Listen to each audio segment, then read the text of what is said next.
The Strand Magazine, Vol. 07, Issue 37, January, 1894. The Strand Magazine, an illustrated monthly edited by George Newnes, Vol. 7, Issue 37. January, 1894. Contents: Stories from the Diary of a Doctor, by the authors of The Medicine Lady. 7. The Horror of Studley Grange. The Queen of Holland, by Mary Spencer Warren. Zigzags at the Zoo, by A. G. Morrison. 19. Zigzag Batrachian. The Helmet, from the French of Ferdinand Biessier. The Music of Nature, by T. Camden Pratt. Part 2. Portraits of celebrities at different times of their lives.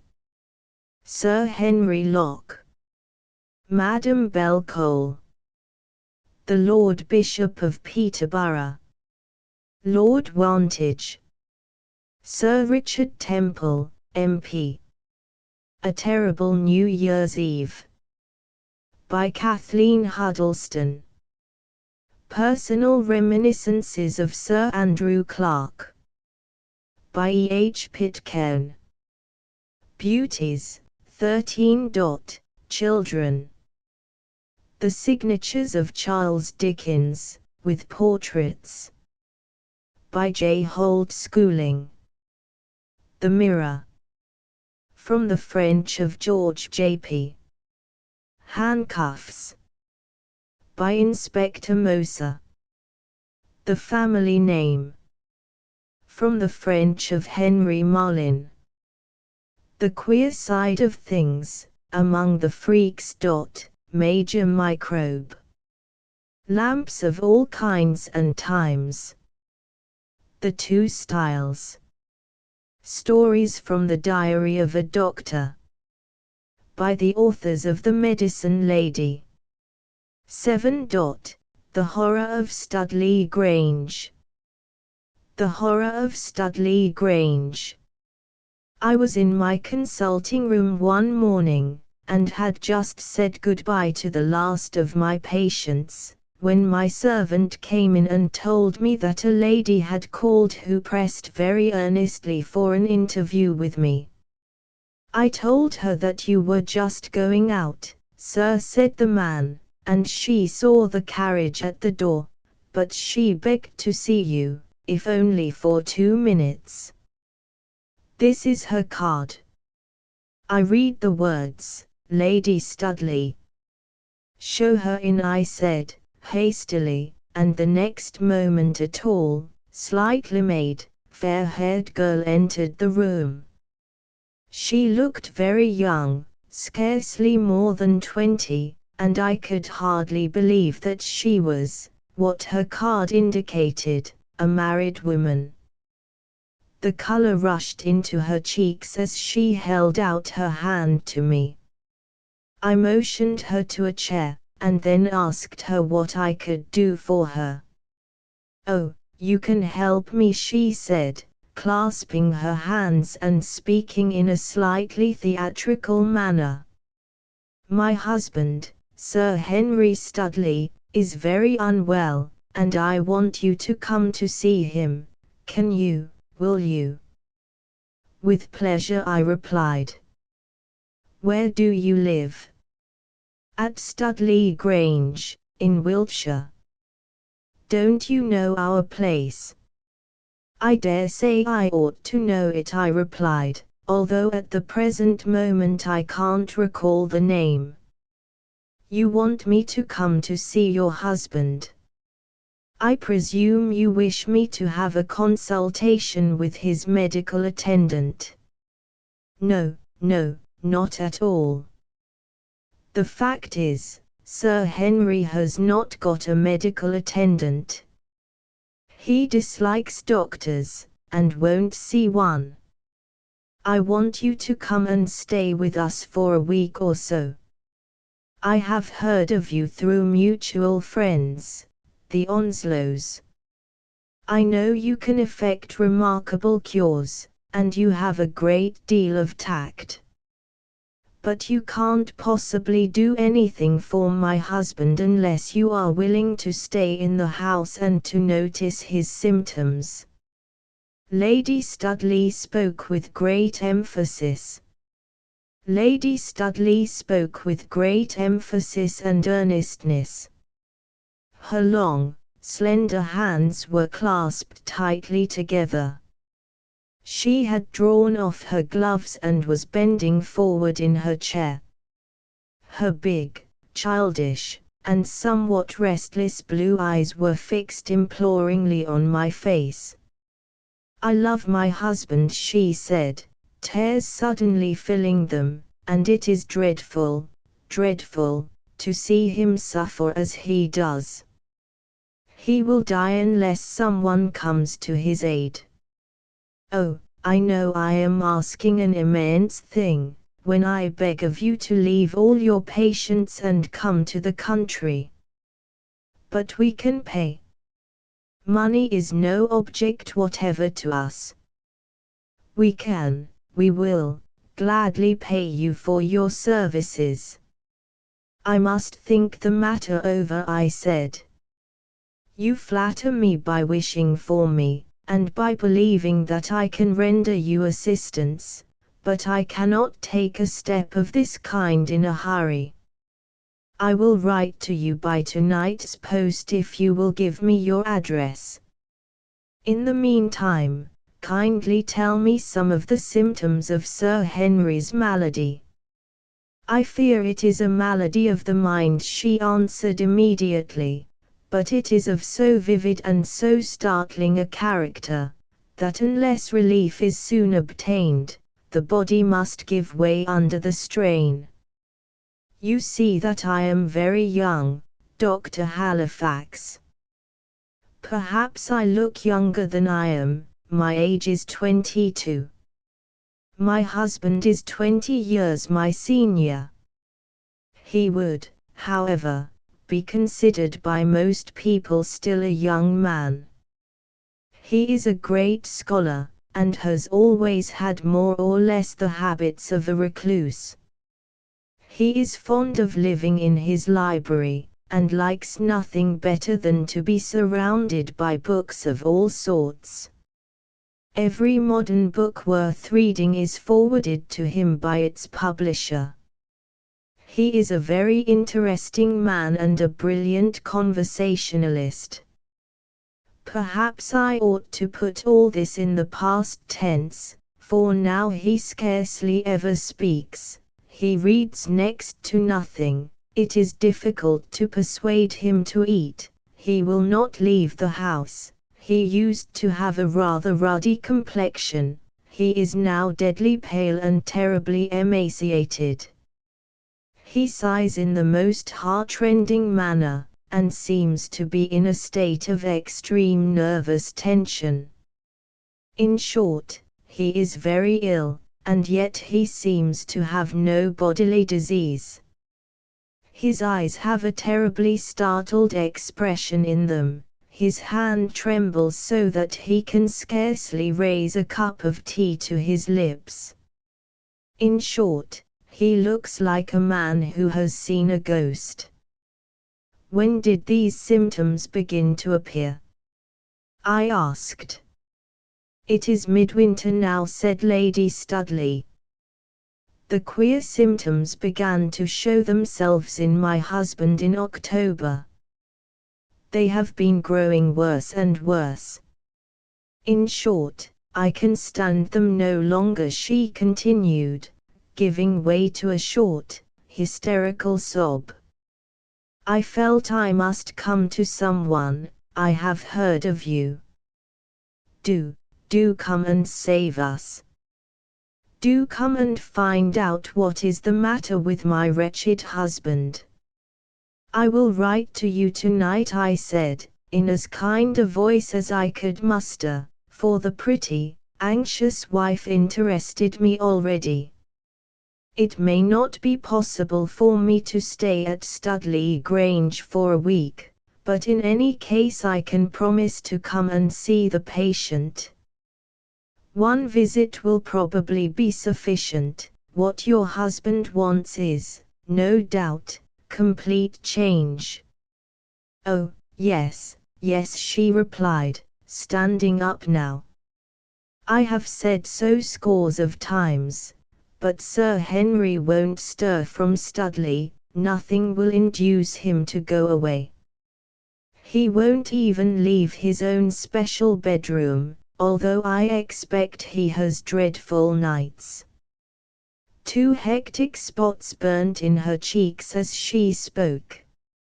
I looked at her attentively. You will forgive me for speaking, I said, but you do not look at all well yourself. I should like to prescribe for you as well as your husband. Thank you, she answered, I am not very strong. I never have been, but that is nothing. I mean that my health is not a thing of consequence at present. Well, I must not take up any more of your time. I shall expect to get a letter from you tomorrow morning. Please address it to Lady Studley, Grosvenor Hotel, Victoria. She touched my hand with fingers that burnt like a living coal and left the room. I thought her very ill, and was sure that if I could see my way to spending a week at Studley Grange, I should have two patients instead of one. It is always difficult for a busy doctor to leave home, but after carefully thinking matters over, I resolved to comply with Lady Studley's request. Lady Studley had come herself to fetch me. Accordingly, 2 days later saw me on my way to Wiltshire, and to Studley Grange. A brougham with 2 smart horses was waiting at the station. To my surprise I saw that Lady Studley had come herself to fetch me. I don't know how to thank you, she said, giving me a feverish clasp of her hand. Your visit fills me with hope. I believe that you will discover what is really wrong.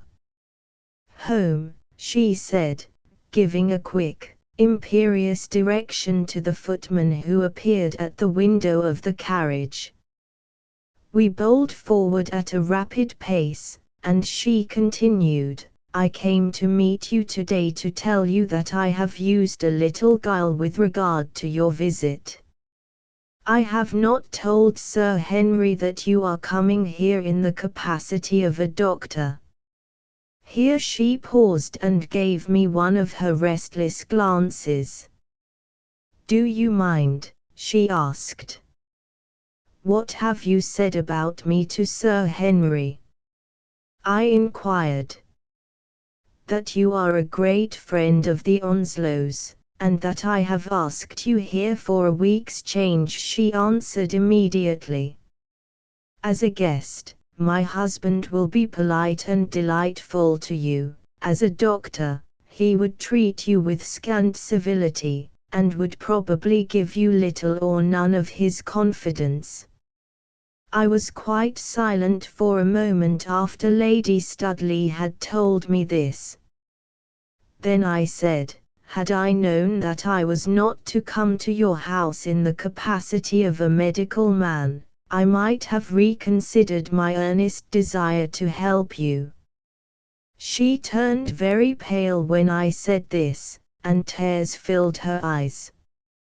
Never mind, I said now, for I could not but be touched by her extremely pathetic and suffering face, by the look of great illness which was manifested in every glance. Never mind now, I am glad you have told me exactly the terms on which you wish me to approach your husband, but I think that I can so put matters to Sir Henry that he will be glad to consult me in my medical capacity. Oh, but he does not even know that I suspect his illness. It would never do for him to know. I suspect. I see. I fear. But I say nothing. Sir Henry would be much more miserable than he is now, if he thought that I guessed that there is anything wrong with him. It is impossible for me to come to the Grange except as a medical man, I answered, firmly. I will tell Sir Henry that you have seen some changes in him, and have asked me to visit him as a doctor. Please trust me. Nothing will be said to your husband that can make matters at all uncomfortable for you. Lady Studley did not venture any further remonstrance, and we now approached the old Grange. It was an irregular pile, built evidently according to the wants of the different families who had lived in it. The building was long and rambling, with rows of windows filled up with panes of latticed glass. In front of the house was a sweeping lawn, which, even at this time of the year, presented a velvety and well-kept appearance. We drove rapidly round to the entrance door, and a moment later I found myself in the presence of my host and patient. Sir Henry Studley was a tall man with a very slight stoop, and an aquiline and rather noble face. His eyes were dark, and his forehead inclined to be bald. There was a courtly, old-world sort of look about him. He greeted me with extreme friendliness, and we went into the hall, a very large and lofty apartment, to tea. Lady Studley was vivacious and lively in the extreme. While she talked, the hectic spots came out again on her cheeks. My uneasiness about her increased as I noticed these symptoms. I felt certain that she was not only consumptive, but in all probability she was even now the victim of an advanced stage of phthisis. I felt far more anxious about her than about her husband, who appeared to me at that moment to be nothing more than a somewhat nervous and hypochondriacal person. This state of things seemed easy to account for in a scholar and a man of sedentary habits. I remarked about the age of the house, and my host became interested, and told me one or two stories of the old inhabitants of the Grange. He said that tomorrow he would have much pleasure in taking me over the building. "Have you a ghost here?" I asked, with a laugh. "Have you a ghost here?" I asked, with a laugh. I don't know what prompted me to ask the question. The moment I did so, Sir Henry turned white to his lips, and Lady Studley held up a warning finger to me to intimate that I was on dangerous ground. I felt that I was, and hastened to divert the conversation into safer channels. Inadvertently I had touched on a sore spot. I scarcely regretted having done so, as the flash in the baronet's troubled eyes, and the extreme agitation of his face, showed me plainly that Lady Studley was right when she spoke of his nerves being in a very irritable condition. Of course, I did not believe in ghosts, and wondered that a man of Sir Henry's caliber could be at all under the influence of this old-world fear. "I am sorry that we have no one to meet you," he said, after a few remarks of a commonplace character had divided us from the ghost question. "But tomorrow several friends are coming, and we hope you will have a pleasant time. Are you fond of hunting?" I answered that I used to be in the old days, before medicine and patients occupied all my thoughts. If this open weather continues, I can probably give you some of your favorite pastime, rejoined Sir Henry, and now perhaps you would like to be shown to your room. My bedroom was in a modern wing of the house, and looked as cheerful and as unhouse-like as it was possible for a room to be. I did not rejoin my host and hostess until dinner time. We had a sociable little meal, at which nothing of any importance occurred, and shortly after the servants withdrew, Lady Studley left Sir Henry and me to ourselves. She gave me another warning glance as she left the room. I had already quite made up my mind, however, to tell Sir Henry the motive of my visit. The moment the door closed behind his wife, he started up and asked me if I would mind coming with him into his library. "The fact is," he said, "I am particularly glad you have come down. I want to have a talk with you about my wife. She is extremely unwell." I signified my willingness to listen to anything Sir Henry might say, and in a few minutes we found ourselves comfortably established in a splendid old room, completely clothed with books from ceiling to floor.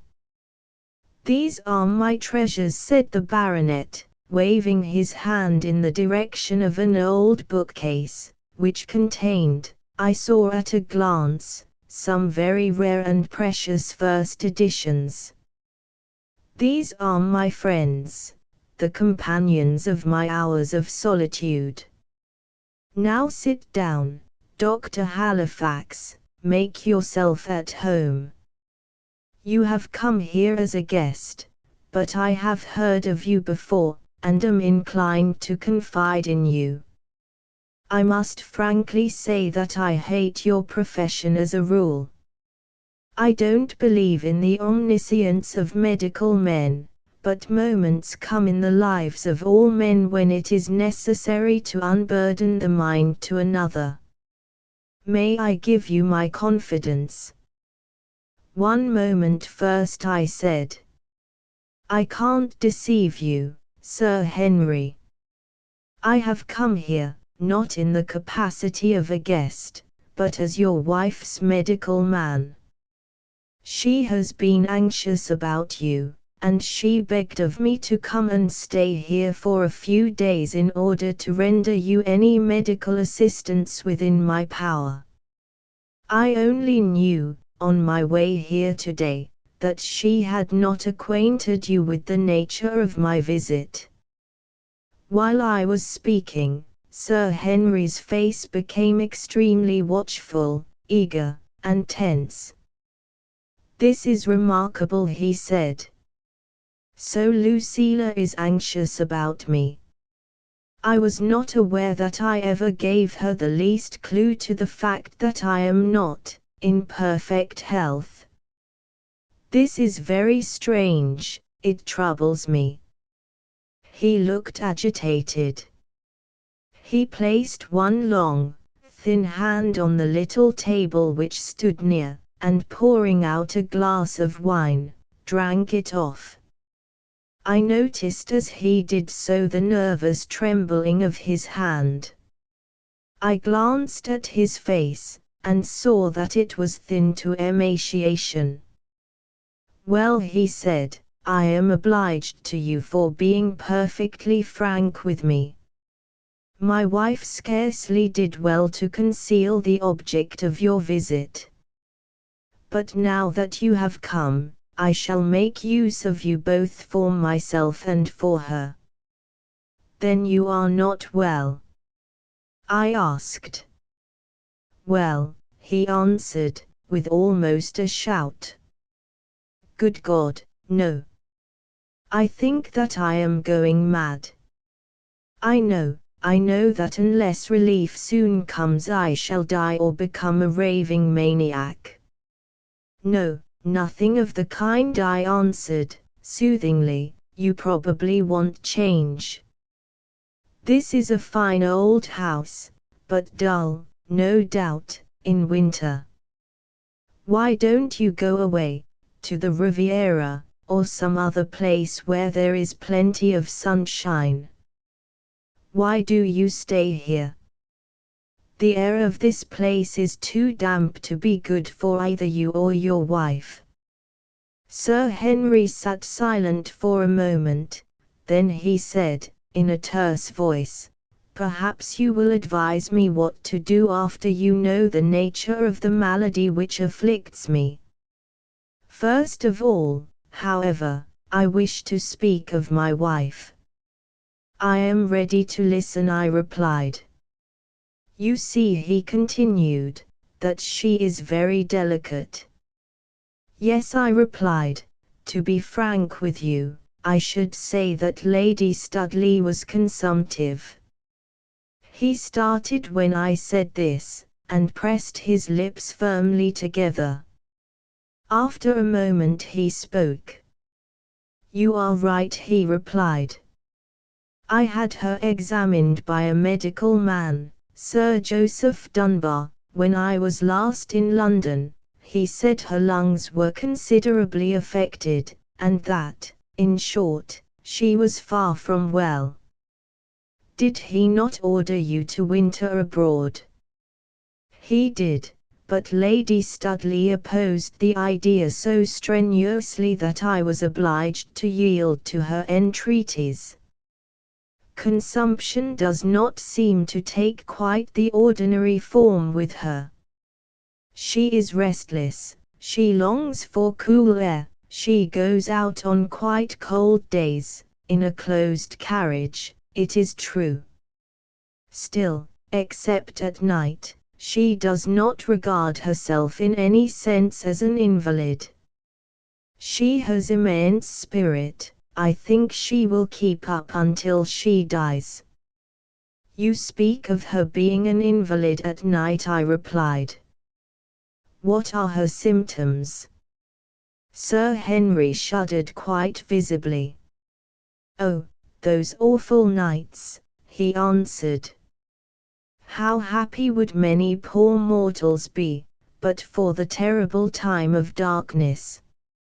Lady Studley has had dreadful nights for some time, perspirations, cough, restlessness, bad dreams, and all the rest of it. But I must hasten to tell you my story quite briefly. In the beginning of October we saw Sir Joseph Dunbar. I should then, by his advice, have taken Lady Studley to the Riviera, but she opposed the idea with such passion and distress, that I abandoned it." Sir Henry paused here, and I looked at him attentively. I remembered at that moment what Lady Studley had said about her husband refusing to leave the Grange under any circumstances. What a strange game of cross purposes these two were playing! How was it possible for me to get at the truth? "At my wife's earnest request," continued Sir Henry, "we returned to the Grange. She declared her firm intention of remaining here until she died. Soon after our return she suggested that we should occupy separate rooms at night, reminding me, when she made the request, of the infectious nature of consumption. I complied with her wish on condition that I slept in the room next hers, and that on the smallest emergency I should be summoned to her aid. This arrangement was made, and her room opens into mine. I have sometimes heard her moving about at night, I have often heard her cough, and I have often heard her sigh. But she has never once sent for me, or given me to understand that she required my aid.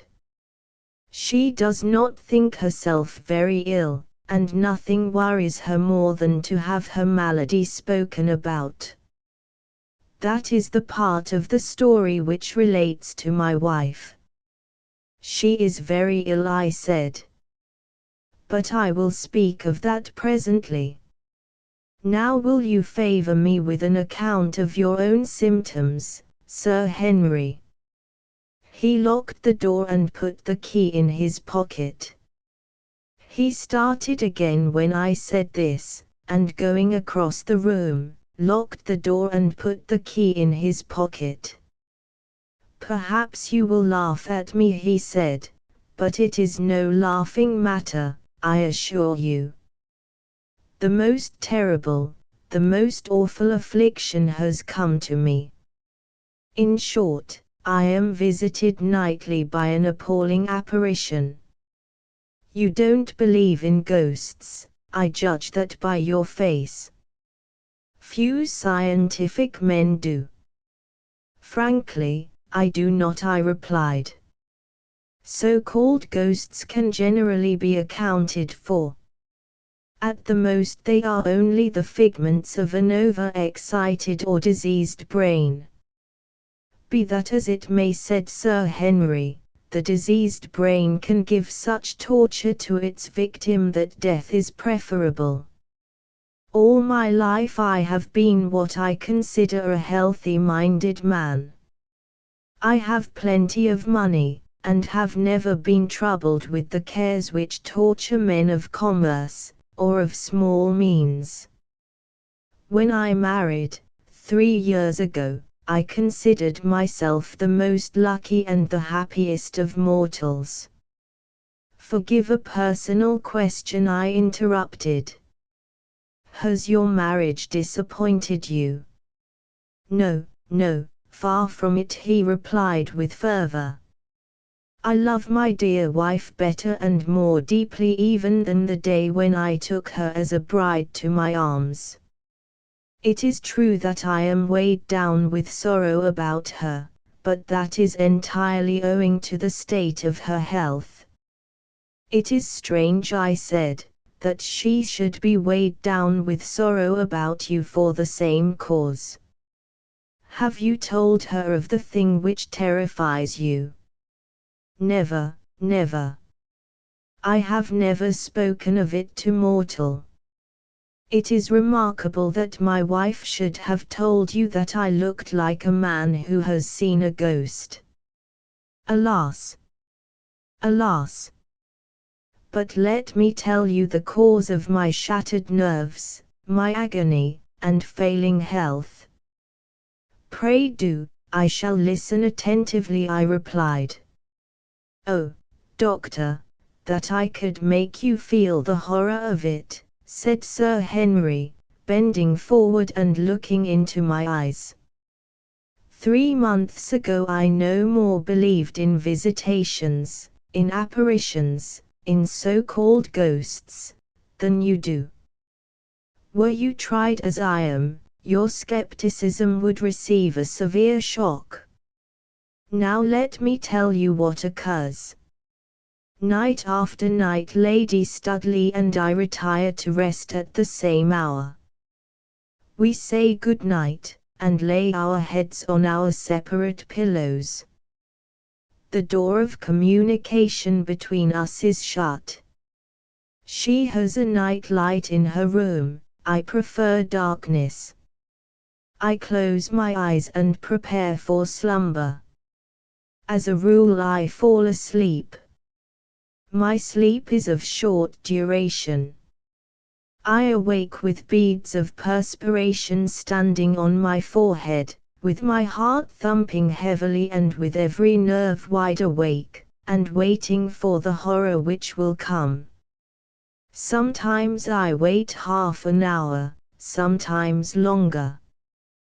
Then I know by a faint, ticking sound in the darkness that the thing, for I can clothe it with no name, is about to visit me. In a certain spot of the room, always in the same spot, a bright light suddenly flashes, out of its midst there gleams a preternaturally large eye, which looks fixedly at me with a diabolical expression. As time goes, it does not remain long, but as agony counts, it seems to take years of my life away with it. It fades as suddenly into grey mist and nothingness as it comes, and, wet with perspiration, and struggling to keep back screams of mad terror, I bury my head in the bedclothes. But have you never tried to investigate this thing? I said. I did at first. The first night I saw it, I rushed out of bed and made for the spot. It disappeared at once. I struck a light. There was nothing whatever in the room. Why do you sleep in that room? I must not go away from Lady Studley. My terror is that she should know anything of this. My greater terror is that the apparition, failing me, may visit her. I dare say you think I'm a fool, Halifax, but the fact is, this thing is killing me, brave man as I consider myself. Do you see it every night? I asked. It is the most ghastly, the most horrible form of torture. Not quite every night, but sometimes on the same night it comes twice. Sometimes it will not come at all for 2 nights, or even 3. It is the most ghastly, the most horrible form of torture that could hurry a sane man into his grave or into a madhouse. I have not the least shadow of doubt, I said, after a pause, that the thing can be accounted for. Sir Henry shook his head. No, no, he replied, it is either as you suggest, a figment of my own diseased brain, and therefore just as horrible as a real apparition, or it is a supernatural visitation. Whether it exists or not, it is reality to me and in no way a dream. The full horror of it is present with me in my waking moments. Do you think anyone is playing an awful practical joke? I suggested. Certainly not. What object can anyone have in scaring me to death? Besides, there is no one in the room, that I can swear. My outer door is locked, Lady Studley's outer door is locked. It is impossible that there can be any trickery in the matter.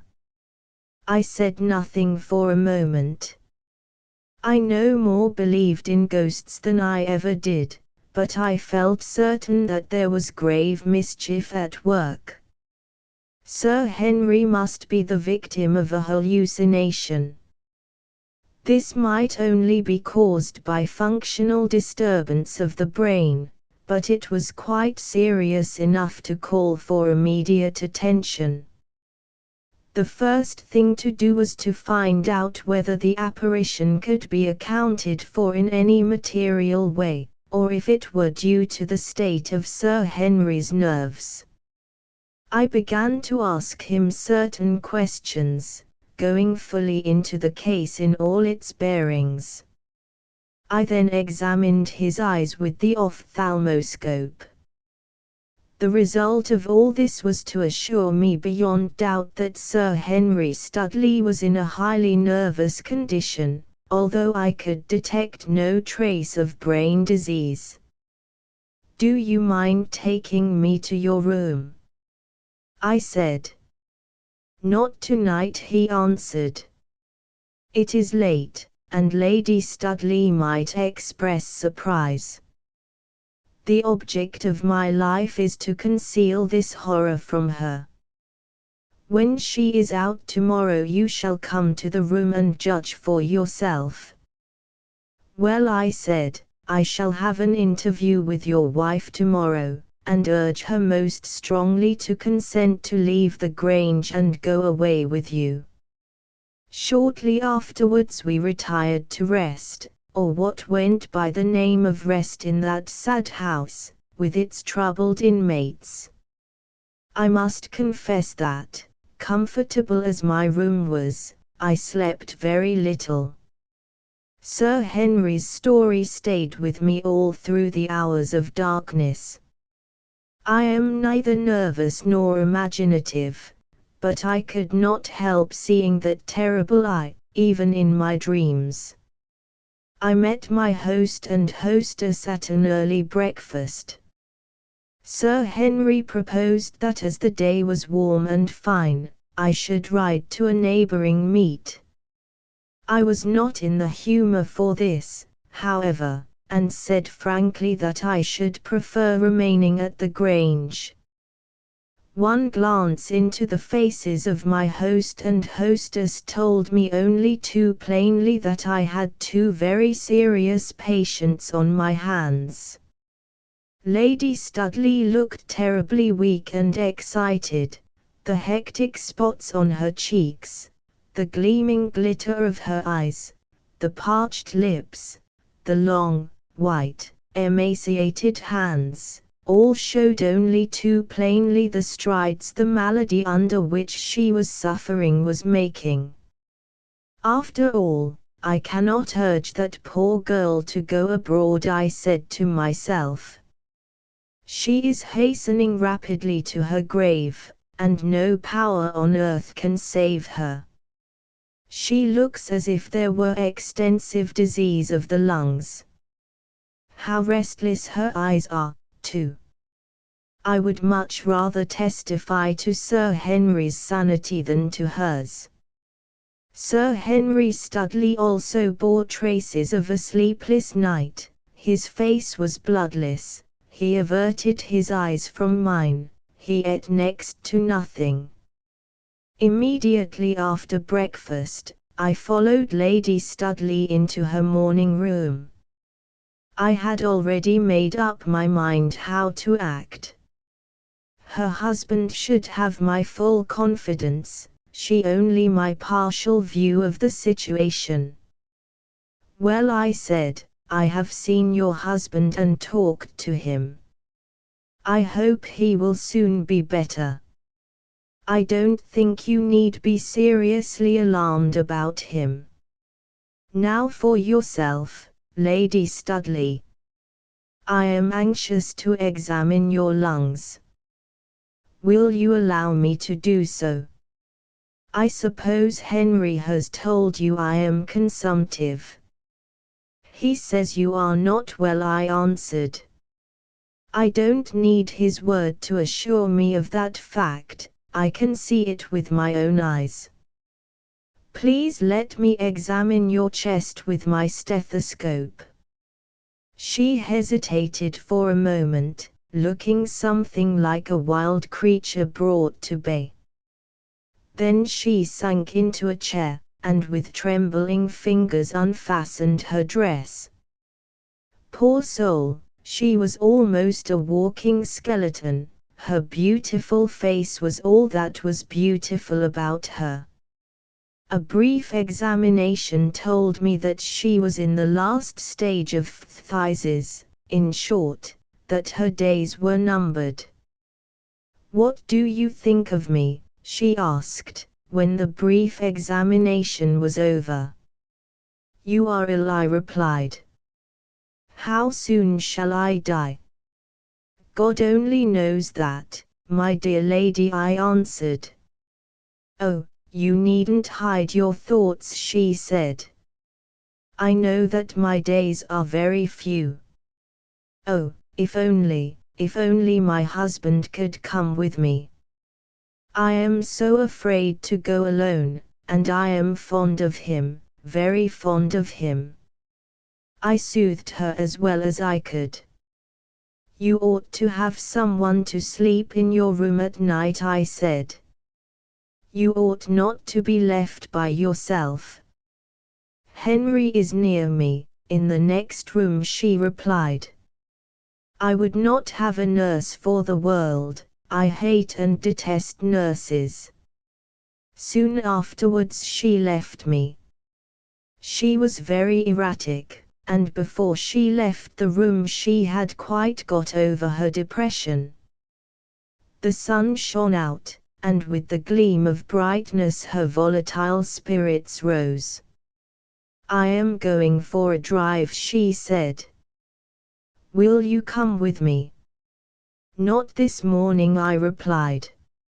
"If you ask me tomorrow, I shall be pleased to accompany you." "Well, go to Henry," she answered. "Talk to him, find out what ails him, order tonics for him. Cheer him in every way in your power. You say he is not ill, not seriously ill, I know better. My impression is that if my days are numbered, so are his." She went away, and I sought her husband. As soon as the wheels of her brougham were heard bowling away over the gravel sweep, we went up together to his room. "That I came twice last night," he said in an awestruck whisper to me.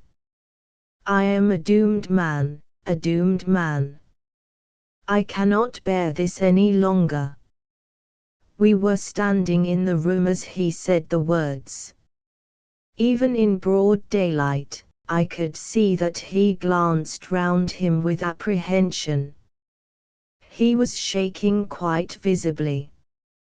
The room was decidedly old-fashioned, but the greater part of the furniture was modern. The bed was an Albert one with a spring mattress, and light, cheerful dimity hangings. The windows were French, they were wide open, and let in the soft, pleasant air, for the day was truly a spring one in winter. The paper on the walls was light. "This is a quaint old wardrobe," I said.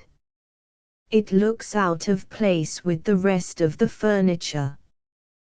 Why don't you have it removed?" "Don't go near it, I dread it." "Hush," he said, with a gasp. "Don't go near it, I dread it, I have locked it. It is always in that direction that the apparition appears.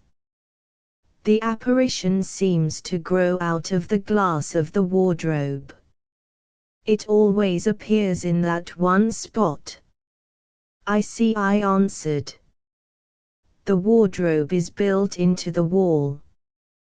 That is the reason it cannot be removed.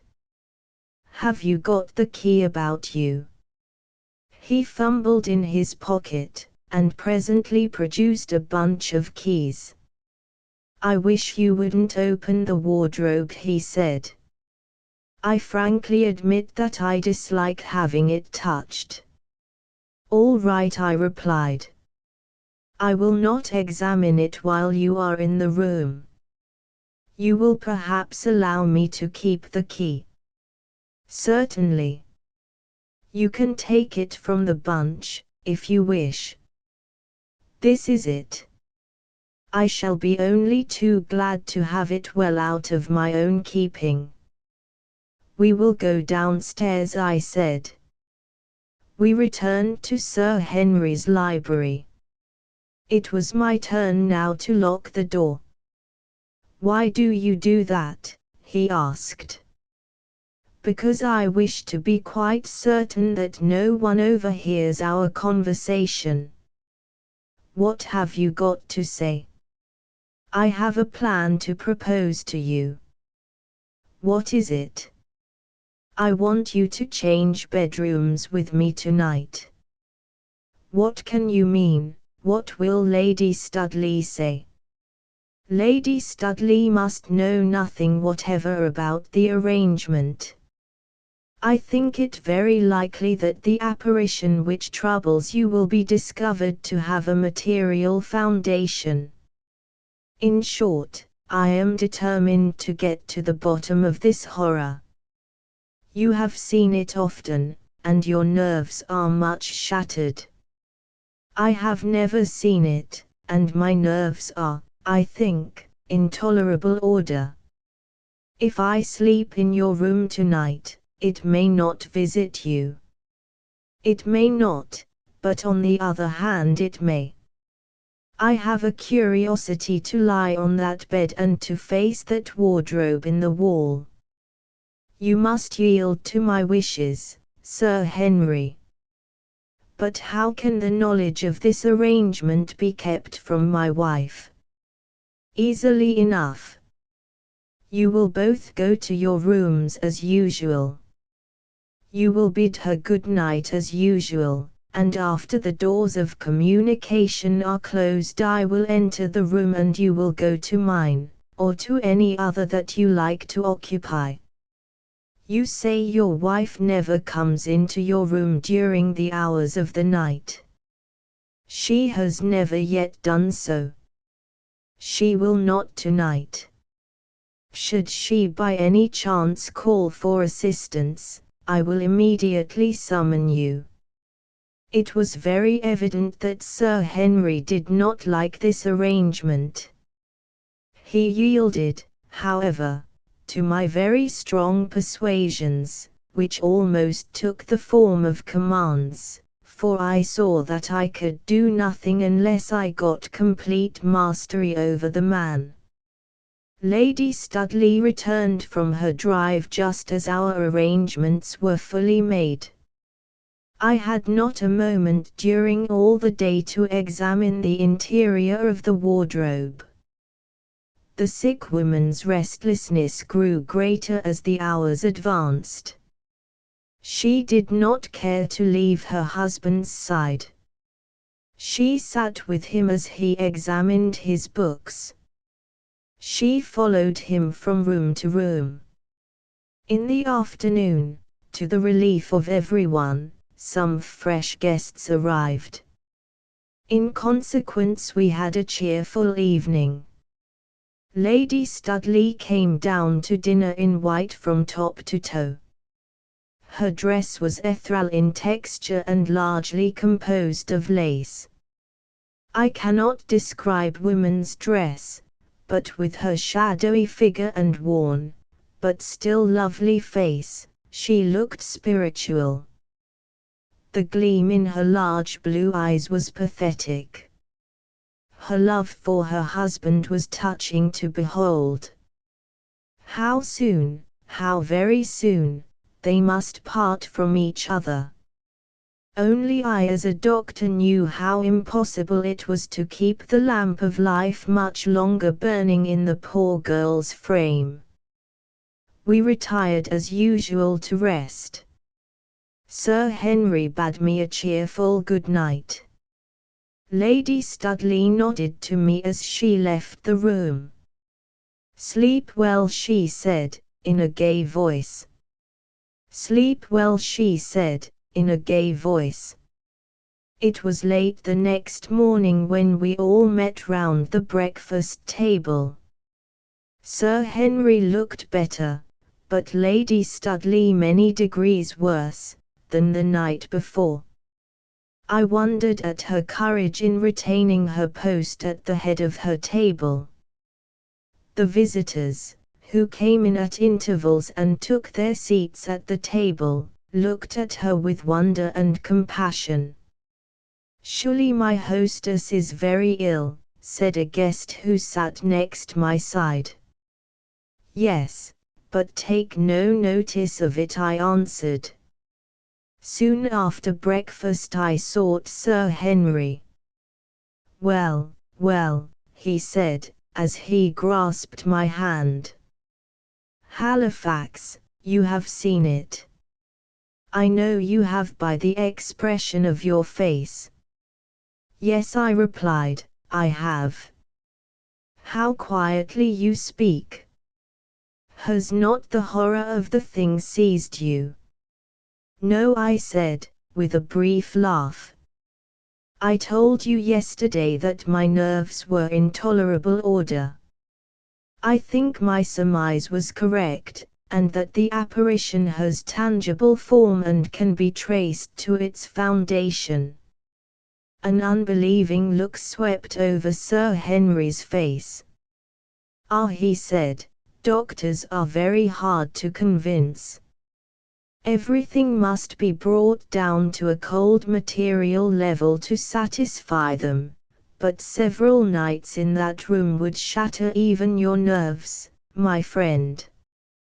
You are quite right, I answered. I should be very sorry to spend several nights in that room. Now I will tell you briefly what occurred. We were standing in the library.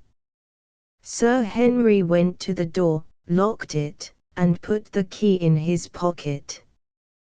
"Can I come in?" said a voice outside. The voice was Lady Studley's. "In a minute, my darling," answered her husband. "I am engaged with Halifax just at present." "Medically, I suppose," she answered. "Yes, medically," he responded. She went away at once, and Sir Henry returned to my side. "Now speak," he said. "Be quick. She is sure to return, and I don't like her to fancy that we are talking secrets." "This is my story," I said. "I went into your room, put out all the lights, and sat on the edge of the bed." "You did not get into bed, then?" "No, I preferred to be up and to be ready for immediate action should the apparition, the horror, or whatever you call it, appear." "Good God, it is a horror, Halifax." "It is, Sir Henry. A more diabolical contrivance for frightening a man into his grave could scarcely have been contrived. I can comfort you on one point, however. The terrible thing you saw is not a figment of your brain. There is no likelihood of a lunatic asylum in your case. Someone is playing you a trick." "I cannot agree with you, but proceed," said the baronet, impatiently. "I sat for about an hour on the edge of the bed," I continued. "When I entered the room it was 12 o'clock, one had sounded before there was the least stir or appearance of anything, then the ticking noise you have described was distinctly audible. This was followed by a sudden bright light, which seemed to proceed out of the recesses of the wardrobe." "What did you feel when you saw that light?" "Too excited to be nervous," I answered, briefly. Out of the circle of light the horrible eye looked at me. "What did you do then?" "Did you faint?" "No. I went noiselessly across the carpet up to the door of the wardrobe and looked in."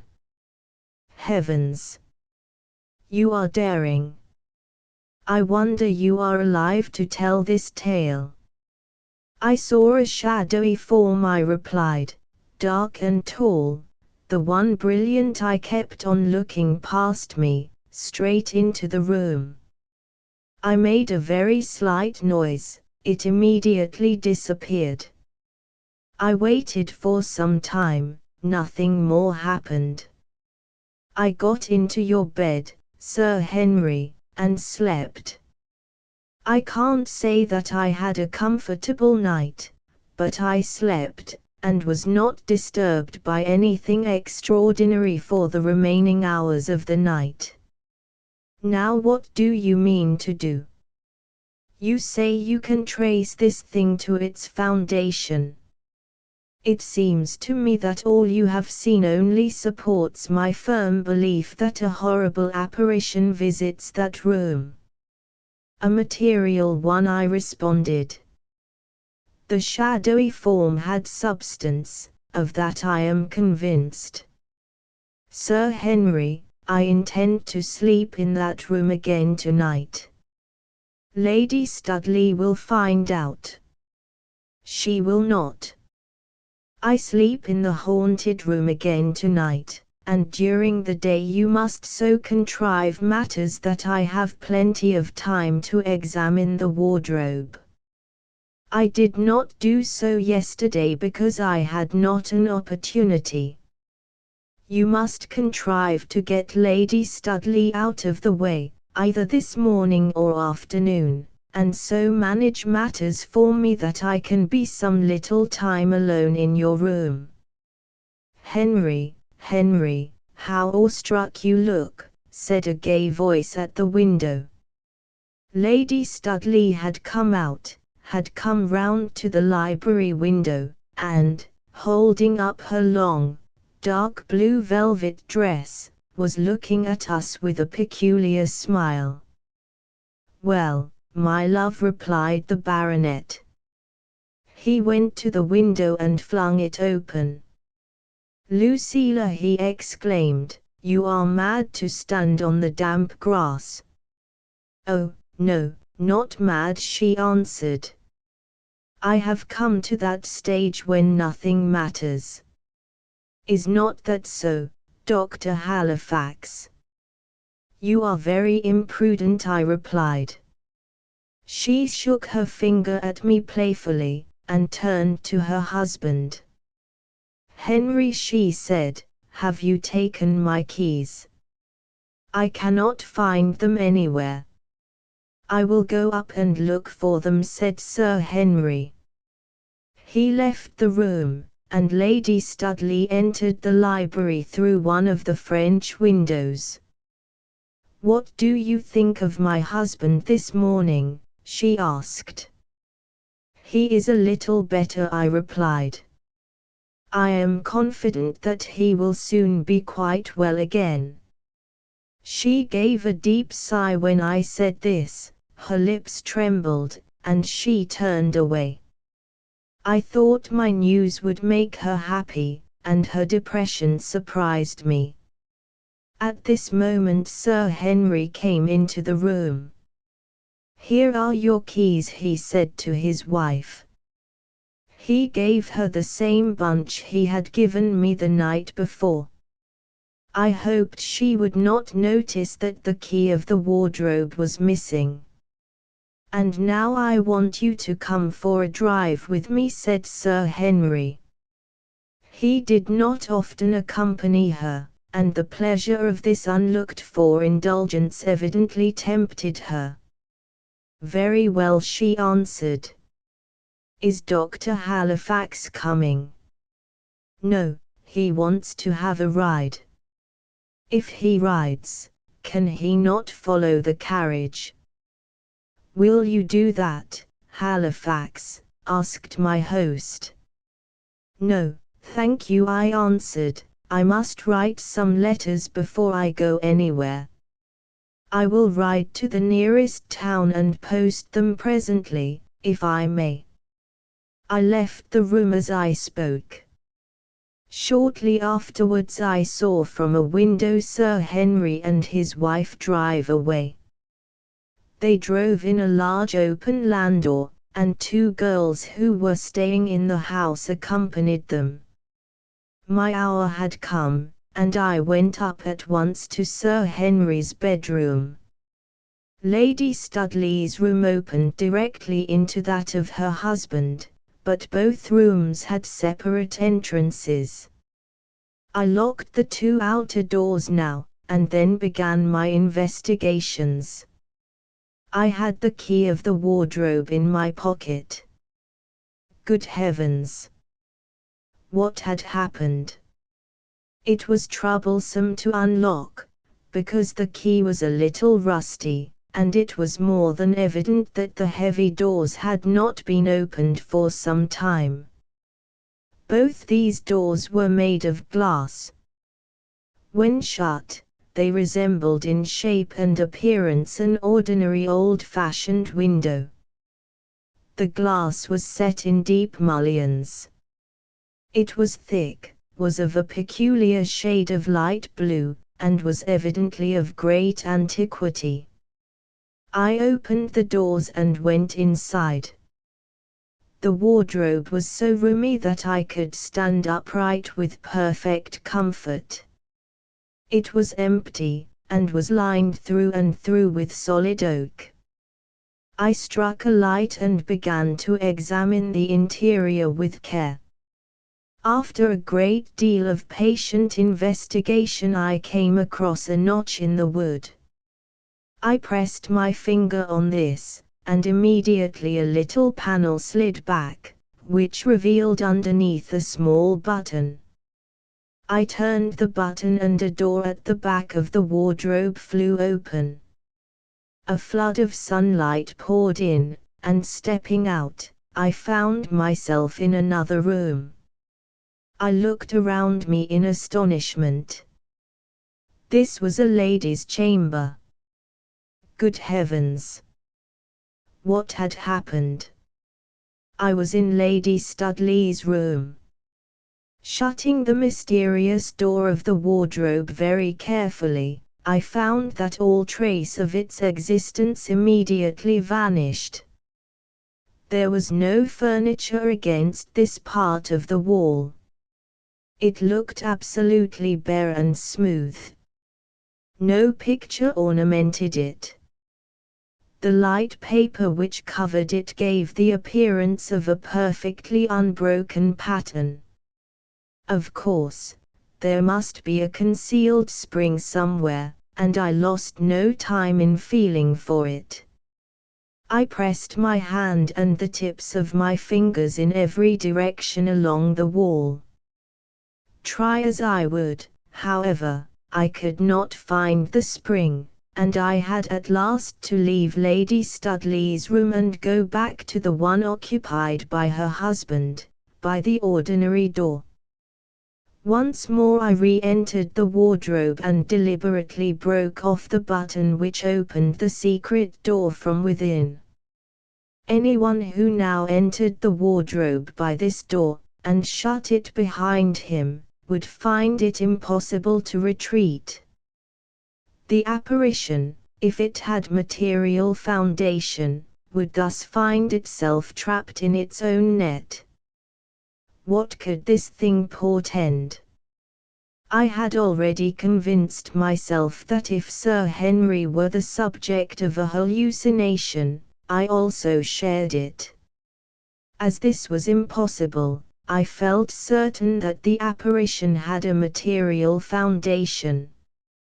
Who was the person who glided night after night into Lady Studley's room, who knew the trick of the secret spring in the wall, who entered the old wardrobe, and performed this ghastly, this appalling trick on Sir Henry Studley? I resolved that I would say nothing to Sir Henry of my fresh discovery until after I had spent another night in the haunted room. Accordingly, I slipped the key of the wardrobe once more into my pocket and went downstairs. I had my way again that night. Once more I found myself the sole occupant of the haunted room. I put out the light, sat on the edge of the bed, and waited the issue of events. At first there was silence and complete darkness, but soon after 1 o'clock I heard the very slight but unmistakable tick-tick, which told me that the apparition was about to appear. The ticking noise resembled the quaint sound made by the death spider.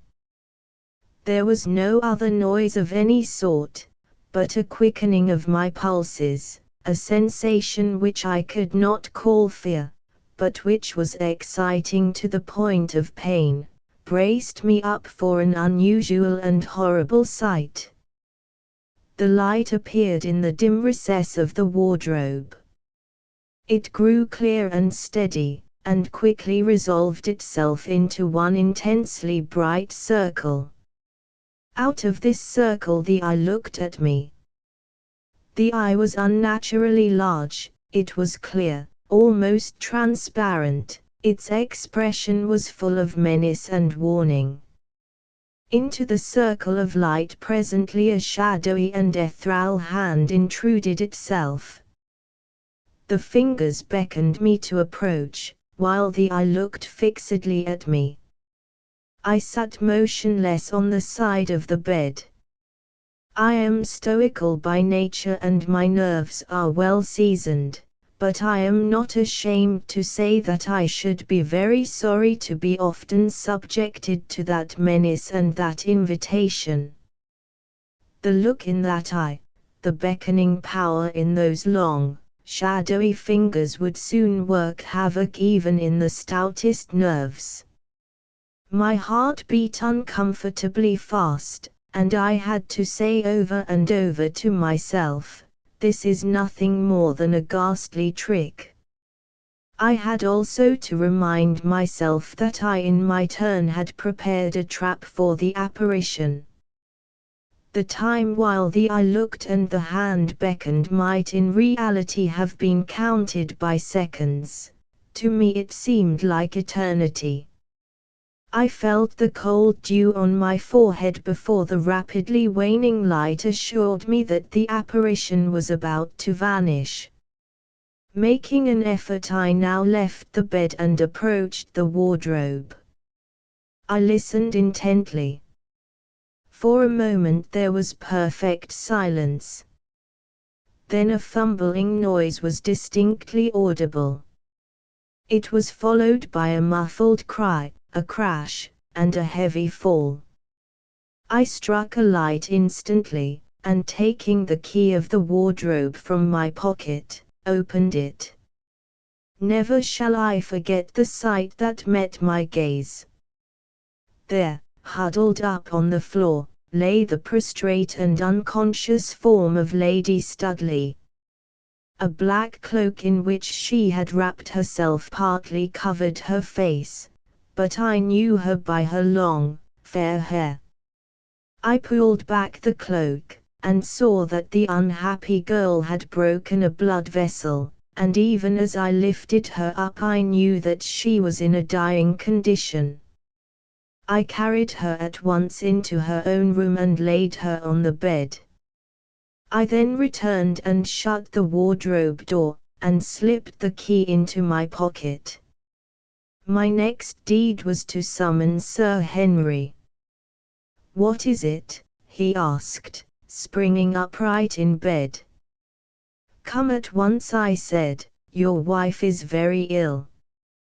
"Dying?" he asked, in an agonized whisper. I nodded my head.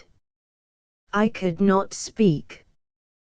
My one effort now was to keep the knowledge of the ghastly discovery I had made from the unhappy husband. He followed me to his wife's room. He forgot even to question me about the apparition, so horrified was he at the sight which met his view. I administered restoratives to the dying woman, and did what I could to check the hemorrhage. After a time Lady Studley opened her dim eyes. "Oh, Henry," she said, stretching out a feeble hand to him, "come with me, come with me. I am afraid to go alone." "My poor Lucilla," he said. He smoothed her cold forehead, and tried to comfort her by every means in his power. After a time he left the room. When he did so she beckoned me to approach. "I have failed," she said, in the most thrilling voice of horror I have ever listened to. "I must go alone." "He will not come with me." "What do you mean?" I asked.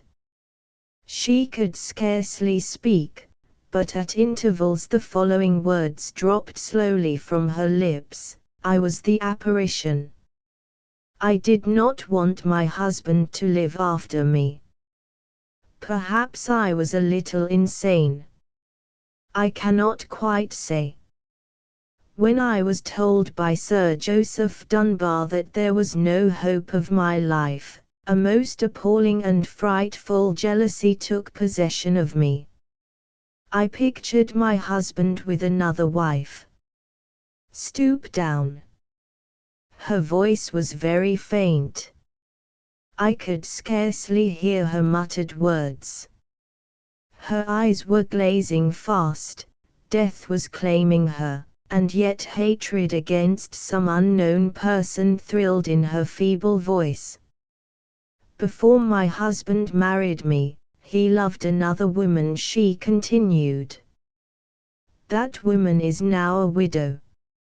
I felt certain that immediately after my death he would seek her out and marry her. I could not bear the thought, it possessed me day and night. That, and the terror of dying alone, worked such a havoc within me that I believe I was scarcely responsible for my own actions. A mad desire took possession of me to take my husband with me, and so to keep him from her, and also to have his company when I passed the barriers of life. I told you that my brother was a doctor. In his medical student days the sort of trick I have been playing on Sir Henry was enacted by some of his fellow students for his benefit, and almost scared him into fever. One day my brother described the trick to me, and I asked him to show me how it was done. I used a small electric lamp and a very strong reflector. How did you find out the secret door of the wardrobe? I asked. Quite by chance. I was putting some dresses into the wardrobe one day and accidentally touched the secret panel.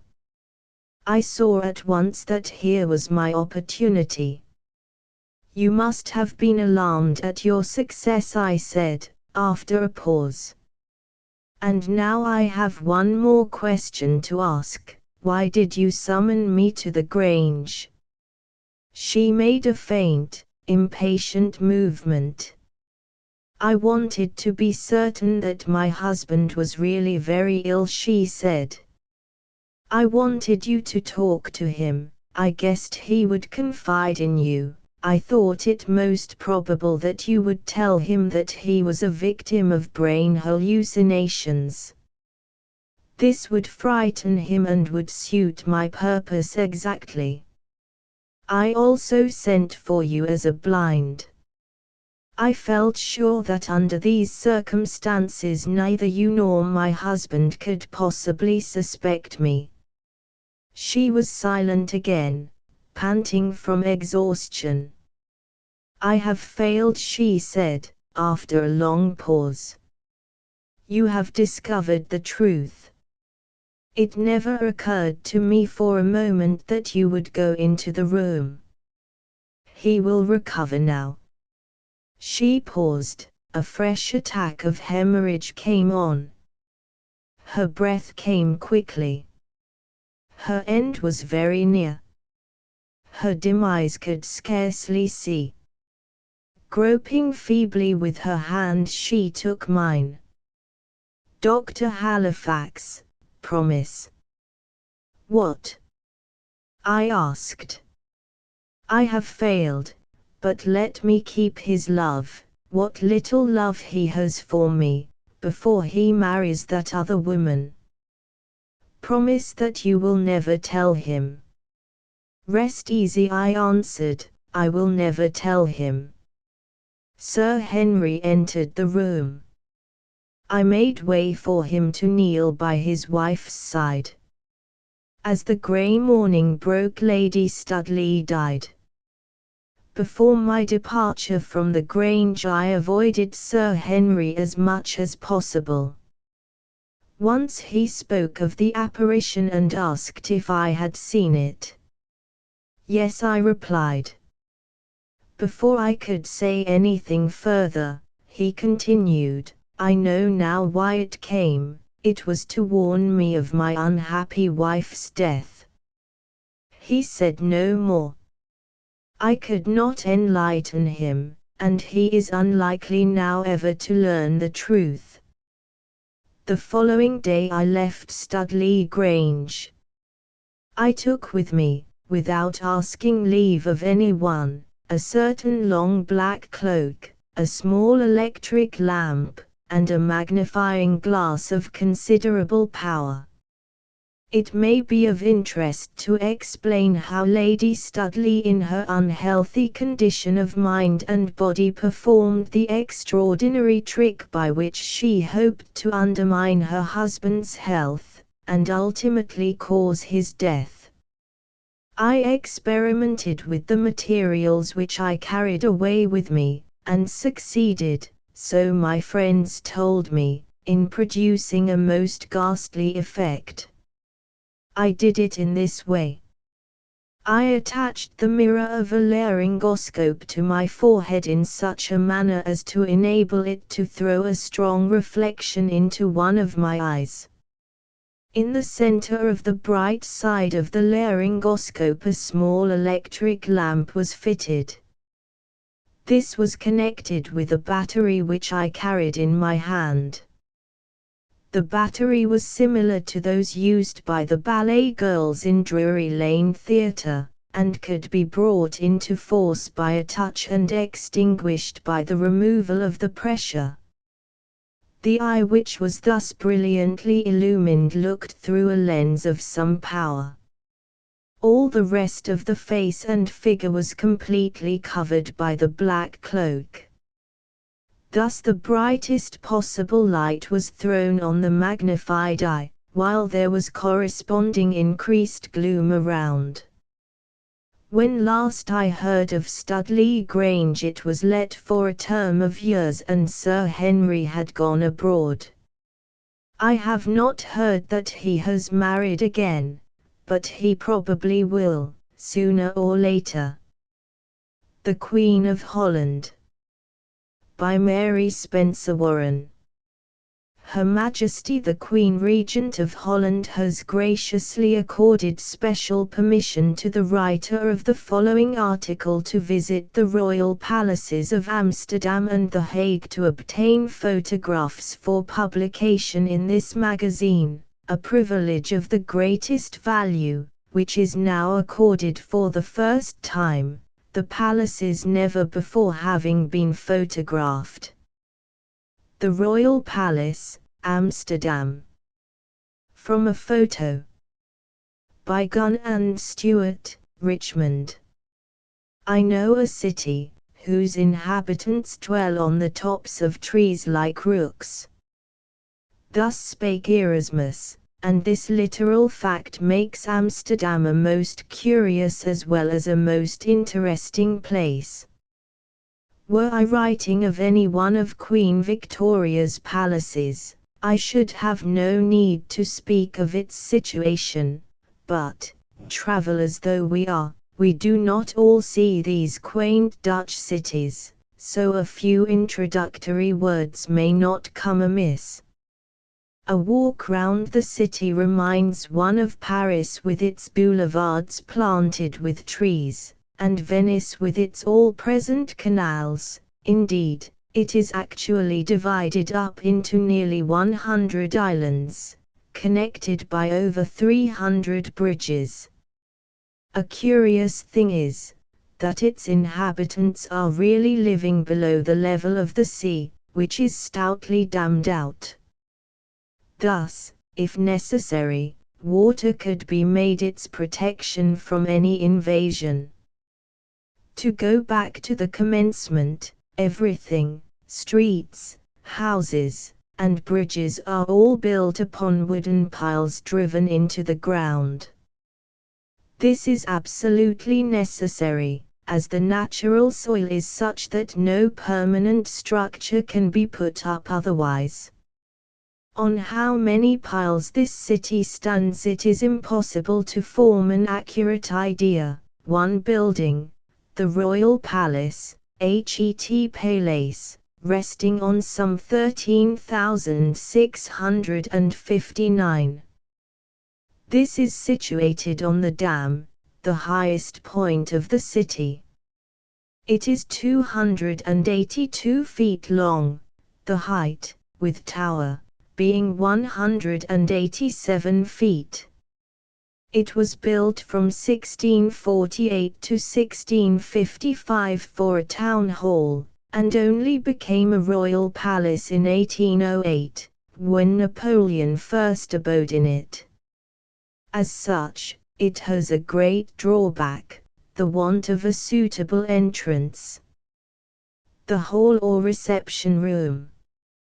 From a photo by Gunn and Stewart, Richmond. I enter now at the rear of the building, which, situated in the Gedemptvuurburg wall, is the entrance used by their Majesties. In spite of its civic associations, when once inside there is much of the state and grandeur inseparable from royalty, and I soon determine that Holland can almost equal England for its palatial contents and embellishments. The staircases and corridors are severe to simplicity, but when I look round the first apartment I intend inspecting, I am struck with the immensity and the exceeding beauty of its appearance. This is known as the hall or reception room, and is said to be the finest in Europe.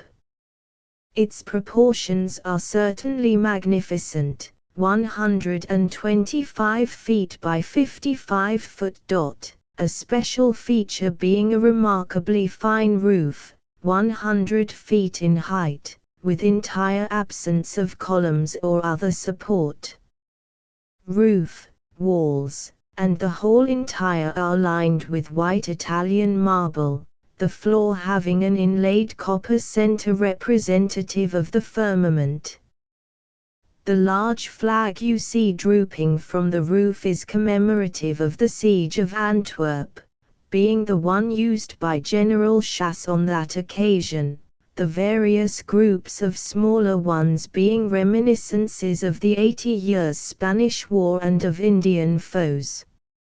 Some very beautiful examples of the sculptor's art are manifest, the photographic work here introduced giving some idea of the exquisite detail and most remarkable execution of artist Quellin and his able assistants. Here you will observe an allegorical group denoting plenty, wisdom, and strength, typical of the city of Amsterdam. We had a little adventure in securing views of this hall.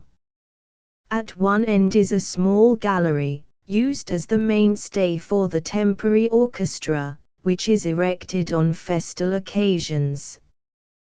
Thinking our work could be better shown from that point, we proceeded to it by a dark and winding staircase in the rear. All went well for a time, but during a period of watchful quietude our artist was suddenly and unexpectedly confronted with a gathering of rats of anything but peaceable aspect. It was too much for him.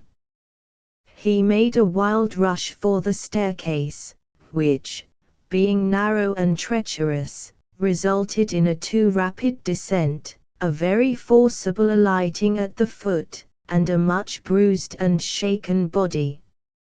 For a few minutes we thought our photographic work would be closed for a season, but when spirits and energies revived, we began to think of the camera and the very long exposure plate up at the top, so up we went again with much clattering commotion to warn our enemies of our approach, and thus you have a view that one of our party will ever regard as dearly obtained. Note the extremely delicate crystal chandeliers, for these are quite a feature in the Dutch palaces, so graceful and handsome, and so unlike the generality of heavily constructed appendages one is accustomed to behold. The other end of the hall has also some choice sculptured marble, but unfortunately part of it is hidden by the before-mentioned gallery. Could you obtain a clear view, you would see a figure of justice, with ignorance and quarrelsomeness crouched at her feet, on one side a skeleton, and on the other punishment. Above all is the figure of Atlas supporting the globe. Here I am given a full description of the appearance of this hall when laid for the state banquet on the occasion of the somewhat recent visit of the German Emperor. Splendid, indeed, must have been the effect of the hundreds of lights gleaming upon the pure marble, the rare exotics, the massive plate, the state dresses, and the rich liveries, and I am not surprised at the enthusiasm of the narrator as he dilates on the grandeur displayed. The Throne Room. From a photo. By Gunn and Stewart, Richmond. Passing through the doorway immediately under Atlas, I am at once in the throne room. This is a fine apartment, its ceiling in alternate painted panels and arms in relief, marble columns stand out from the rich oaken walls, rich draperies giving color to the whole. I hear of a rare old painting and a fine chimneypiece hidden away behind the throne, but have no opportunity of seeing, so perforce turn my attention elsewhere. On either side are some glass-fronted cases containing quite a collection of ragged and venerable regimental colors of unmistakable Spanish origin. Had I time to linger, I should hear of many fierce struggles and much gallant conduct ere these trophies were taken, but all this is of the past, and so I leave them, silent tokens of national pride. The Queen of Holland. From a photo. By W. G. Kuijer, Amsterdam. The chandeliers here are of very unique and costly appearance, royal arms and crowns in ormolu, with pendants of curious device in pure crystal. 364 lights are here displayed. While I have been looking round, attentive servitors have been busily engaged in uncovering the throne and canopy for my inspection, and the crown which surmounts the chair is fetched from its safe-keeping place, screwed on, and I am at liberty to thoroughly examine the most important piece of furniture in the kingdom. It is essentially new-looking, and really is so, only having been fitted up some 3 years since, on the death of the late king and the consequent accession of Wilhelmina, the present child queen. Virtually this seat is unoccupied, as 5 years must elapse ere the coming of age and coronation of her youthful majesty. Meanwhile her mother is Queen Regent, governing wisely and well, and endearing herself to the people in every way, but more especially in the care she manifests in the training of their future ruler to the proper regard of the important position she will have to fill, and the faithful observance of duties appertaining to such a position. The Queen Regent. From a photo.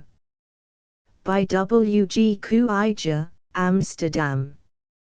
Accomplishments are imparted as a matter of course, but very much attention is given to formation of character, and many stories reached me of the wise method displayed, and the already promising result, giving much hope for a bright future.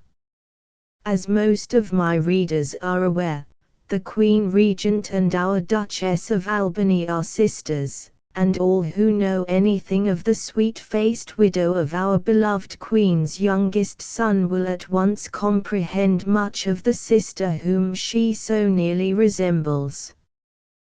Perhaps you would like a description of the throne. The chair is beautifully burnished, covered with ruby velvet, and edged with ruby and gold fringe.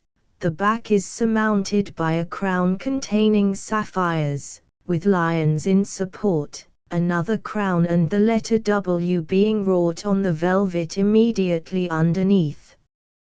In front of the chair is a footstool to match. The canopy is curtained in ruby velvet, with lining of cream silk, in token of the youth of its future occupant, with fringe, cord, and tassels of gold. It is surmounted by crowns and ostrich plumes, on the inner center being worked the royal arms, with the motto Je maintiendrai standing out in bold relief. On either side the canopy may be noted the floral wreaths containing the Zuid-Holland and Noord-Holland respectively. The room, as other major part of them, is richly carpeted with handmade devanters of artistic design and color blend. The Queen's Sitting Room. From a photo. By Gunn and Stewart, Richmond. Leaving here, I pass on to a room which is of much importance, namely, the sitting room of Her Majesty the Queen. In the lifetime of the late king it was his habit to pass very much of his time here, thus, this was really His Majesty's audience chamber. Here he would have his little daughter of whom he was passionately fond, taking a great delight in listening to her merry prattle, and her amusing remarks on whatever attracted her attention. The windows of the room look out onto the Dam, a large square, which is quite the busiest part of the city. The view from these windows is a never-ending source of interest to the little princess, and here she is wont to station herself, the inhabitants continually congregating and greeting her with hearty cheering. The room has an artistic ceiling by Holstein, and on the walls are some paintings rich in detail, and of much historic interest. One of Flink's largest works, Marcus Curius Dentatus, is at one end, at the other, one of Ferdinand Bull's, Fabricius in the camp of Pyrrhus. Facing the windows is one by Wapus and Eekhout, one that irresistibly appeals to the hearts of all Hollanders. It is called The Self-Sacrifice of Van Speyk and depicts the brave admiral of that name blowing up his vessel rather than surrender. Van Speyk was educated in one of the public schools for which Amsterdam is famous. Quite early in life he entered the Navy, where his career was brilliant and his promotion rapid, but never did he so gain the devoted admiration of his countrymen as when he had nothing before him but death or defeat, and chose the former, calling on his men to jump and swim, if they cared to, if not, to remain and share his fate. Only one jumped, the others stood by their commander, faced death calmly, and won a never-dying renown for their heroism. There is a wonderful chandelier from the ceiling center, made of copper and ormolu, burning 72 lights, and of such enormous size that one wonders how many floors it would crash through if it were to give way. Then I learn that it is supported by concealed crossbeams hidden away under the ceiling. After that information, it is a great deal more comfortable to walk about under it than hitherto, as the men in uncovering it had moved it, and it was still swinging backwards and forwards in anything but a reassuring manner. Some fine marble columns and a sculptured chimney-piece are worth attention, as are the costly hangings and carpet. Here I may say that the greater part of the furniture in this palace is First Empire style, and of the costliest description. A corner of the Queen's sitting room. From a photo. By Gunn and Stewart, Richmond. What will, no doubt, greatly interest you is the accompanying photograph of small furniture specially made for Her Youthful Majesty, and used exclusively by her. The frames are of the finest overburnish, the plush upholstery being decorated with the rarest specimens of art needlework. On one of the little tables you will note a battledore and shuttlecock, with another thrown upon the floor, as though the player had been suddenly interrupted in the midst of her play. Very ordinary make and shape are these toys, such as you may see in any middle-class English home, and each of them looking like favorites, judging from the signs of much use they present. Play days are not yet over for the Queen, and doubtless she does not wish to hasten their departure, for children are children all the world over, whether born in palace or cottage. This particular one is not to be envied by those of lower station, who have not the responsibility of position ever looming in front of them, for she is shut away from many youthful pleasures, and denied the constant companionship of those suited to her age. I heard a story that on one occasion, in playing with her dolls, she was thus heard to speak to a supposed refractory one, "Now, be good and quiet, because if you don't I will turn you into a queen, and then you will not have anyone to play with at all." That is sufficiently pathetic to speak volumes of what it is to be born in the purple, as was Wilhelmina of the Netherlands. Painted frieze on mantelpiece in dining room. From a photo. By Gunn and Stewart, Richmond. The Hall of the Mose is the next place I visit, used as the small dining room of the royal family. Unfortunately, this is just undergoing partial restoration, so no proper picture or description can be obtained. I observe a painted ceiling, some marble columns of the Ionic order, blue and gold furniture and hangings, and then some costly and rare paintings, 3 in number. Facing the windows is a masterpiece of Jacob de Witt, Moses choosing the 70 elders. The figures are life-size, the painting, extending the entire length of the room, said to be the largest in Europe.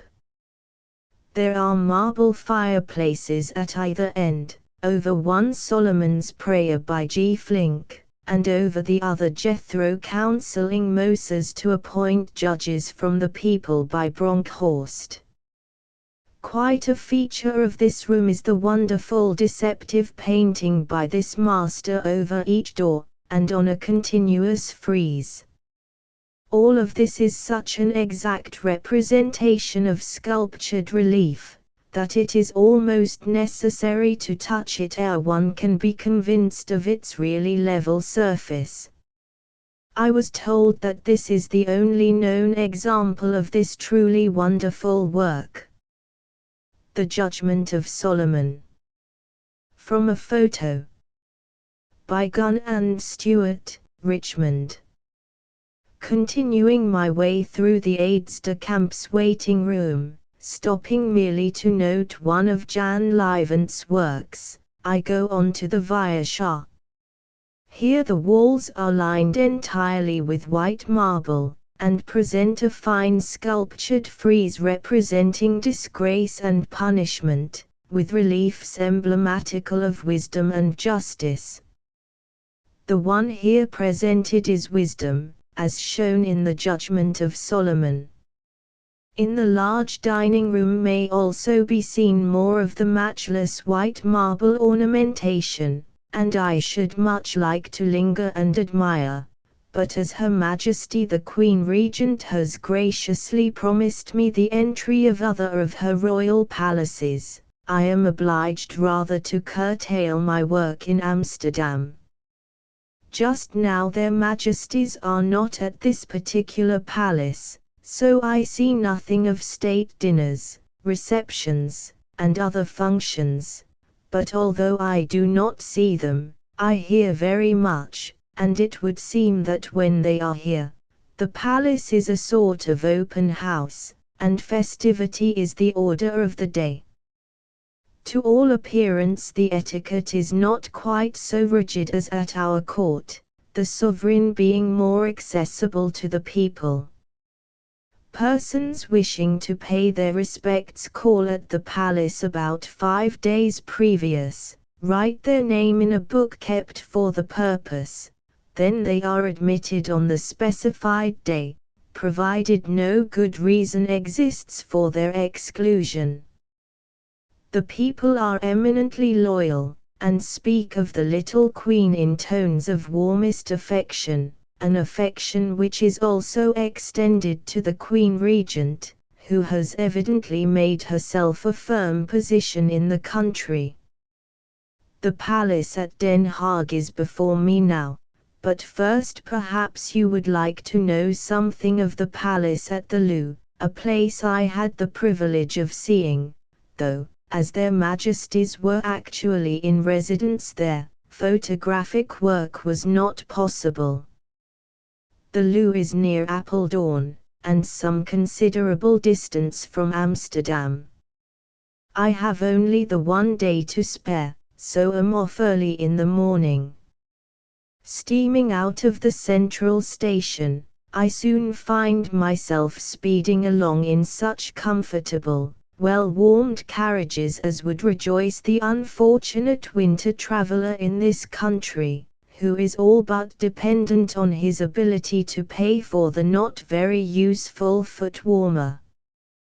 The country is pretty but flat, dikes instead of hedges, windmills without number, hundreds of cows in the fields, very fine cattle, but they do look comical, for the majority of them are wearing coats.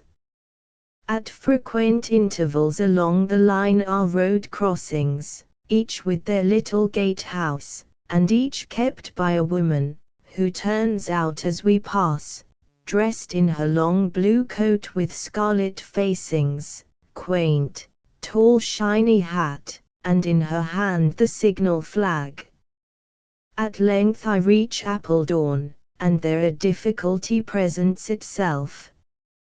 That the palace is some distance away I am aware, but how far I do not know, or in which direction, and while I am parleying and gesticulating in a mixture of French, English, and a few words of Dutch, the only conveyance obtainable takes itself off, and I am left to tramp through the woods with a jargon of Dutch directions ringing in my ears, and a very faint idea of longitude or latitude in my mind. The first part lay through a long, straggling village leading right into a beautiful forest.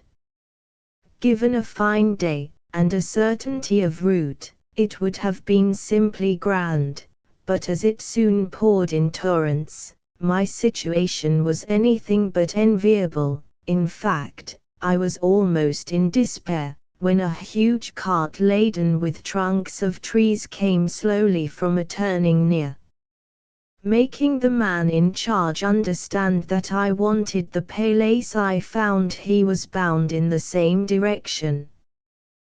By this time the rutty roads were almost ankle-deep in mud, so when I was invited to ride, I gladly scrambled to the top of the pile, and so jogged along, my good-natured guide trudging at the side, pipe in mouth, regardless of the weather.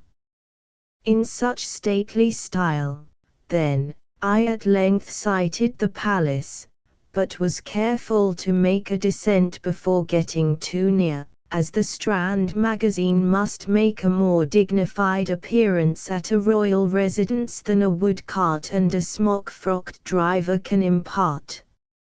4 or 5 men in state liveries bow profoundly as I enter, one of whom conducts me to an anteroom, and, after a short interval, through some long corridors, up some stairs and into the presence of one of Her Majesty's gentlemen of the household.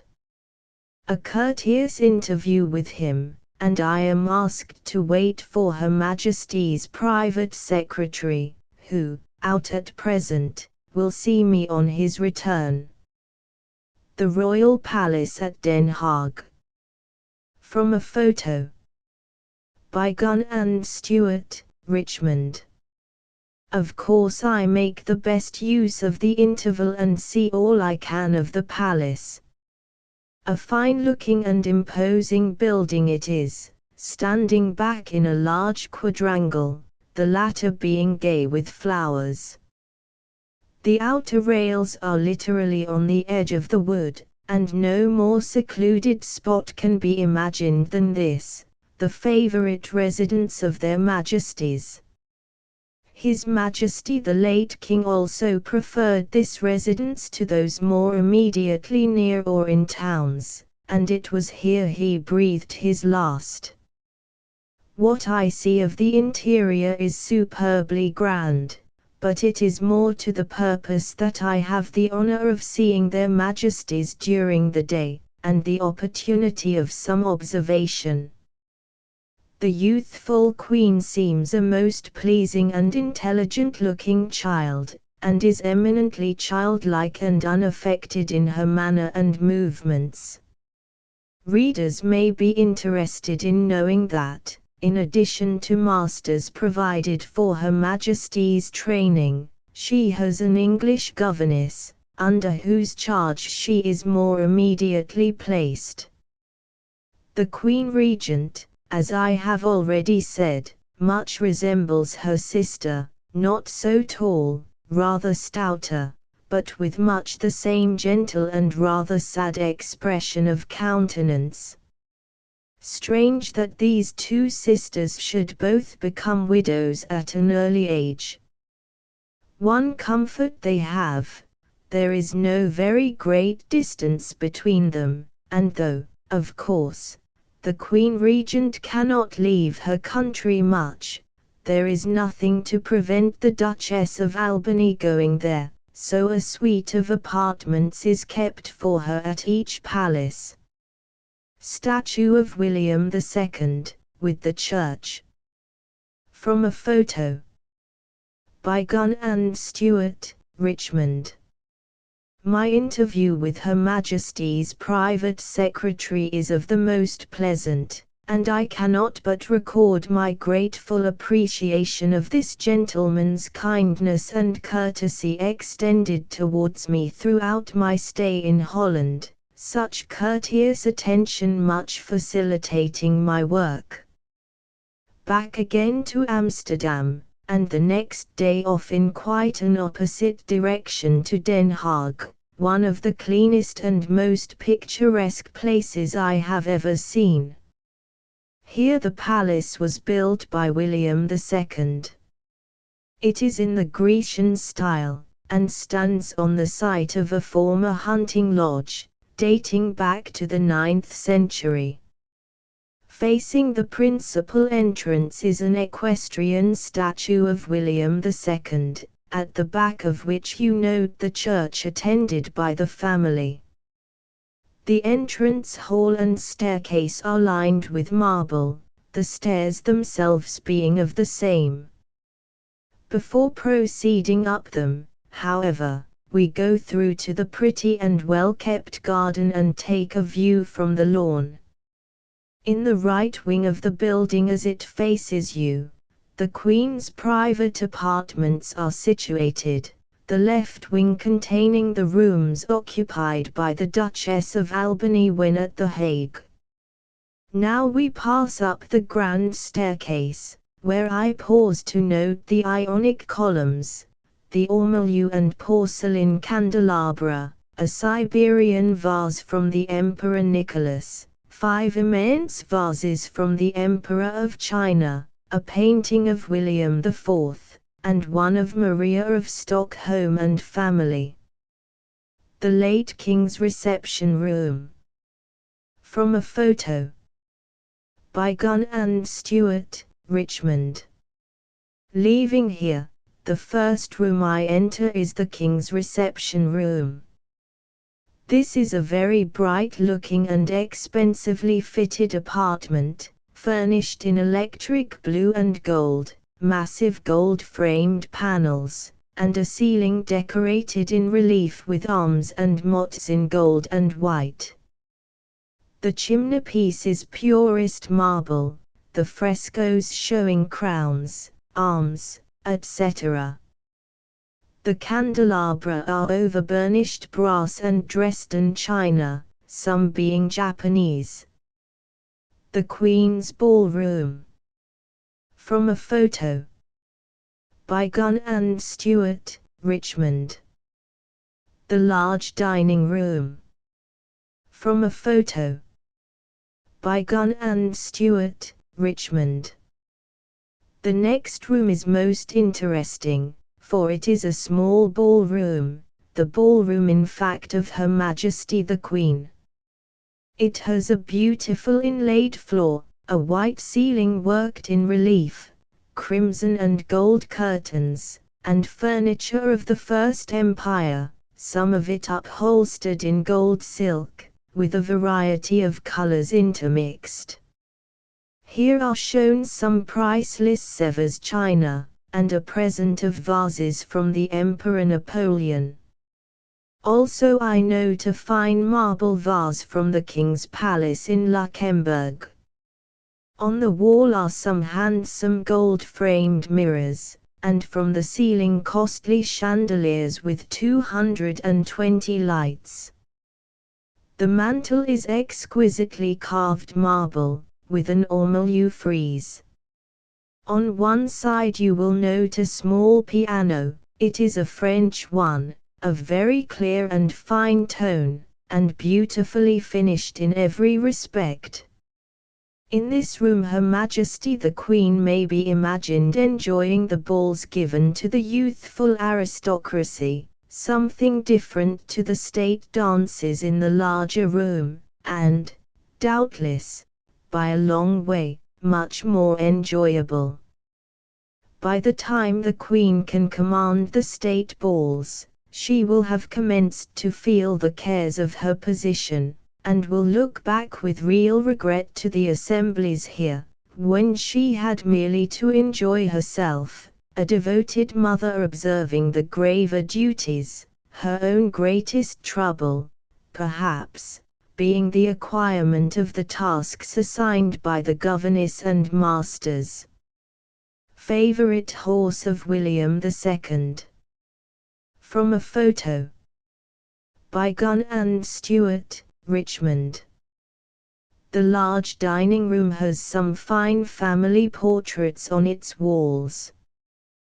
The first you will notice is that of William II, on horseback, leading an attack.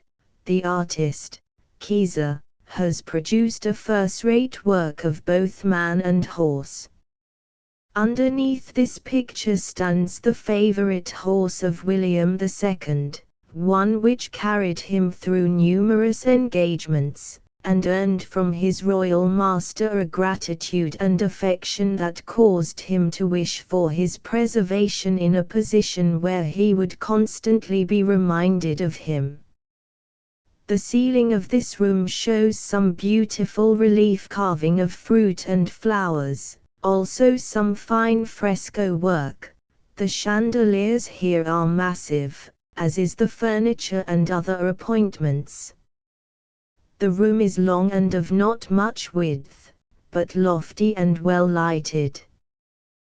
The buffet adjoining the dining room has some very costly and, at the same time, some very interesting contents. The Empire furniture is draped in rich crimson silk, the walls being covered with silk brocade of the same color.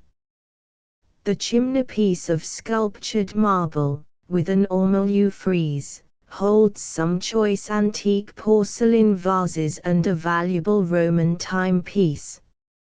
A massive chandelier hangs from the center of a ceiling wrought with the arms of the house, this chandelier being solid silver. It was presented by the inhabitants of Amsterdam, while two silver lustres at the sides of the fireplace were presented by Rotterdam. Two exquisite statues stand in front of the windows, one of Venus, the other Diana, midway between which is an immense porcelain vase on a pedestal. This you will note in the view given of the room.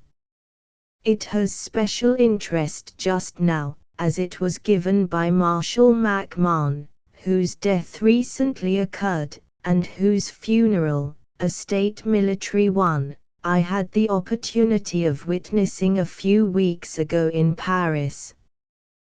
The Crystal Room. From a photo. By Gunn and Stewart, Richmond. The windows are of very fine stained glass, the different panes giving portraits of kings and princes, under each being depicted battles they had fought. Note this rare Florentine mosaic table with pedestal of ormolu. Then we will pass on to the Crystal Room, an anteroom to the ballroom. Some immense candelabra of purest crystal at once attracted my attention. Not only were they of the largest I had ever seen, but they were absolutely unique in composition. The pedestals in support were ormolu and marble. Sideboard and miniatures in small dining room. From a photo. By Gunn and Stewart, Richmond. The appointments here are again in the First Empire style. The view here shown is looking into the small dining room, the private dining room of their Majesties. In it there is to be seen a costly collection of miniatures, nearly 120 in number, every one of them from the hand of Dutch masters. They are all beautifully framed in groups. In the photograph you will observe a finely carved sideboard with some of these miniatures showing on either side. Also in this room you will find several specimens of engraving on brass and some Russian productions in malachite. The State Ballroom. From a photo.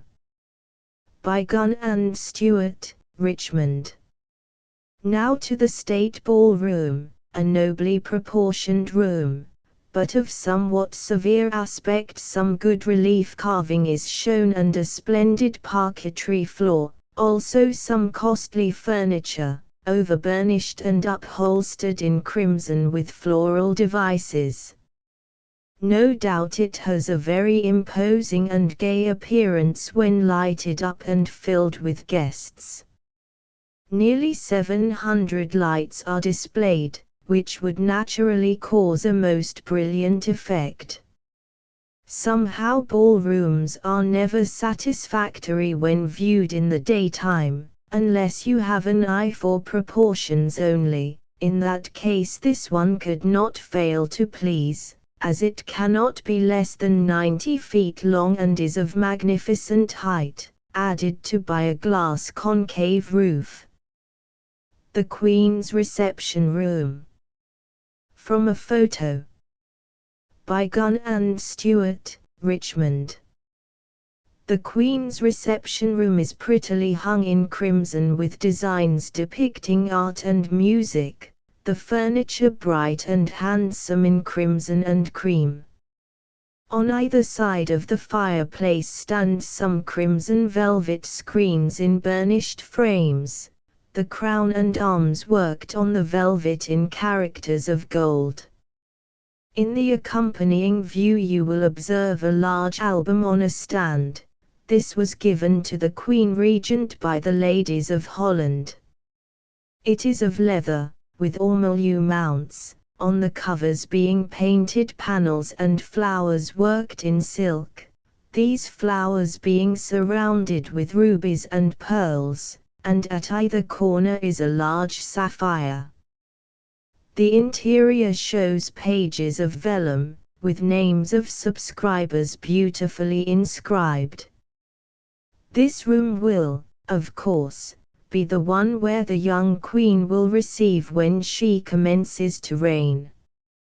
From here I went to view a suite of apartments, formerly the property of Queen Sophia, the first consort of the late king. These rooms are still in the same condition as when Her Majesty died. They are very fine rooms, and contain a vast number of curios of every description. They are lined entirely from floor to ceiling with mahogany, the furniture, which is massive, antique, and beautifully carved, being also of mahogany and tulip wood. I find one of Irad's grand pianos standing in the boudoir, and am told that it was a favorite instrument of the late queen. There are some fine specimens of vases, one an Adam and Eve, some of Swiss make, and others of Dresden. Also I note an exquisite model of a ship, an inlaid empire mirror, and other treasures too numerous to particularize. Overmantel in tea room. From a photo. By Gunn and Stewart, Richmond. The tea room is another that I must make brief mention of. It contains some valuable souvenirs in the form of vases, some from the Emperor Napoleon, these are jeweled, some from William IV of Germany, and some from the Emperor Frederick. Then there are others from Berlin and Potsdam, and still others of Sevres. On the marble mantel is a very intricate French timepiece, and over it an exquisite silver-framed mirror. An inlaid mosaic table is a feature here. The worth of it must be fabulous. The design is marvelously executed. Pope Pius IX was the donor. This room is really the tea room for the royal ladies when in residence. Music is again to the fore, and here Steinway is the favorite, one of his grand pianos occupying the place of honor. Now I go downstairs for a brief survey of the private apartments of the late king.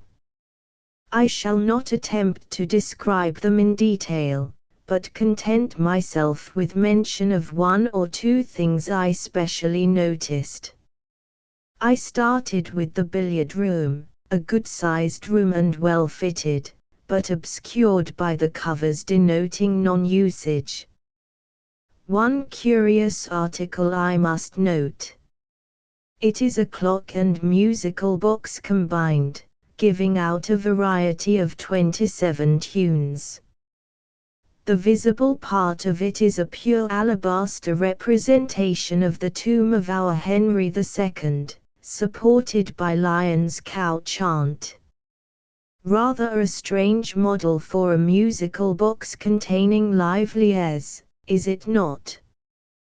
The late king's sitting room. From a photo. By Gunn and Stewart, Richmond. Then I pass on through the king's dining room, a stately and richly appointed apartment. On through the minister's room, and so into His Majesty's private sitting room. Here I cannot but linger. There are so many treasures rich and rare, the chief of which consists in the elaborate cabinets and other furniture, all of tortoise shell and silver, quite the best I have seen of its kind.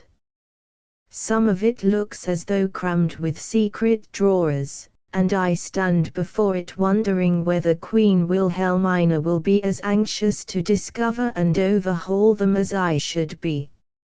I could tell you a deal more of what I saw at this palace at Den Haag, but, doubtless, have said enough to show you something of its wealth of appointments and costly treasures.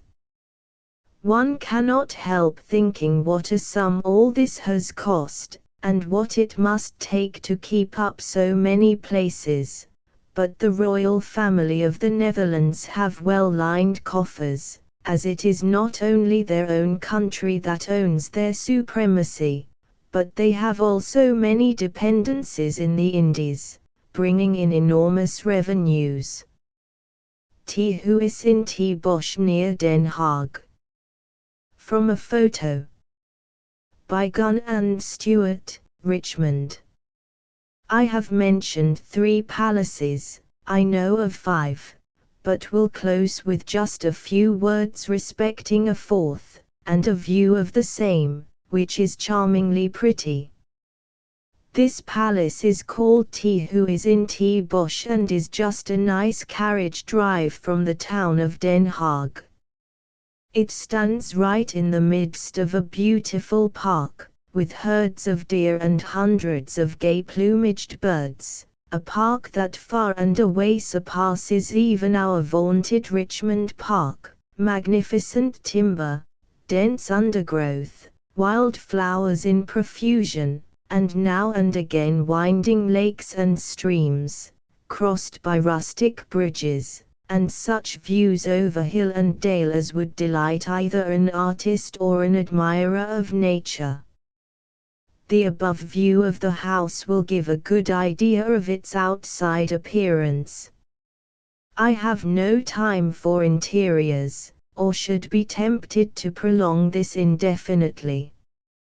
We have had a peep at the palaces of Holland, and many of us will know more of the country and its reigning family for the visit.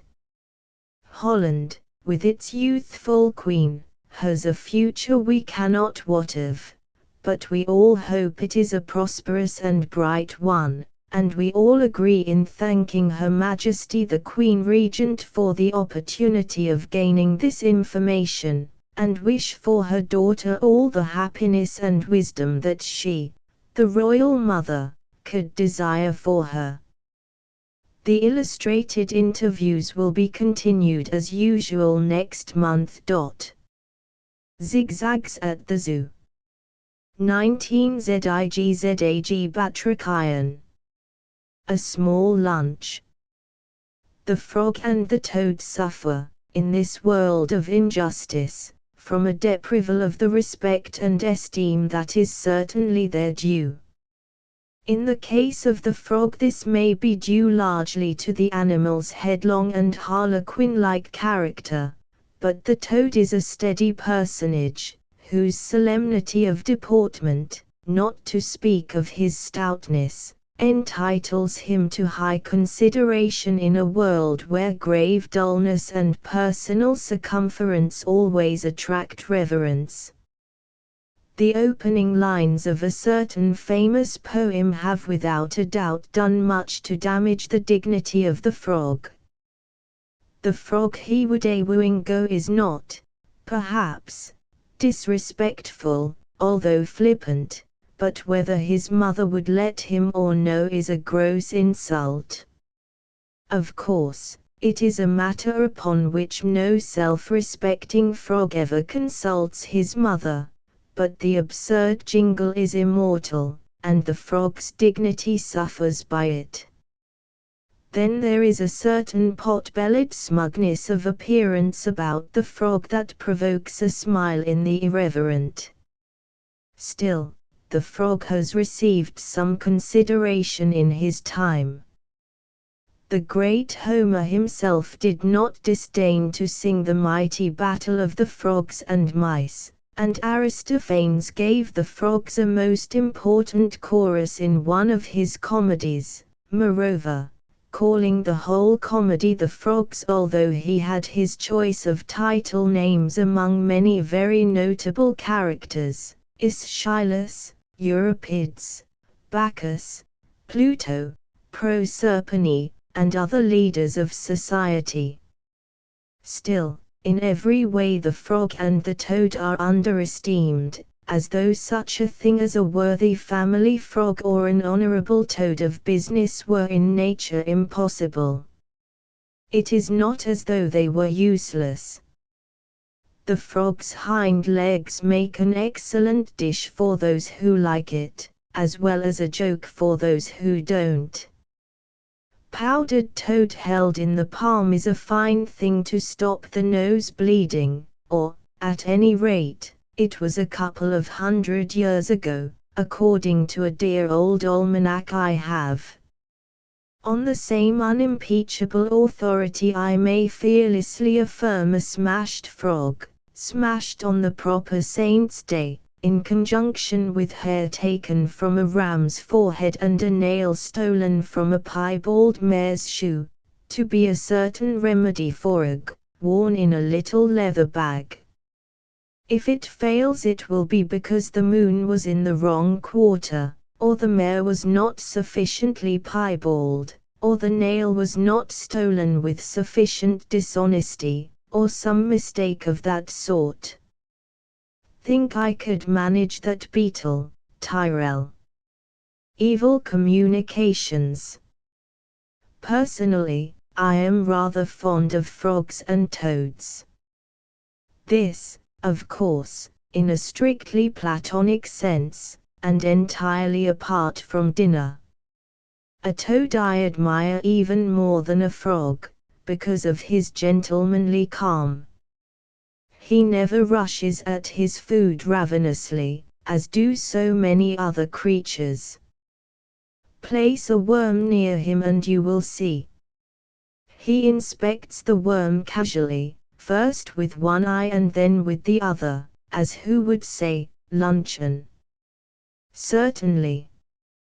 Delighted, I'm sure. Then he sits placidly a while, as though thinking of something else altogether.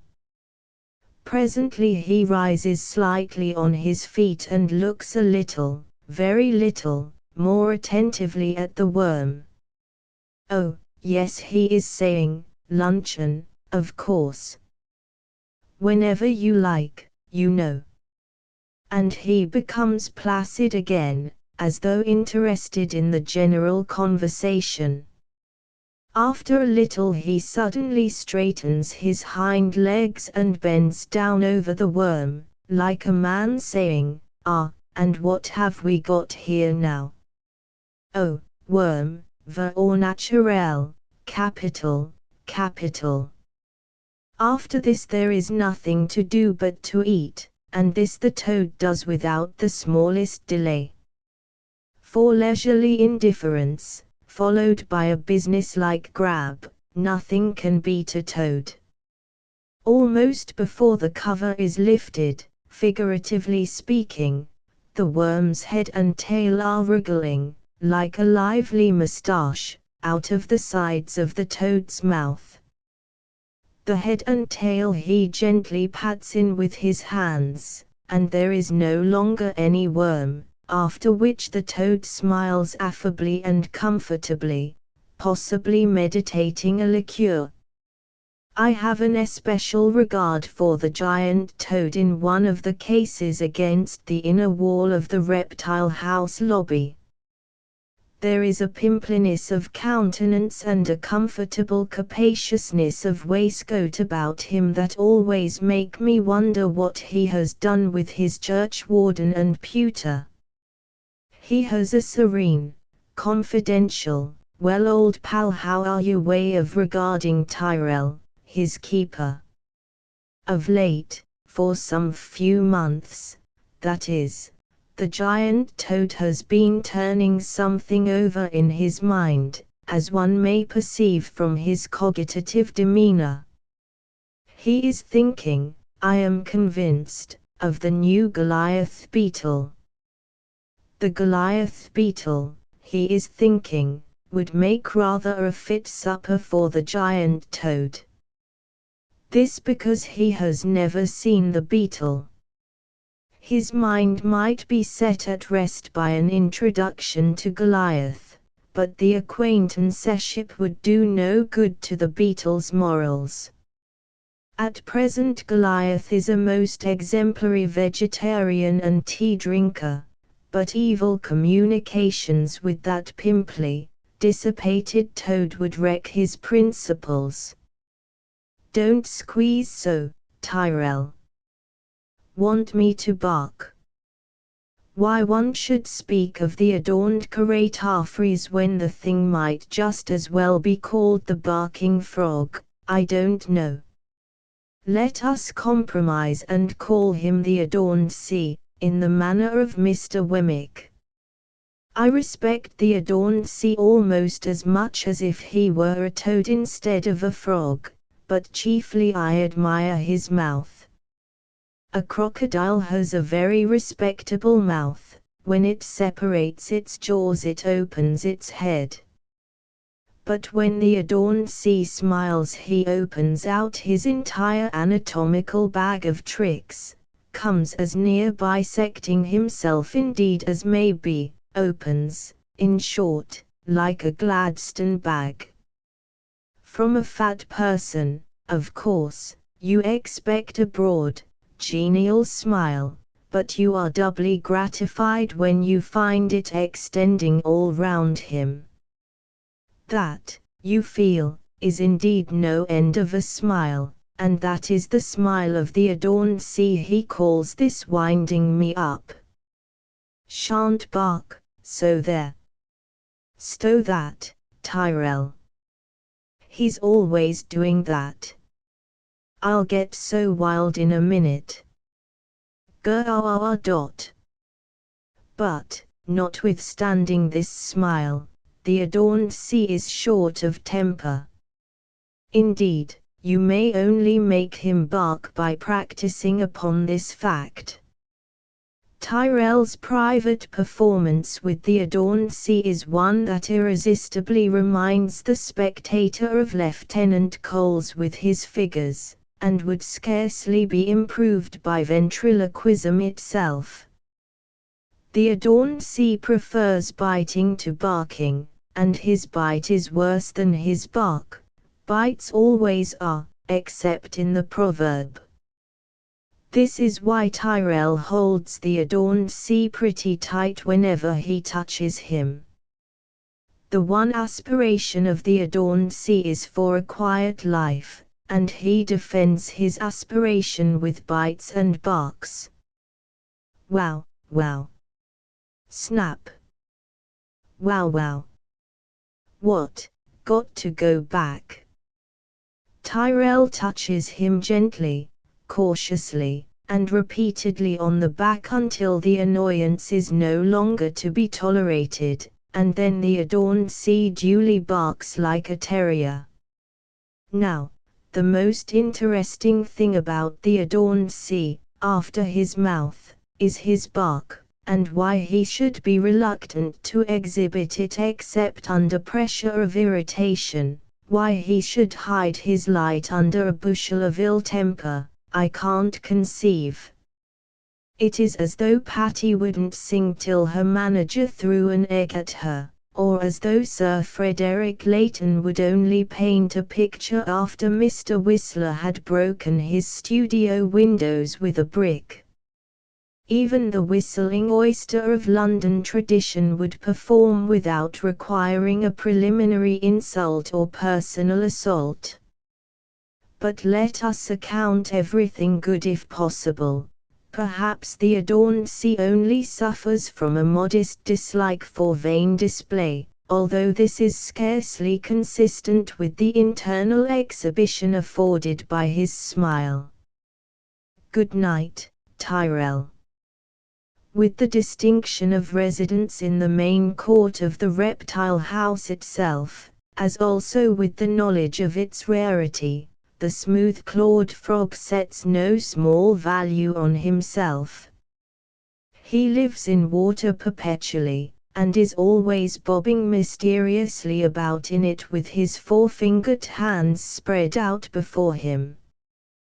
This seems to me to be nothing but a vulgar manifestation of the smooth-clawed frog's self-appreciation. He is like a coster conducting a Dutch auction, except that it is himself that he puts up for the bids of admiring visitors. With his double bunch of four fingers held eagerly before him he says, or means to say, 8. Ain't that cheap enough? 8. Going at 8. Who says 8? Now then, 8, for a noble frog like me. Presently, he wriggles a little in the water, as though vexed at the slackness of offers, then he drops one of the hands and leaves the other outstretched. 4. Anything to do business. 4. Nobody say 4. Oh, blow this, and with a jerk of one long paddle he dives among the weeds. Them shiny-looking swells ain't got no money, is what I am convinced he reports to his friends. The smooth-clawed frog has lately begun to breed here, a thing before unknown, so that his rarity and value are in danger of depreciation. But such is his inordinate conceit of himself that I am convinced he will always begin the bidding with 8. Happy. I am happy. Why shouldn't I be happy? The society lodges me. Tyrell feeds me. No expense to me, you know. Good day to you. If you rejoice in the sight of a really happy, contented frog, you should stand long before White's green frog, and study his smile. No other frog has a smile like this. Some are wider, perhaps, but that is nothing. A frog is ordained by nature to smile much, but the smile seems commonly one of hunger merely, though often one of stomach ache. White's green frog smiles broad content and placid felicity.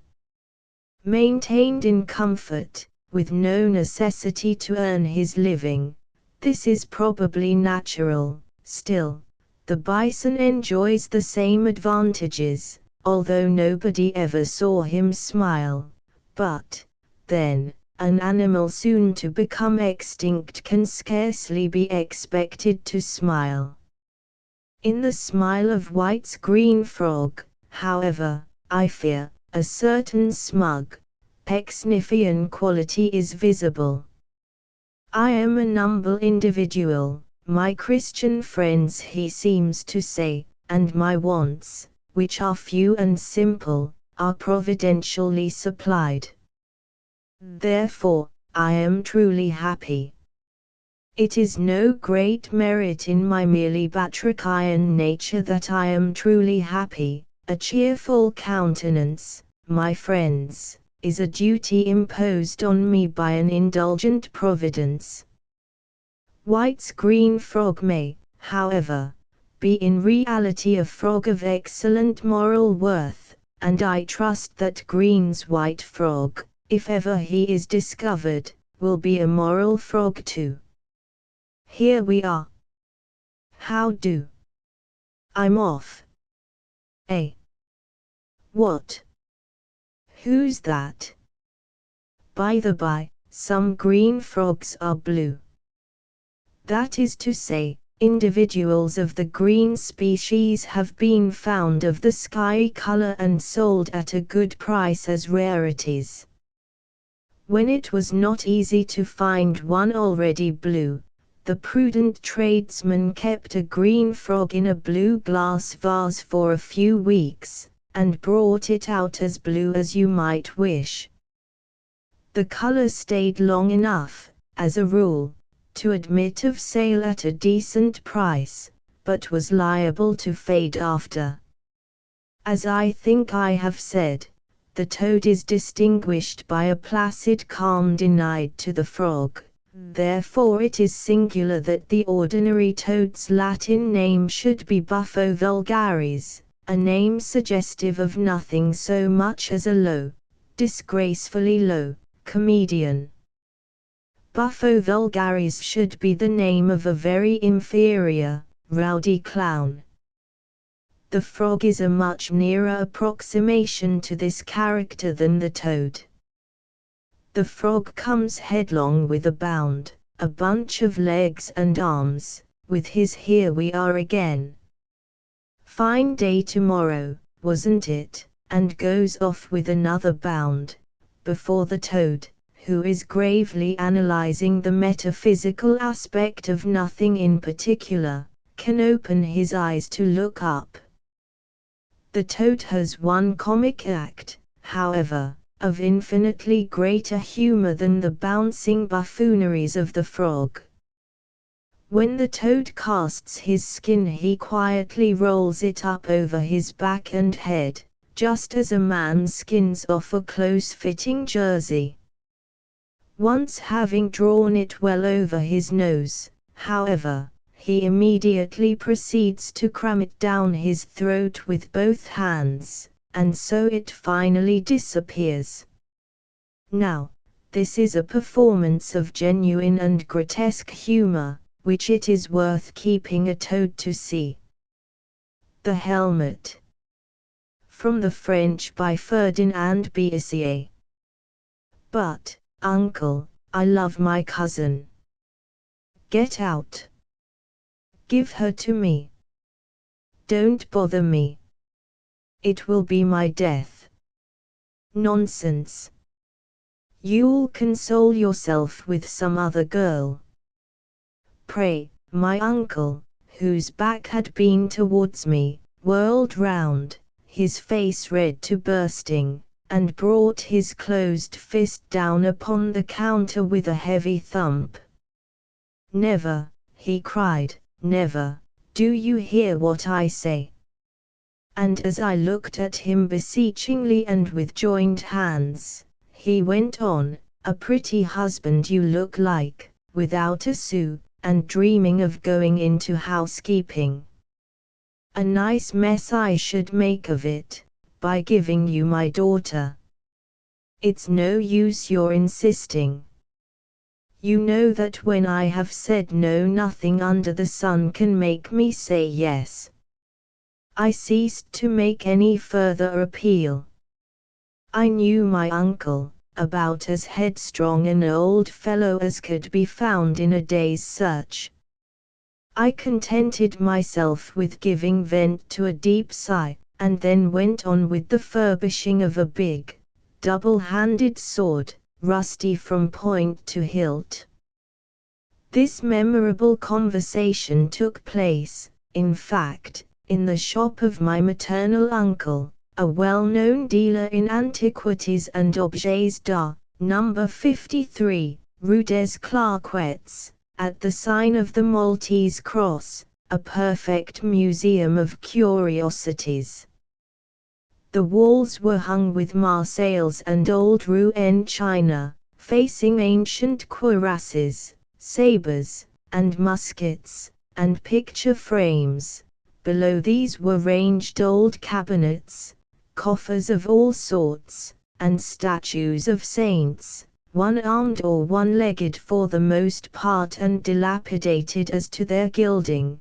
Then, here and there, in glass cases, hermetically closed and locked, there were knickknacks in infinite variety, lacrimatories, tiny urns, rings, precious stones, fragments of marble, bracelets, crosses, necklaces, medals, and miniature ivory statuettes, the yellow tints of which, in the sun, took momentarily a flesh-like transparency. Time out of mind the shop had belonged to the Cornubots. It passed regularly from father to son, and my uncle, his neighbors said, could not but be the possessor of a nice little fortune.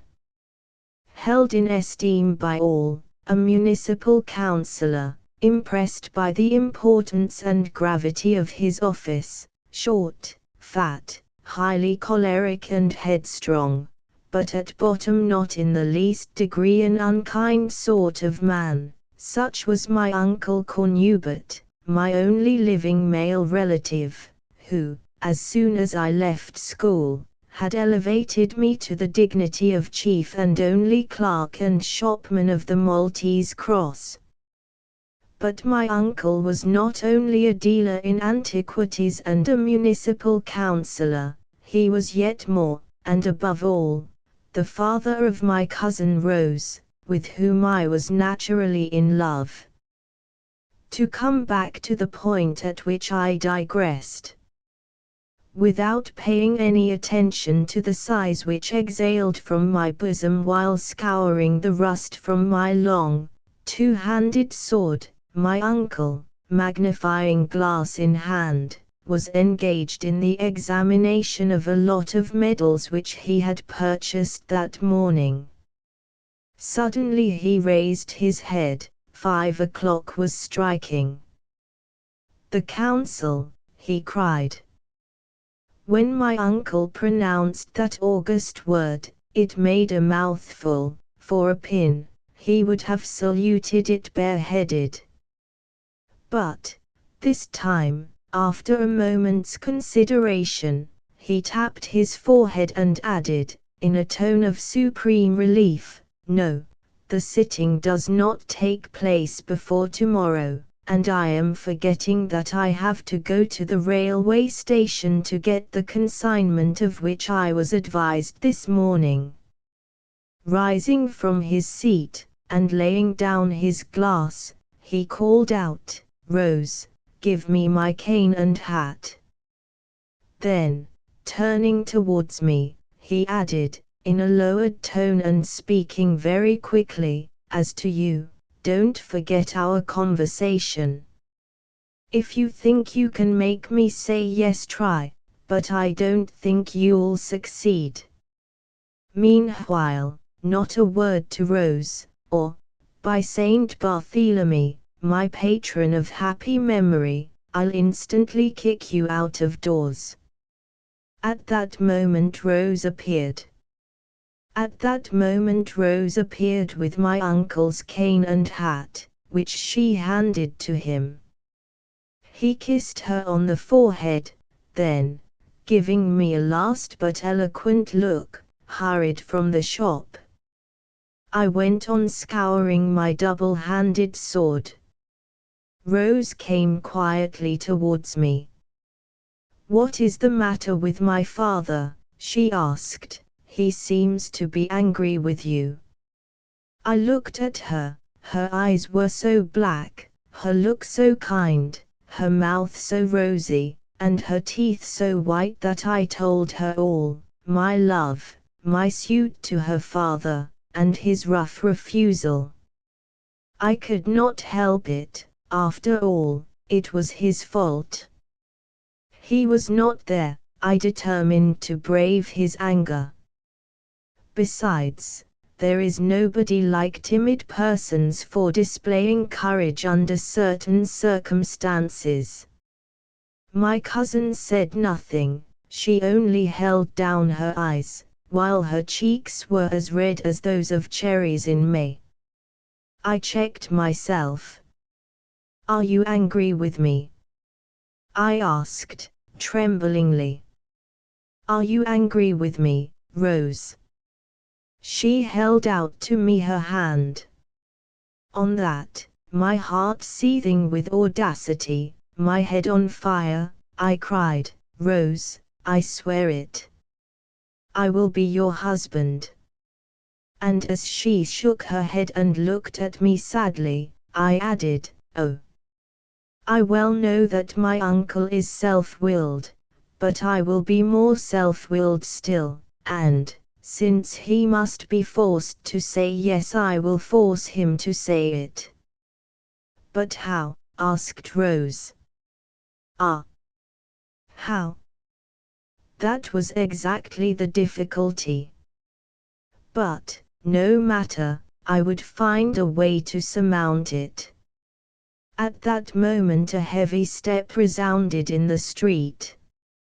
Instinctively we moved away from each other. I returned to my double-handed sword, and Rose, to keep herself in countenance, set to dusting, with a corner of her apron, a little statuette in its faded red velvet case.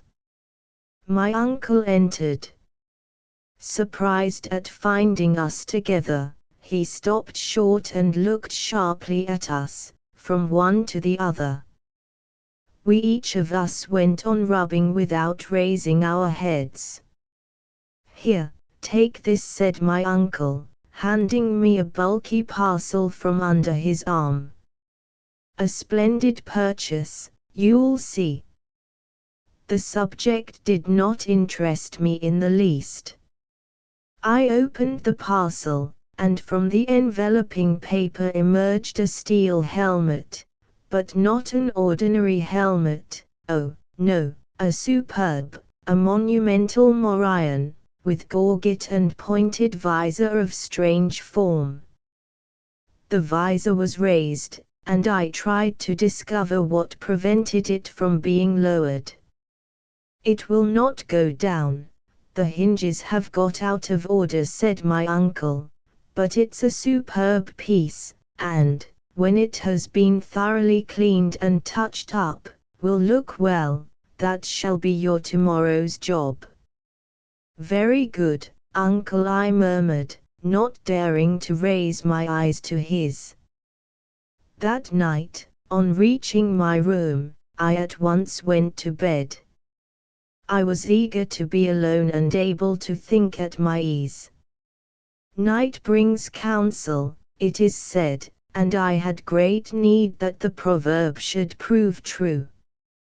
But, after lying awake for an hour without receiving any assistance, I fell off to sleep, and, till next morning, did nothing but dream the oddest dreams.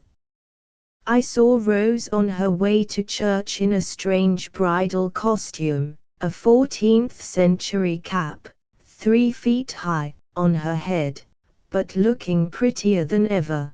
Then suddenly the scene changed to moonlight, in which innumerable helmets and pieces of old china were dancing a wild farandula, while my uncle, clad in complete armor and with a formidable halberd in his hand, conducted the bewildering whirl.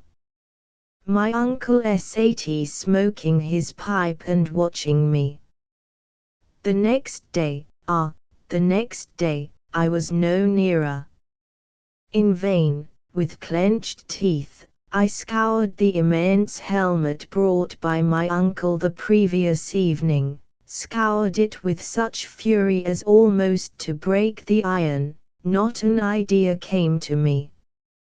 The helmet shone like a sun. My uncle sat smoking his pipe and watching me, but I could think of nothing, of no way of forcing him to give me his daughter. At 3 o'clock Rose went into the country, whence she was not to return until dinner time, in the evening.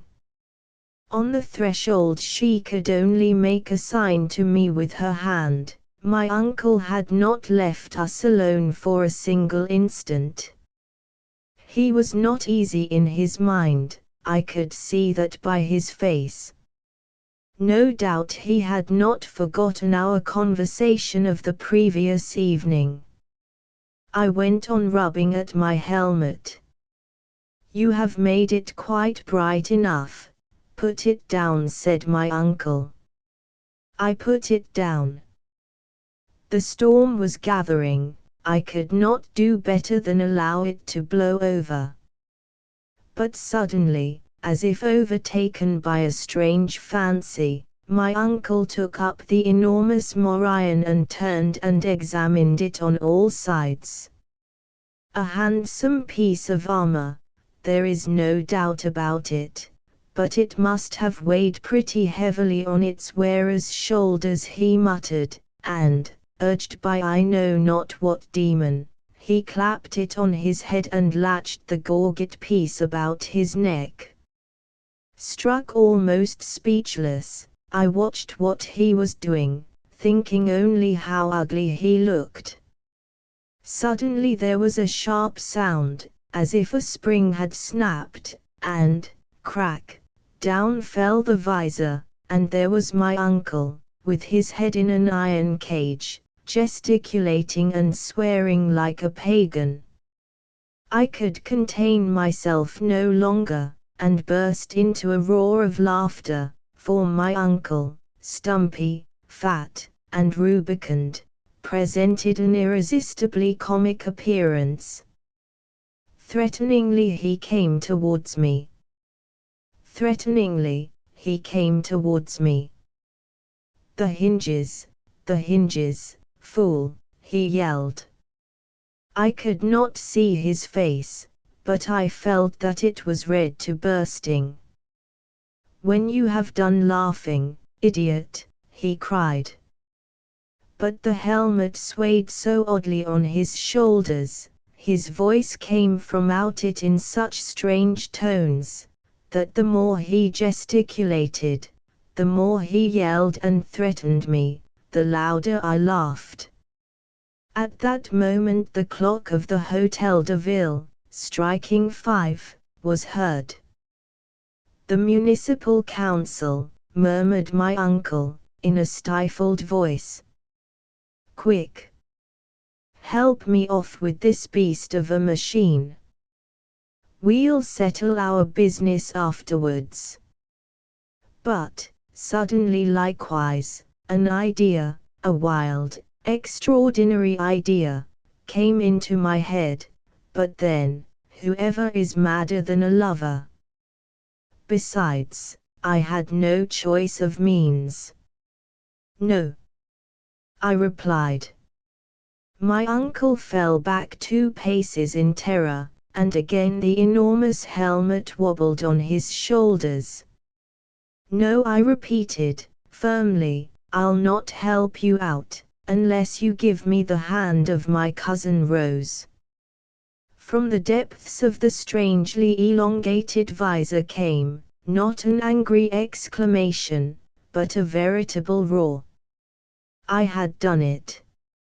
I had burned my ships. If you do not consent to do what I ask of you, I added, not only will I not help you off with your helmet, but I will call in all your neighbors, and then go and find the municipal council. You'll end your days on the scaffold, cried my uncle. The hand of Rose. I repeated. You told me that it would only be by force that you would be made to say yes. Say it, or I will call in the neighbors. The clock was still striking. My uncle raised his arms as if to curse me. Decide at once, I cried. Somebody is coming. Well, then, yes, murmured my uncle. But make haste. On your word of honor. On my word of honor. The visor gave way, the gorget piece also, and my uncle's head issued from durance, red as a poppy. Just in time. The chemist at the corner, a colleague in the municipal council, entered the shop.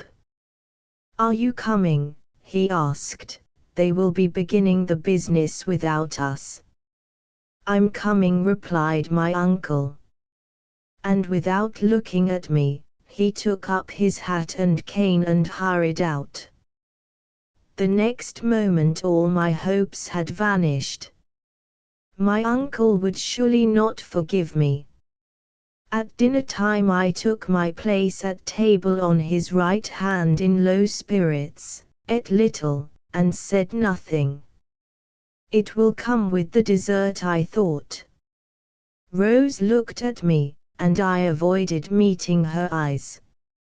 As I had expected, the dessert over, my uncle lit his pipe, raised his head, and then, Rose, come here. Rose went to him. Do you know what that fellow there asked me to do, yesterday? I trembled like a leaf, and Rose did the same. Do you love him? To give him your hand, he added. Do you love him? Rose cast down her eyes. Very well, continued my uncle, on this side, the case is complete. Come here, you. I approached him. Here I am, uncle, and, in a whisper, I added quickly, forgive me. He burst into a hearty laugh. Marry her, then, donkey, since you love her, and I give her to you. Ah, uncle. Ah, dear papa. And Rose and I threw ourselves into his arms. Very good. Very good, he cried, wiping his eyes. Be happy, that's all I ask. And, in turn, he whispered in my ear, I should have given her to you all the same, you big goose, but, keep the story of the helmet between us two. I give you my word that I have never told it but to Rose, my dear little wife. And, if ever you pass along the Rue des Clarquettes, number 53, at the place of honor in the old shop, I'll show you my uncle's helmet, which we would never sell. The Music of Nature by a T. Camden Pratt. Reference was made at the close of the last article to the voice of the dog, and his method of making his feelings and desires understood. It is, of course, well known that this is an acquired habit, or accomplishment. In a state of nature the dog does not even bark, he has acquired the art or knowledge from his companionship with man. Isaiah compares the blind watchmen of Israel to dogs, saying, they are dumb, they cannot bark. Again, to quote the argument of Dr. Gardner, the dog indicates his different feelings by different tones. The following is his yelp when his foot is trod upon. Dog yelping. Haydn introduces the bark of a dog into the scherzo in his 38th quartet. Indeed, the tones of the voice of the dog are so marked, that more than any other of the voices of nature they have been utilized in music. The merest Tio in the study of dog language can readily distinguish between the bark of joy, the deep-mouthed welcome as we draw near home as Byron put it, and the angry snarl, the yelp of pain, or the accents of fear. Indeed, according to an assertion in the Library of Entertaining Knowledge, the horse knows from the bark of a dog when he may expect an attack on his heels. Gardner suggests that it would be worthwhile to study the language of the dog. Perhaps Professor Garnier, when he has reduced the language of the monkey to a B.C., might feel inclined to take up the matter. Next to the dog there is no animal in which there is more variation of sound than in oxen. Their lowing, the rough and rude, is music to the farmer's ear, save one who moans the loss of her sportive young. With wandering eye and anxious look she grieves the livelong day. It is specially difficult in the case of oxen to suppose that they have a language, but it is impossible to doubt that the variations of their lowing are understood of one another, and serve to express their feelings if not their thoughts. The ox. In the matter of exclamations, one knows how readily these may be imitated upon the violin, or in the case of the deeper or more guttural sounds, on the violoncello. The natural effect is greatly aided by the sliding of the finger along the note, especially in the case of the lowing of cattle, but there are other exclamations that are readily reduced to music. Gardner gives one or two interesting cases, and the common salutation, "How do ye do," may be instanced. It usually starts on B natural, and the voice rising to D ends on C, whereas the reply, "Pretty well, thank you," begins on D, and falling to A, ends again on D. After a few attempts on the piano, the reader will be able readily to form these notes for himself. Cowlowing. The horse, on the other hand, is rarely heard, and, though having a piercing whinny which passes through every semitone of the scale, it is scarcely ever varied. Horse neighing. The chirp of the grasshopper. The music of the insects has already been alluded to, and everyone will agree with Gilbert White that not undelightful is the ceaseless hum, to him who musing walks at noon. The entomologist has labored hard to show us that the insect has no voice, and that the drowsy hum is made by the wings, a fact which, being beyond all cavil, puts to the blush the old-world story of Plutarch, who tells us that when Terpander was playing upon the lyre, at the Olympic Games, and had enraptured his audience to the highest pitch of enthusiasm, a string of his instrument broke, and a cicada or grasshopper perched on the bridge supplied by its voice the loss of the string and saved the fame of the musician. To this day in Suriname the Dutch call them lyre players. If there is any truth in the story, the grasshopper then had powers far in advance of his degenerated descendants, for now the grasshopper, like the cricket, has a chirp consisting of 3 notes in rhythm, always forming a triplet in the key of bee-fly buzzing. Gardner, on the authority of Dr. Primat, states that, to produce the sound it makes, the housefly must make 320 vibrations of its wings in a second, or nearly 20,000 if it continues on the wing a minute. The sound is invariably on the note F in the first space. The music of a duck's note is given in the annexed score. In conclusion, an article on the music of nature would not be complete without an allusion to the music of the winds and the storm. Admirers of Beethoven will recall numerous passages that would serve as illustrations. One particularly might be mentioned, the chorus in Judah, Haydn, "The Lord devoureth them all," which is admirably imitative of the reverberations of the cataract and the thundering of mighty waters.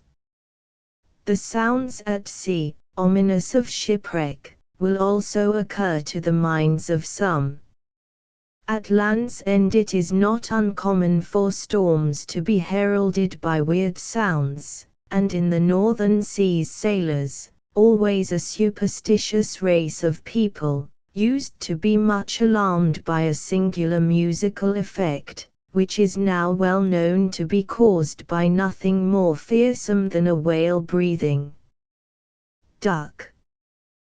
These instances might be still further multiplied, but enough have, perhaps, been given to excite some general interest in the music of nature. Portraits of celebrities at different times of their lives. Sir Henry Locke. Born 1827. Age 22. From a painting. Age 39. From a painting by G. Richmond, R.A. Present day. From a photo. By Foster and Martin, Melbourne. Sir Henry Brougham Locke, GCMG, KCB, whose name has recently been so prominently before the public in connection with the disturbances in Mashonaland, is Chief Commissioner at the Cape. In his diplomatic career he was taken prisoner during the war with China, and, with Mr. Bowlby, the Times correspondent, was carried about in a cage by his captors, and exhibited to the natives. After his liberation he returned to England, and was appointed Governor of the Isle of Man, and subsequently Governor of Victoria, and, in 1889, was appointed to succeed Sir Hercules Robinson as Chief Commissioner at the Cape. Madame Belle Cole. Age 8. From a photograph. Age 20. From a photo. By Nagelai, New York. Present day. From a photo. By Whaley, Regent Street. It was in Jubilee year that the British public were first charmed by the singing of this admirable American contralto. She sang in London, and successive audiences were quick to confirm the judgments of Sir Joseph Barnby and certain other critics who had heard her only in private. Her advance to the front rank of English singers was exceedingly rapid, and her position amongst us was long since made secure. Madame Cole has taken part in nearly all the great musical events in this country during the past 4 years. She has sung everywhere in London, with the Royal Choral Society at the Albert Hall, at the Handel Festival at the Crystal Palace, at the Ballad Concerts, at the Monday Popular Concerts, at Sir Charles Halley's concerts, and at Bristol, Chester, Leeds, Birmingham, and other leading towns. As seems to have been the case with most well-dowered musicians, Madame Cole's talent owes something to heredity. Musical ability, greater or less, may at all events be traced back in her family for a considerable period. Madame Cole's first distinct success in public was gained with Mr. Theodore Thomas, during that gentleman's first grand transcontinental tour from ocean to ocean in 1883. The Lord Bishop of Peterborough. Born 1843. Age 17. From a photograph. Age 23. From a photo. By Wheeler and Day, Oxford. Age 48. From a photo. By H. S. Mendelssohn, Newcastle. Present day. From a photo. By Elliot and Fry. Professor the Reverend Mandell Creighton, M.A., was born at Carlisle, and educated at Durham Grammar School and Merton College, Oxford. He was ordained deacon in 1870 and priest in 1873, and in 1875 accepted the living of Embleton, in Northumberland. In 1884 he was elected to the newly founded Professorship of Ecclesiastical History in the University of Cambridge. In 1885 he was appointed by the Crown Canon Residentiary of Worcester Cathedral.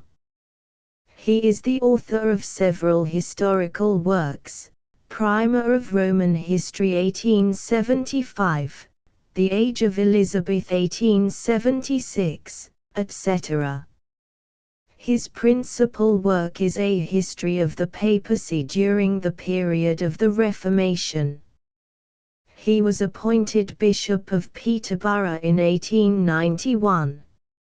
Lord Wantage. Born 1832. Age 17. From a drawing. Age 32. From a photograph. Age 41. From a photograph by Keimar Fraisse, Brussels. Robert James Lloyd Lindsay, KCB, VC is the eldest son of the late Lieutenant General James Lindsay. He was educated at Eton, and at an early age entered the army. He served in the Guinea, 1854–5, part of the time as aide-de-camp to the commander-in-chief. At the Battle of Alma, amidst great disorder, he reformed the line and stood firm with the colors. At Inkerman he distinguished himself by charging and repulsing a strong body of Russians with a few men, for which distinctions he was justly awarded the Victoria Cross. Lord Wantage was equerry to the Prince of Wales, 1858–9, and has been extra equerry to His Royal Highness since 1874. He is also the Lord Lieutenant and a County Councillor of Berkshire. He married, in 1858, Harriet Sarah, only child of the first Baron Overstone. Age 50. From a painting by W. Onlis, R.M. Present day. From a photograph by W. Ander H. Fry, Brighton. Sir Richard Temple, Bart., MP, born 1826. Age 20. From a painting. Age 30. From a photo. By Southwell Brothers, Baker Street, London. Age 42. From a photo. By Bourne and Shepherd. Present day. From a photo. By Elliot and Fry. Sir Richard Temple, Bart., GCSI, MP, D.C.L., Oxon, LL.D. Cantab, of the Nash, Kempsey, near Worcester, entered the third class of the Bengal Civil Service in 1846. He was secretary to Sir John Lawrence in the Punjab, and eventually was appointed Chief Commissioner of the Central Provinces, and the political resident at Hyderabad. He was Foreign Secretary to the Governor-General, and Finance Minister of India, from 1868 to 1874. In January 1874, he was appointed to superintend the relief operations in the famine-stricken districts of Bengal. He became Lieutenant Governor of Bengal in 1875, was created a baronet in August 1876, and was appointed Governor of the Presidency of Bombay in January 1877, which office he held till March 1880. He sits for the Kingston Division of Surrey. A Terrible New Year's Eve. By Kathleen Huddleston. In a little Belgian village not many miles from Brussels the winter sun shone brightly. It shone through the quaint old windows of a little, red-tiled cottage, and on the figure of a girl who stood in the center of the kitchen reading a long, closely written letter. Over the blazing fire, where the pot or few was simmering, bent an old woman, and the girl's voice came joyously to her as she stirred the savory mess. "My aunt, Paul has sent for me. My aunt, Paul has sent for me. At last he has got permanent work. It is nothing very great at present, but it may lead to better things, and the pay is enough, with what he has saved, to enable him to rent a little apartment. If I can, he wants me, with our little Pierre, to catch the coach at Les Trois Frères tomorrow. We should then reach Brussels by night and spend our New Year together." As Babette spoke, her cheeks all flushed with hope and joy, the eyes of both the women rested on a cradle that stood in the room. In this, baby Pierre, only a 12-month-old, lay sleeping peacefully. Then said the old woman, sadly, "I shall miss you, dearest, and the baby too. Still, it is only right you should go. Perhaps in the summer you may return for a bit. Time passes quickly.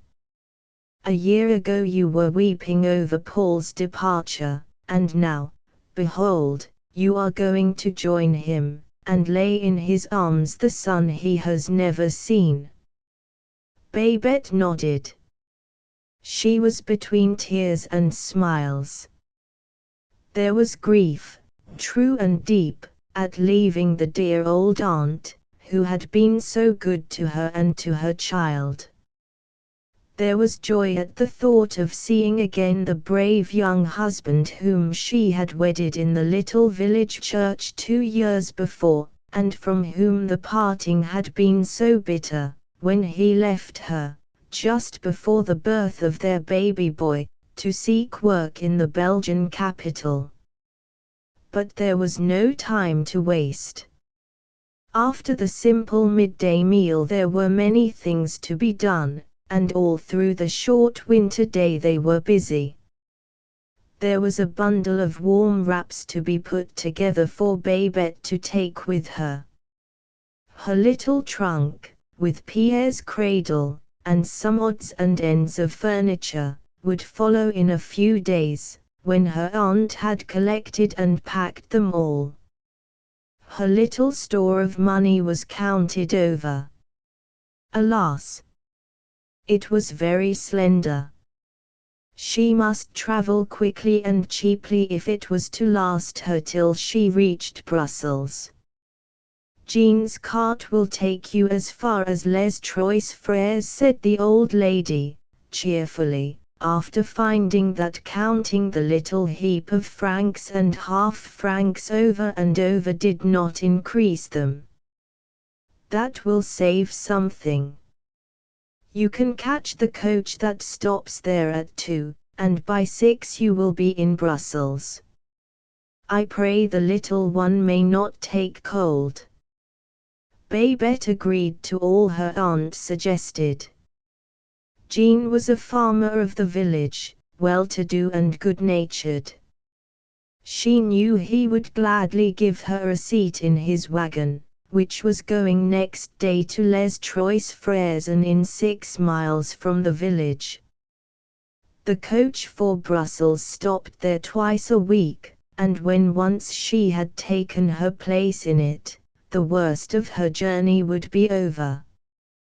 They went to rest early that night, and by 11 next morning the last goodbye had been said. Pretty Babette was seated by the side of Farmer Jean, with her baby boy, wrapped up in numerous shawls, clasped tightly to her, and the great Flemish horses were plodding, slowly but surely, towards Les Trois Frères. The day was not as bright as the preceding one. Snow had fallen during the night, and the sky looked heavy, as though there were more to come. Babette shivered, in spite of her long, warm cloak. The roads were freezing hard, but they managed to proceed for a mile or two, and then suddenly there came a sway and a lurch, for one of the horses had slipped and fallen on the snowy road, and the other was trying to free himself from his struggling companion by frantic kicks and plunges. Farmer Jean had a man with him, and between them they got the poor animal up, while Babette stood in the cold highway, her baby peeping wonderingly from the folds of her cloak. The horse was bruised and cut about the knees, but otherwise unhurt, so the men resumed their places. Babette climbed back to hers, and the heavy cart went jolting on. The farmer cracked his whip, and whenever the road grew worse he or his man got down and led the horses. In spite of this, their progress grew slower and slower.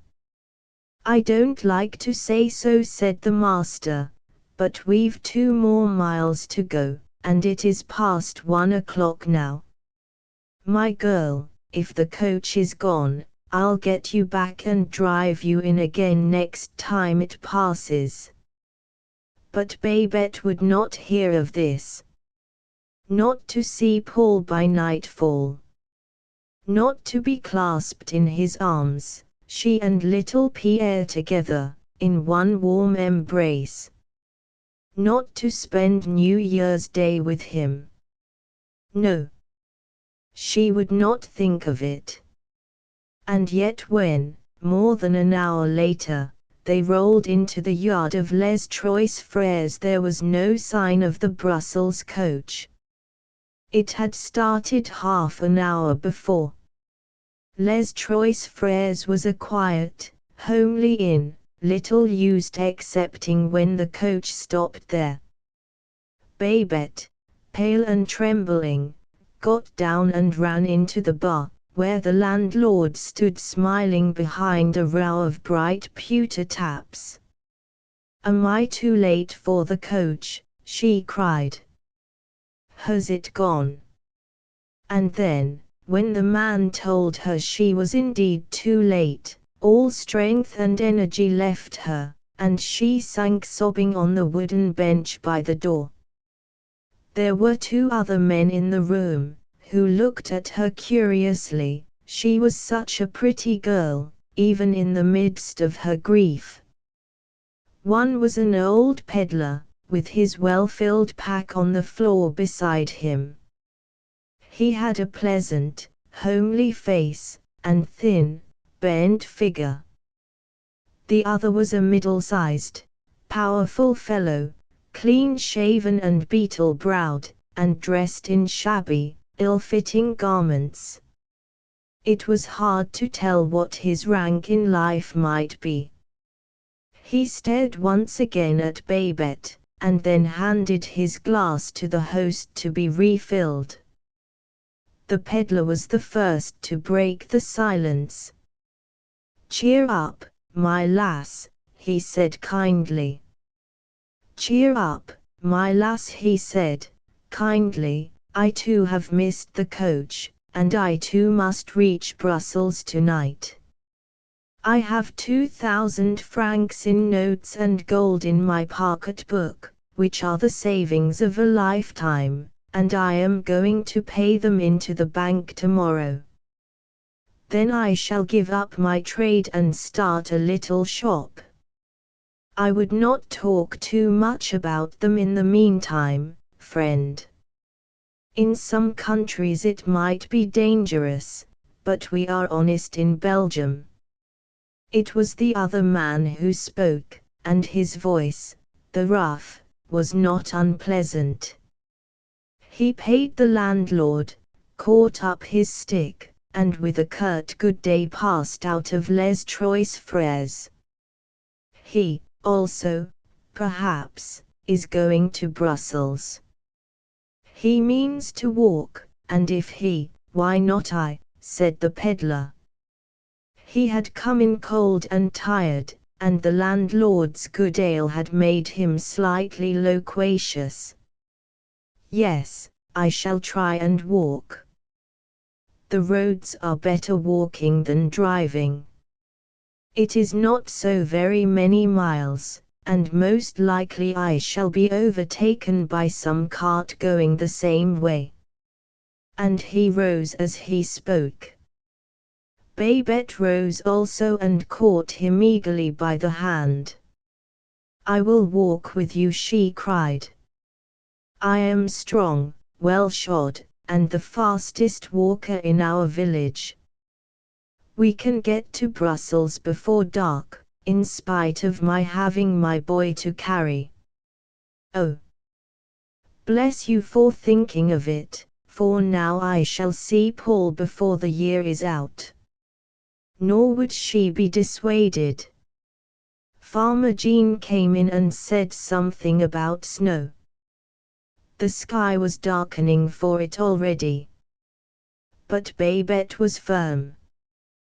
The landlord's buxom wife came forth from an inner room and offered her a lodging for the night, and then, when she could not persuade her, helped her to wrap the baby up afresh, and finally made her place in her pocket a tiny flask of brandy, in case, she said, the snow should overtake them.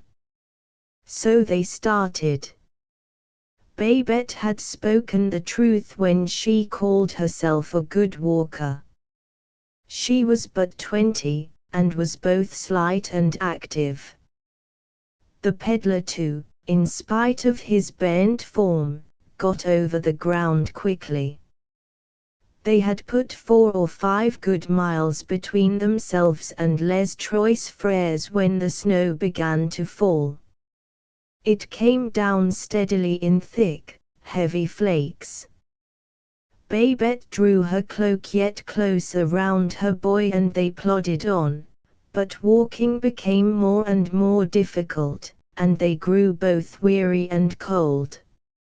Suddenly, by the roadside, several yards ahead, they saw a man's figure. He was coming to meet them, and drew near rapidly, and then they recognized their friend in the shabby brown clothes, who had left the inn so shortly before them. "I saw you coming," he explained, "so came to meet you." Madam, with a bow to Babette, polite for one so uncouth-looking, "can go no further tonight, the storm will not pass off yet. I live not far from here with my mother and brothers, and if Madam likes, we can all take shelter under my humble roof. It is but a poor place, but you will be welcome, and doubtless we can find 2 spare beds." They could do nothing but thank him and accept his offer. Even Babette acknowledged that all hope of reaching Brussels was now over. The new year would have dawned before she and her husband met. The wind had risen and the snow, half turned to sleet, was now beating furiously into their faces. It was all they could do to keep their feet.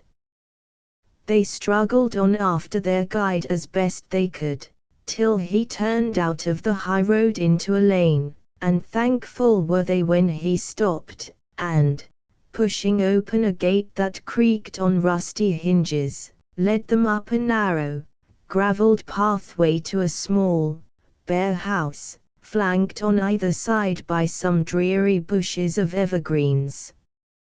In answer to his peremptory knock, the door was opened by a man slighter and shorter than himself, but sufficiently like him to be known as his brother, and the travellers staggered in, the door, with a heavy crash, blowing to behind them.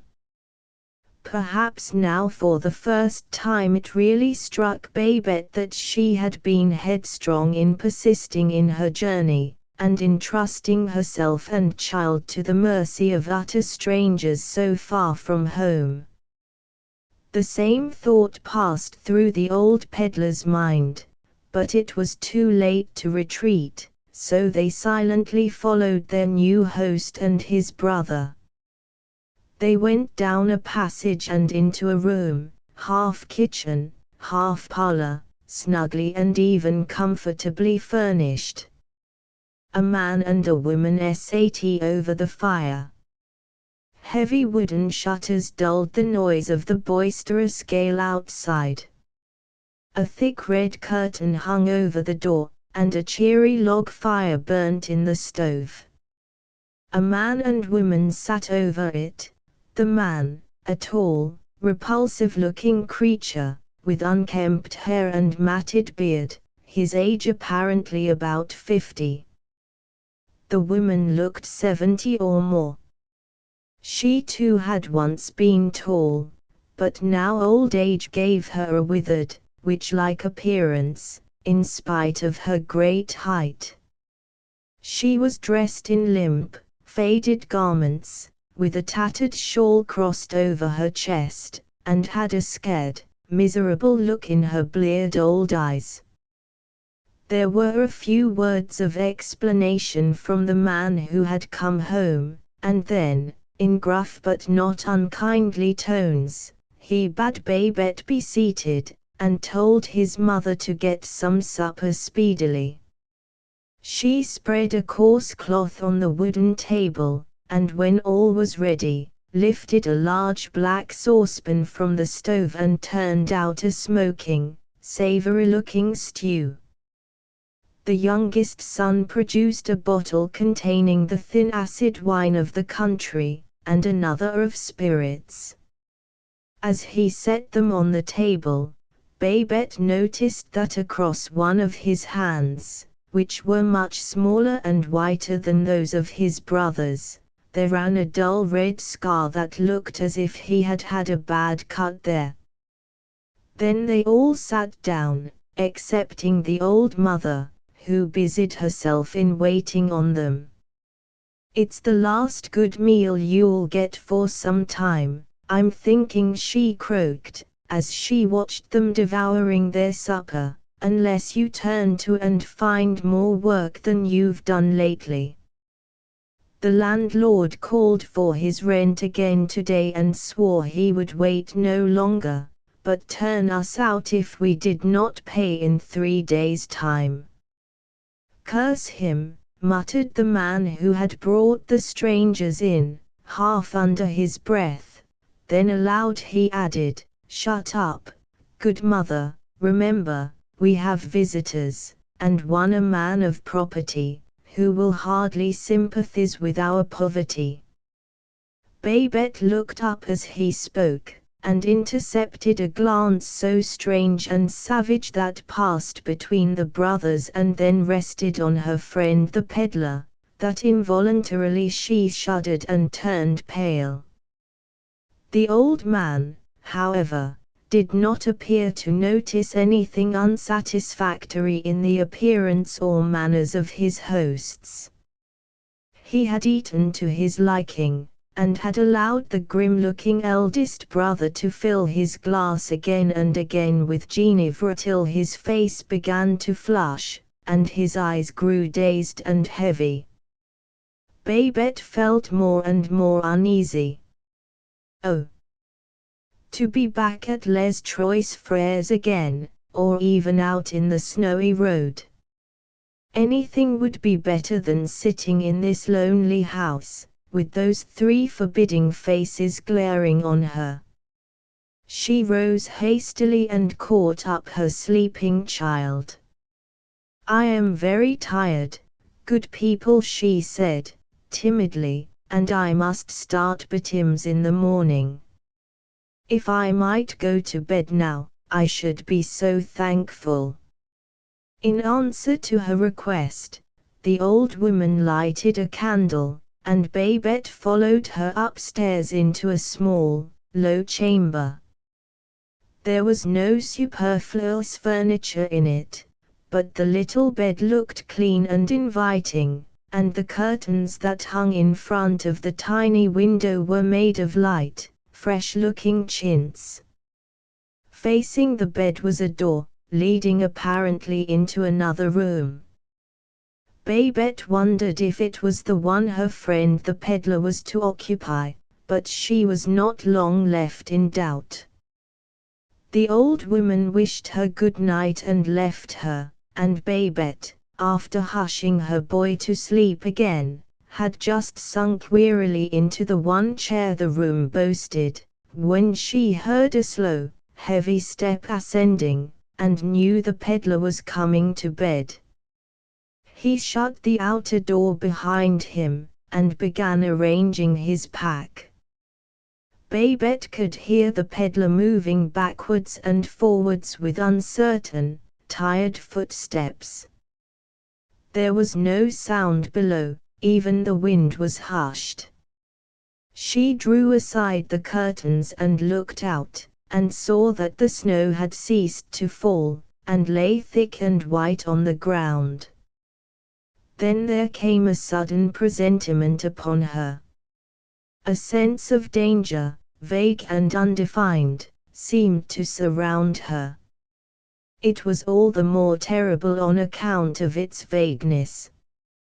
She did not know what she feared, yet the terror of something horrible was strong upon her. She slipped off her boots, and stole gently up to the door that divided her room from the peddler's. "Sir," she whispered, "you are very, very tired, and will sleep heavily. I am so anxious, I don't know why, but forgive me and do trust me. Push your pocketbook that contains your money under the door. See, it does not fit tight. We don't know who the people of the house are, they may try to rob you. I will tie it up inside my baby's shawls, and will give it back to you as soon as we are out of this place. Oh, would to God that we had never entered it. Your money will be safe with me, and they will never think of looking for it here. Will you give it me?"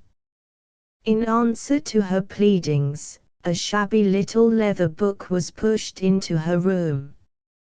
As she picked it up and proceeded to hide it securely away beneath the baby's many wrappings, the peddler said, in a voice rendered hoarse and indistinct by the spirits he had partaken of in such unaccustomed quantities, "Here, my dear, take it. It will, I know, be safe with you. I feel so tired that I don't think a cannon would wake me tonight once I get to sleep." He groped his way to his bed, and flung himself down on it, dressed as he was. Soon Babette heard him snoring loudly and regularly, and then she took off her clothes, and rolling her cloak around her, lay down by the side of her child. In after years, when she looked on that awful time, she often wondered how, feeling as she did that she was surrounded by so many unknown perils, she had ever closed her eyes. Perhaps the long walk and the excitement she had undergone accounted for the profound sleep into which she fell almost immediately, and from which she was aroused in the dead of night by a noise in the next room. It was neither snore nor cry. It was more like a long, shuddering gurgle, and then, silence.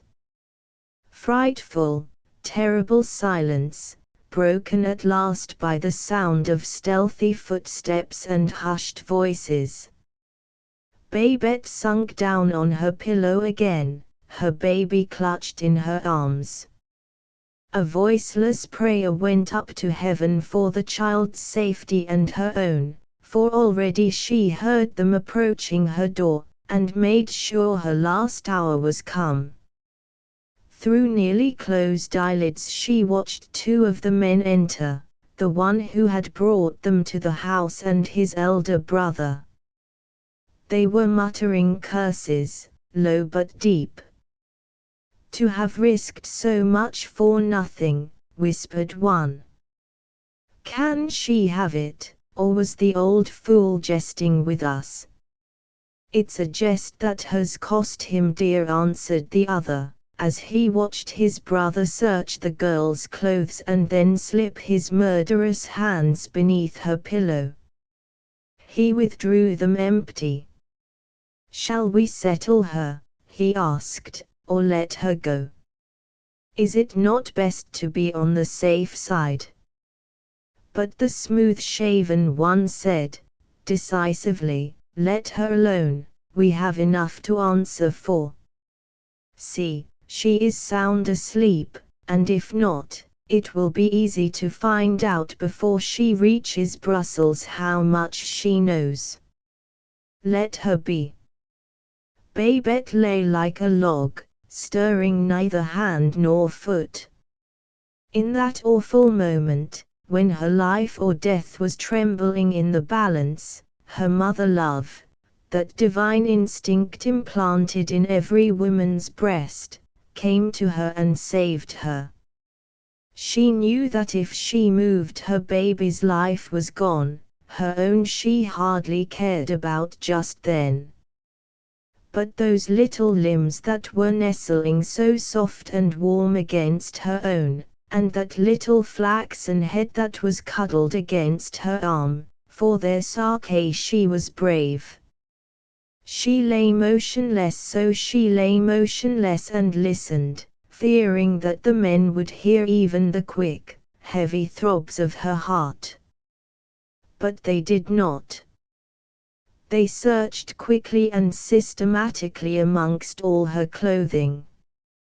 They felt under her pillow again, but never thought of looking at the shawls of the baby who lay so peacefully by her side, and then at last they crept away and closed the door gently behind them. The room was in utter darkness. For ages, as it seemed, Babette lay there, afraid to stir, and listening vainly for some sound. Then she sat up, all white and trembling. "My God," she thought. "What awful thing has happened? Oh, give me strength and courage, for my baby's sake." As an inspiration, there came to her the thought of the little bottle that the good-natured landlady of Les Trois Frères had given her. She felt in the pocket of her dress and drew it out, taking a long, deep draught of the fiery spirit. She had been on the verge of fainting, though she knew it not, and the brandy put new life into her. She listened for a long time, and then gently, very gently, she crept out of bed and drew aside the little curtain from the window. Perhaps a wild idea of escaping into the cold, dark night outside, aided by a sheet or blanket, flashed through her brain. If so, she soon realized that it would not be practicable. The window was not high, but it was small, and divided by thick, old-fashioned bars of iron. To get out was impossible. She stood considering. As she stood considering, a thin, flickering moonbeam crept in and partially lighted up the room. It fell onto the door that led into the peddler's chamber, and showed her something dark and slimy that was flowing slowly, slowly from under it into her room. She did not cry out or fall senseless. She bent down and put her hand into it, and saw that it was blood, her poor old friend's life blood, for she knew now beyond all doubt that he had been murdered for the sake of his supposed wealth. She knew she was helpless till morning. To get out of the house was impossible, for to do so she must pass down the stairs and through the room below, where probably they were either sleeping or watching. If she had courage and could only let them think she knew and suspected nothing, she might still escape. Surely they would not dare to murder her also, for they knew her husband would be expecting her next day, and would be looking for her if she did not come. With another prayer, this time uttered shiveringly, for the soul of the peddler, she nerved herself to get into bed again, and lay there till morning with her child against her heart, gazing with staring, sleepless eyes at the door which divided her from that awful room, keeping surely the most terrible vigil that ever woman kept. At last the morning dawned, clear and bright. A frost had set in, and the roads were clean and hard, the sky was blue. If it had not been for that ghastly stain that had crept across the far end of her room, she might almost have thought that the events of the night had been but a fearful dream.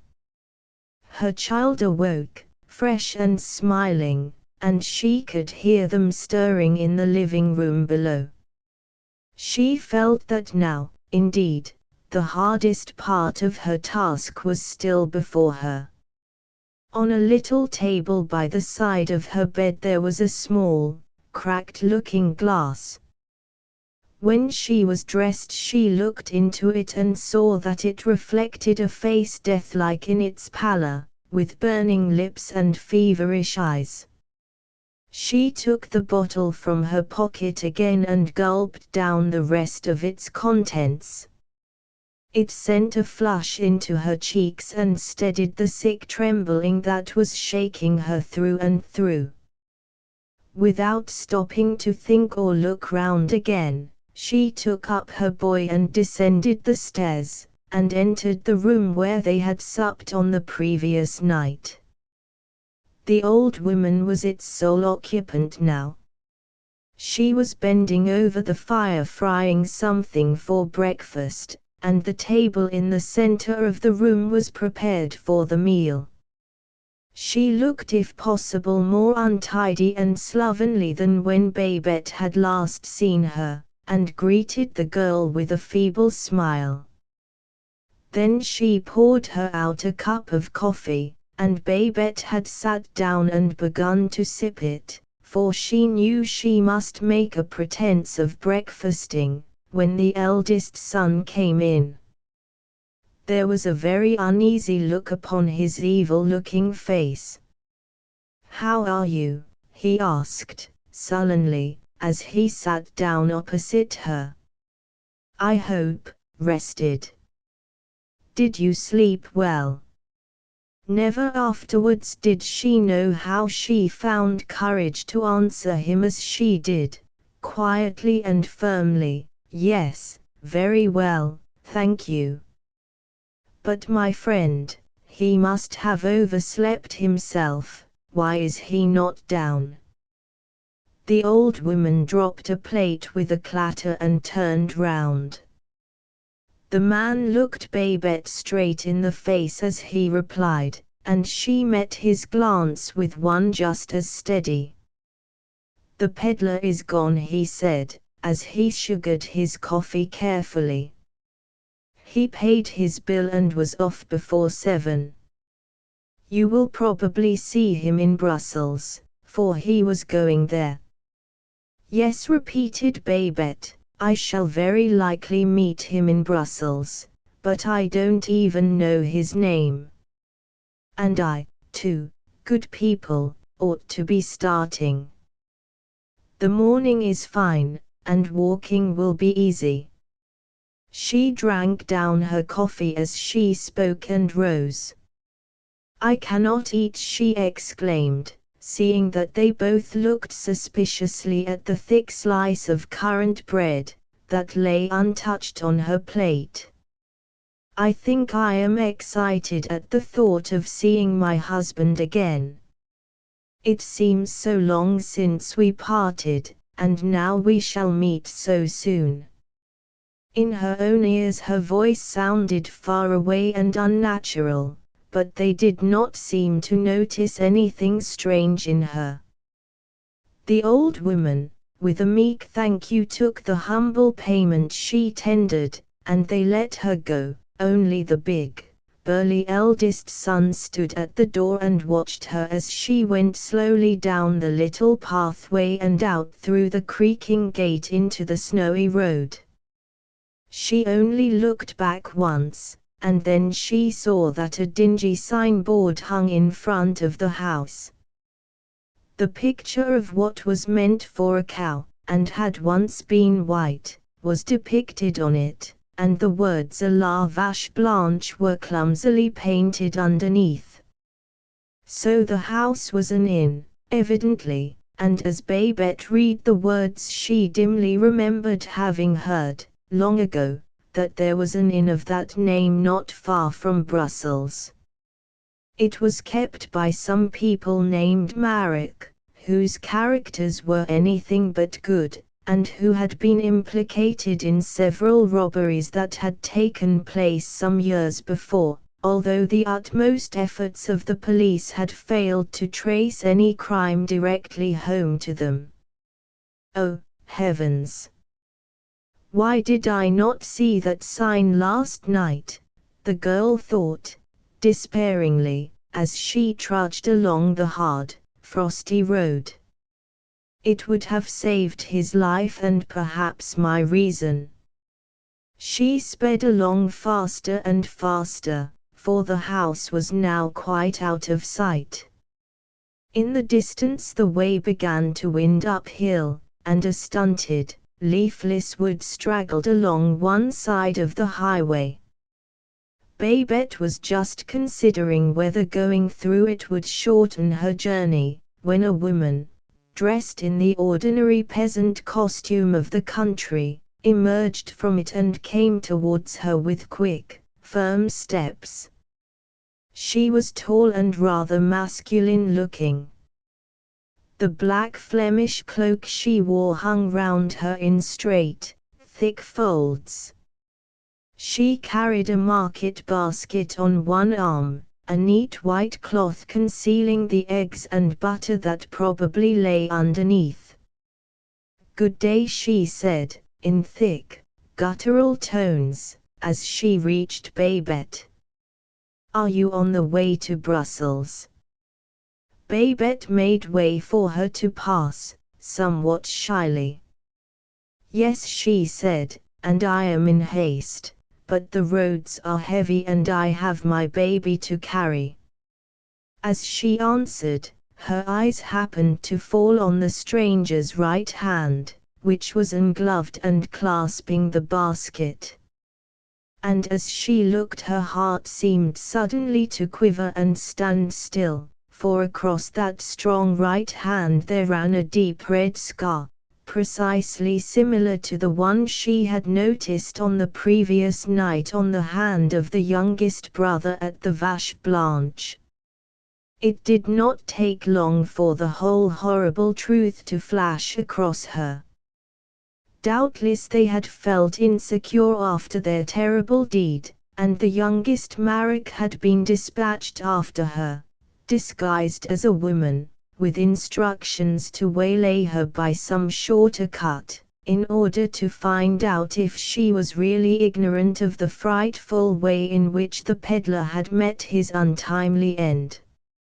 As these thoughts chased each other through her mind, she felt as if her great terror was slowly blanching her face, and her limbs began to tremble till she could hardly drag herself over the ground. But her baby's warm little heart, beating so closely against her own, once more gave her strength. She dropped her eyes so that she might no longer see that awful hand, and tottered on by the newcomer's side, striving to imagine that it was indeed only a harmless peasant woman who was walking by her and trying to remember that every step was bringing her nearer to Brussels and protection. Her companion glanced at her curiously, and Babette shivered, for she fancied she saw suspicion in the look. "You seem tired," she, or rather he, said, always speaking in the same low, thick tones.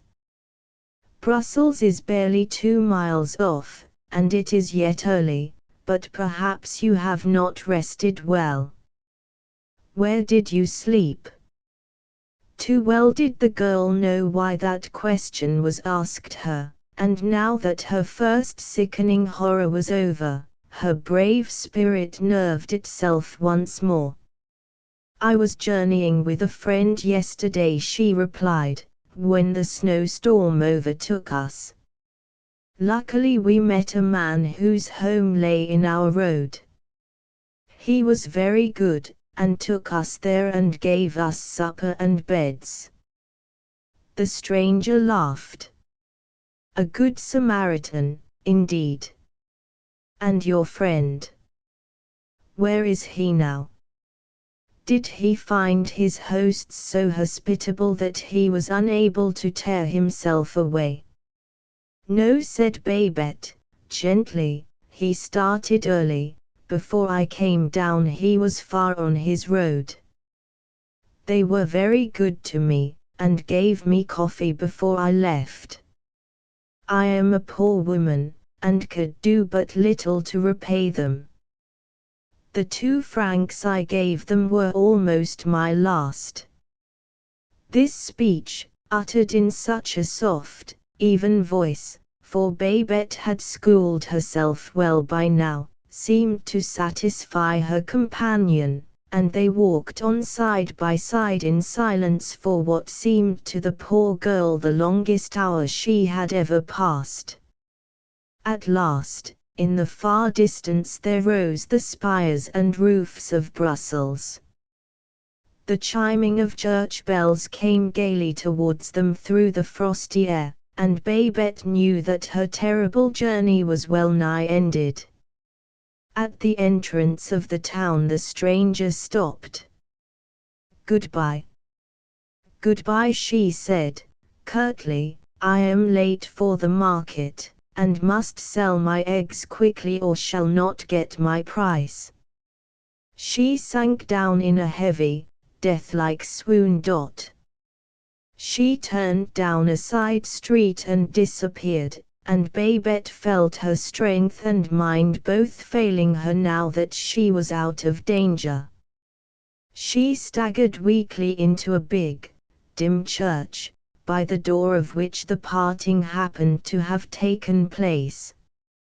Here she sank down in a heavy, death-like swoon in front of one of the side altars, with her baby wailing fretfully at her breast.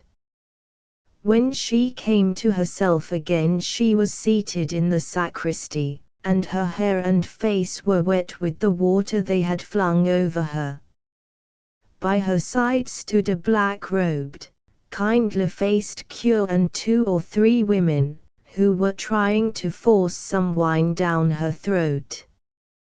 By degrees her strength came back, and she raised herself and asked piteously for her child. Then, when he was in her arms, she told her story. Wonder, horror, and bewilderment all dawned in turns on her hearers' countenances, and it was not until she unpinned her baby's shawls and handed the shabby pocketbook to the priest that they were quite certain they had not to deal with some poor, wandering lunatic. But when the money had been looked at and replaced, then, indeed, they saw the necessity for prompt action. The cure caught up his hat, and, after whispering a few words to the women, hurried out of the sacristy. "He is gone to the police," said one. "Poor child," laying her hand caressingly on the girl's damp hair, "what hast thou not passed through? Mercifully the mass was not over, so we found thee at once. Lie still and rest. Give me but thy husband's name and address, and in 1 little half-hour he shall be by thy side." And so he was, and then, when she had been examined by the chief of the police and sobbed out her story all over again, from the shelter of Paul's broad arms, she felt safe at last. She went peacefully home with her husband, and after a good night's rest in the little rooms he had taken for her, she was able to listen calmly when told next day of the capture of the whole Marek family. They had been taken red-handed in their guilt, for had not the peddler's body been found in a disused cellar under their house? He was brought to Brussels to be buried, but his name was never known, and his money was never claimed. Probably, as he had told Babette, he had been a friendless old man, wandering alone from place to place. The police were generous. Half his money was given to the poor and the rest was handed to Babette, and helped to furnish her new home. A simple stone cross now marks the unknown peddler's grave, but flowers bloom there abundantly, and though nameless, he is not forgotten.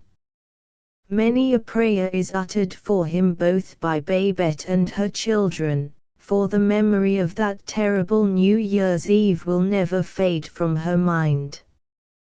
Personal Reminiscences of Sir Andrew Clarke by E. H. Pitcairn. Sir Andrew Clarke. With a heartfelt pang, hundreds read in an evening paper on the 20th of October of the serious illness of Sir Andrew Clarke, so truly spoken of by George Eliot as the beloved physician. Only the previous day he had presided at the annual Harvey-annuration as president of the College of Physicians. He had more than one warning by severe attacks of illness, and by the recurrence of very painful symptoms, that he was overtaxing his strength, but they were unheeded. A patient once told him he had a horror of having a fit. "Put it away," said Sir Andrew, "I always do." There was only one person to whose fatigue and exhaustion he was indifferent, that was himself. It is said that he always hoped to die in his carriage or consulting room, and it was in the latter, while talking with a lady, the Honourable Miss Boscawen, about some charity, that he was seized with the illness which ended so fatally. In his case it is no morbid curiosity which makes thousands interested in every detail concerning him. On one day as many as 600 people, several of whom were quite poor patients, called to ask how he was, and daily inquiries from all parts, including the royal family, were a proof how much he was respected. Very peacefully, on Monday, the 6th of November, about 5 o'clock, he passed away, and on the following Saturday, after a service at Westminster Abbey, he was buried at Essendon, near Camfield, the property he had so lately bought and where he spent his last holiday. The world has already been told how the English nation showed their respect for the President of the College of Physicians, and in him the profession he so dearly loved was honoured. What was the reason of this demonstration of respect? Because individuals seem to have felt a sense of irreparable loss. Very many have the idea that there are few others with his gifts who would respond in the same way to their demand for sympathy and help, for Sir Andrew's interest in each patient was real. There was an attractive force about him, difficult to describe, and which only those who knew him could understand, for he was nothing if not original. It is impossible in this brief sketch to give an adequate portrait of a great personality and to tell the story of his life's work. I shall but try to mention some of his distinctive qualities and characteristics, illustrated by a few facts. 2 or 3 real incidents sometimes give a better idea of a man's character than pages of generalities. The grave in Essendon churchyard. From a photo by Mava and Meredith. Sir Andrew was born at Aberdeen in October, 1826. His father died when he was 7 years old, and his mother at his birth. To the end of his life he regretted never having known a mother's love. His childhood, spent with 2 uncles, does not seem to have been very happy, and he had no brother or sister. He was educated at Aberdeen and Edinburgh, and at the former place took his degree. As a young man he gained first medals in anatomy, physiology, chemistry, botany, materia medica, surgery, pathology, and practice of physic. At 22, in very delicate health, he entered the Royal Navy as assistant surgeon, and was appointed to the hospital at Haslar. His subsequent medical career is pretty generally known. He obtained almost every possible honor, culminating in the presidency of the College of Physicians for the lengthy term of 6 years. Sir Andrew was devoted to the college. He made an excellent president, and a dignified, courteous, and just chairman. His successor will find it no easy task to fill his place.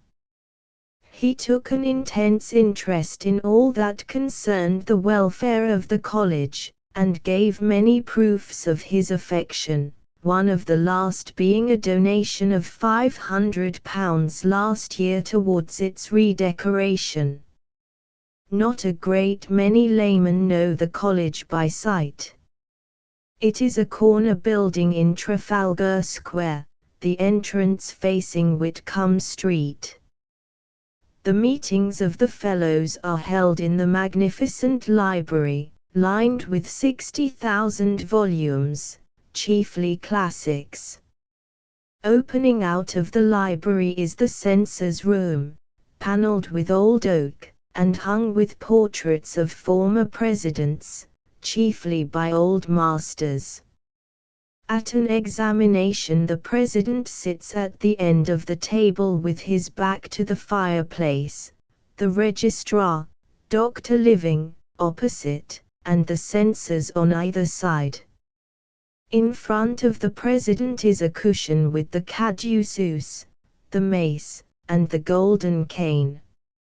It was in the library that Sir Andrew presided at the Harvey oration the day before he was taken ill.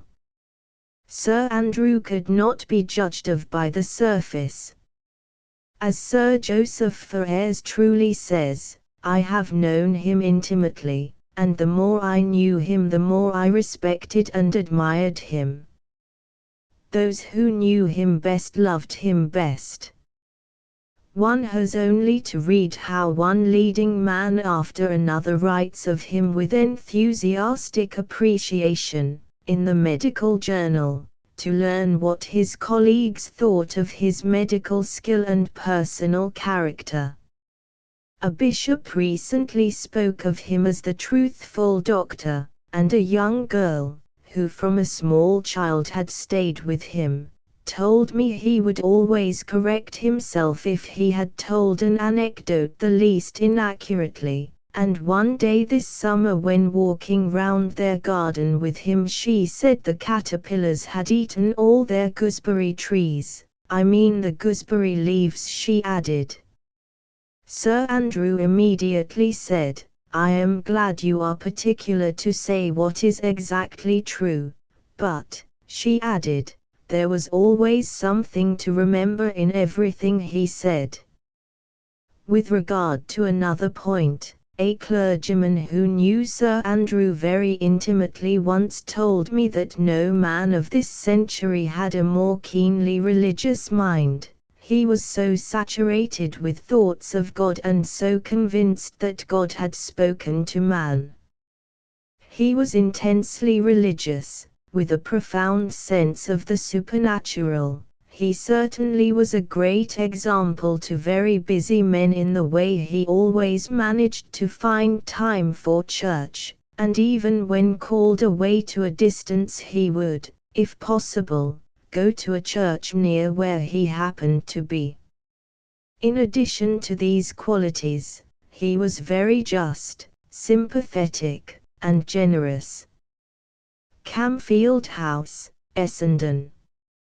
From a photo by Mava and Meredith.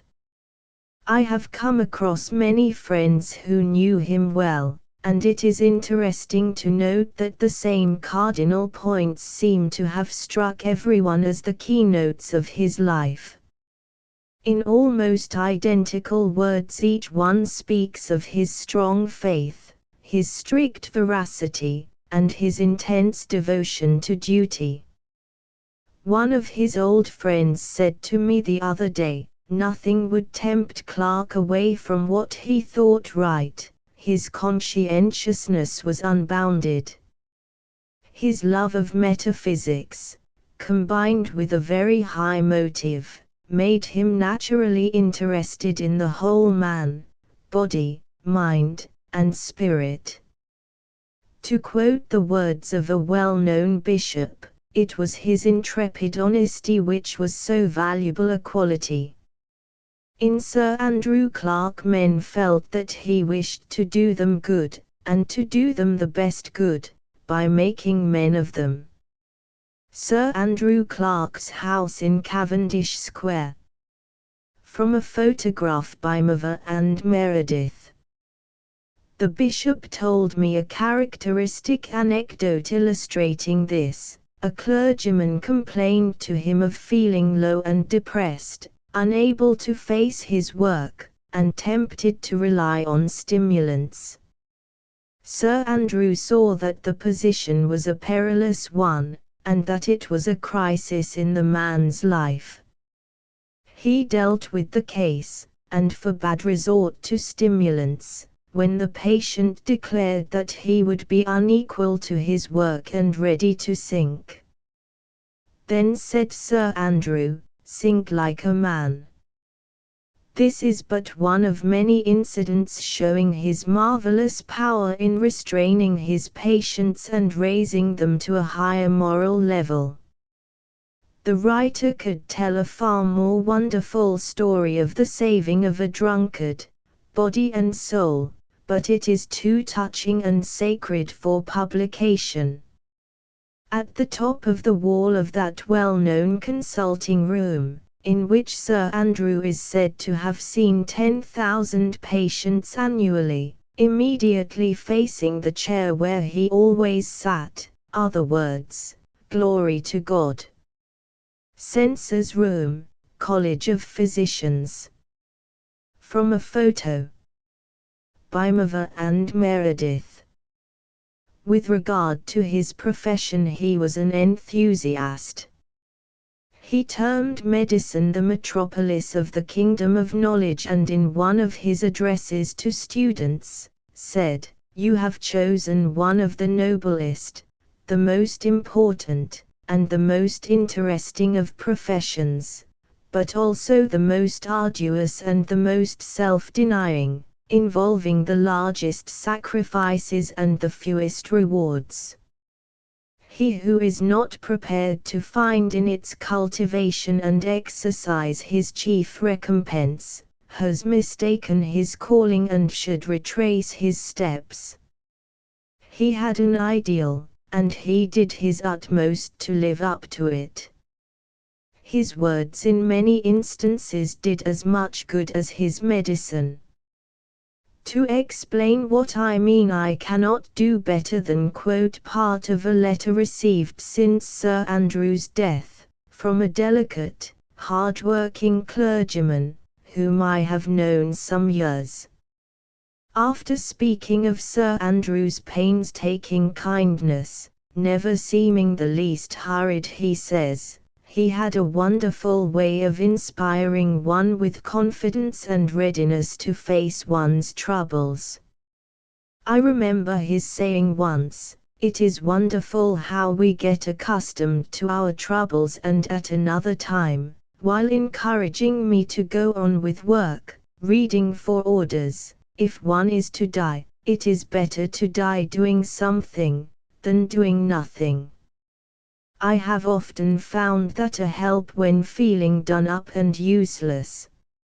In the old days when people used to go and see him without an appointment, I have often sat for hours in his dining room, feeling so ill that I felt as if I should die before I saw him, but after having seen him I felt as if I had got a new lease of life. I was not at all hypochondriacal or fanciful, I think, but that was the moral effect of an interview with him. I believe he revolutionized the treatment of cases like mine, and that he, to a certain extent, experimented on me. At any rate, he treated me on philosophical principles, and told me often, he went to him for 20 years, that I had become much stronger than he had expected. He said to me several times, "You are a wonderful man, you have saved many lives." Entrance Hall, College of Physicians.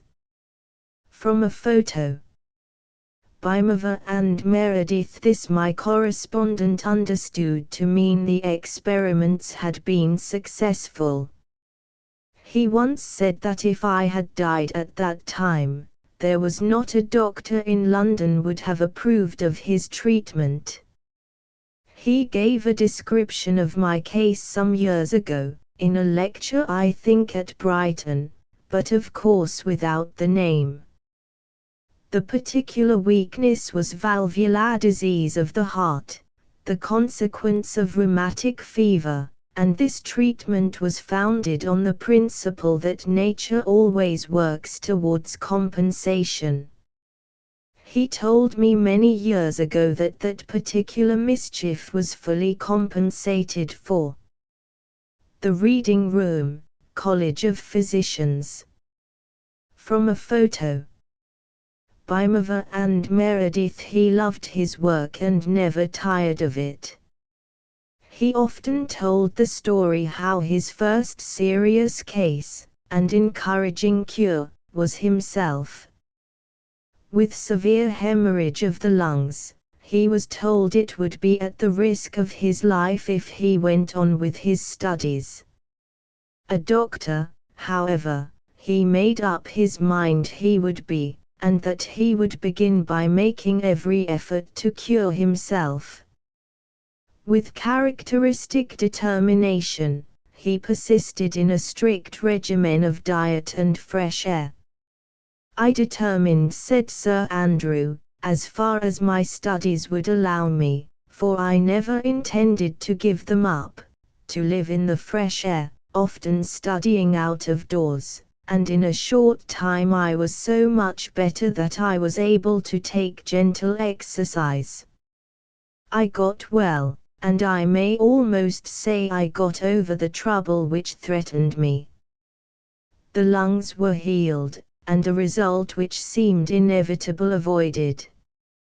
He would often say he obtained his first appointment at the London hospital chiefly out of pity, the authorities thinking he would not live 6 months, but he outlived almost every one of them. The Caducins, Mace, Book, and Seal, College of Physicians. From a photo by Mava and Meredith. No man could have kept on for 14 and 16 hours a day, as Sir Andrew did, without unbounded enthusiasm and an absorbing interest.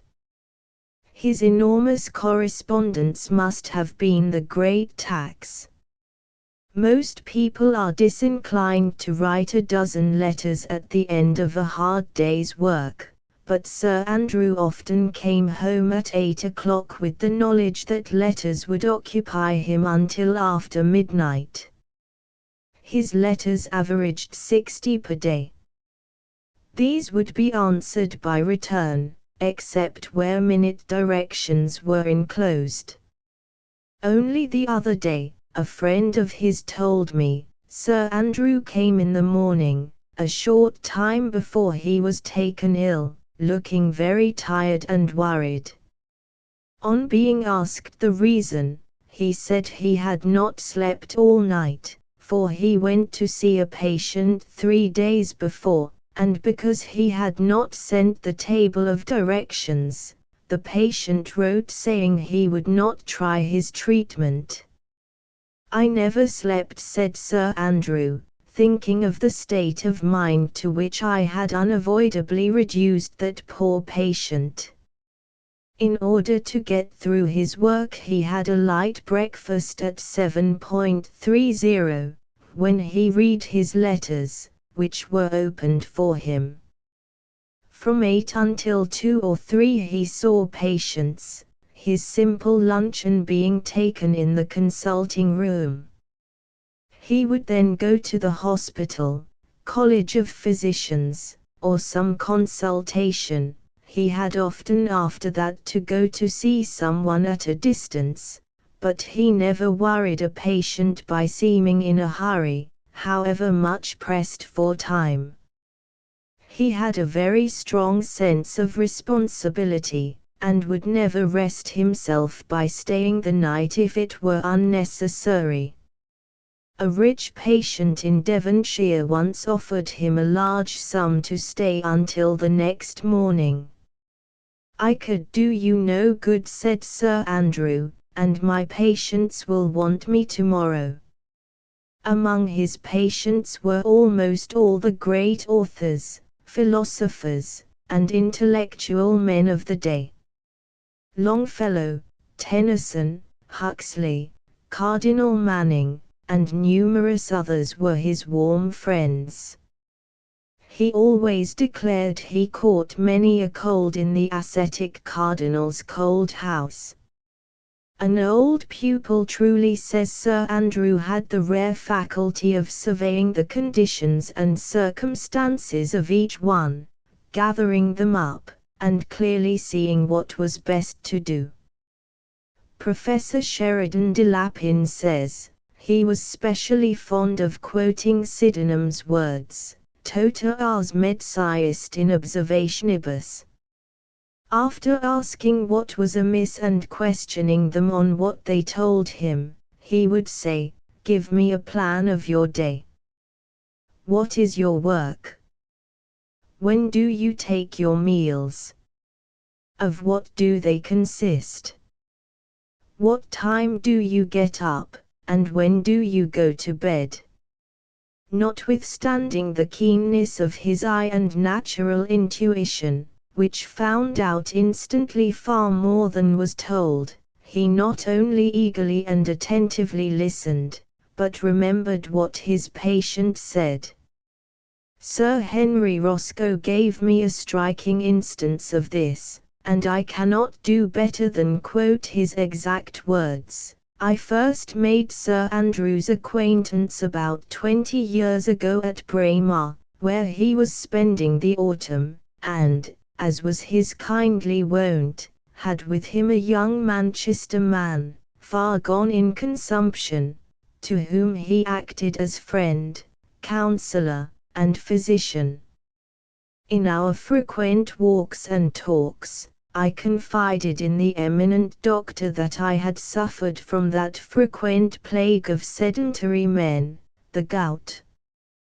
'Come and see me any morning in Cavendish Square before 8, said he, "and I will do what I can for you."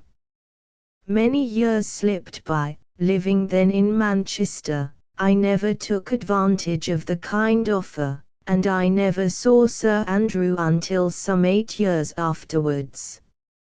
I was calling on my old friend, Sir Joseph Whitworth, who at that time had rooms in Great George Street. As I came quickly out of the front door, Clark's carriage drove up, and almost before it stopped the doctor bounced out and we nearly ran against each other. In one instant minute, as our American friends say, he accosted me, "Well, how's the gout?"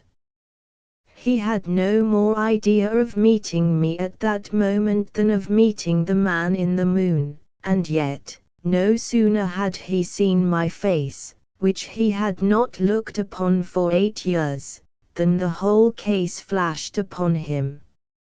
Since that time I have often seen him, and I shall always retain not only a high opinion of his great gifts, but also an affectionate remembrance of his great-heartedness. Literary people and brain workers particularly interested him, and they found in the kind doctor a friend who understood them. He would advise all writing that involved thought to be done in the morning before luncheon. The evening might be spent in taking in or reading up the subject of a book or paper, but there must be no giving out. For brain workers who were not strong, he insisted on meat in the middle of the day. He declared that for this class it was physiologically wicked even to have luncheon without. To one who spoke of fatigue after a comparatively short walk, he replied, "Walk little, then." Many who work their brain are not up to much exercise. I hardly ever walk a mile myself, but that need not prevent men having plenty of fresh air. The London Hospital from a photo. By Mava and Meredith.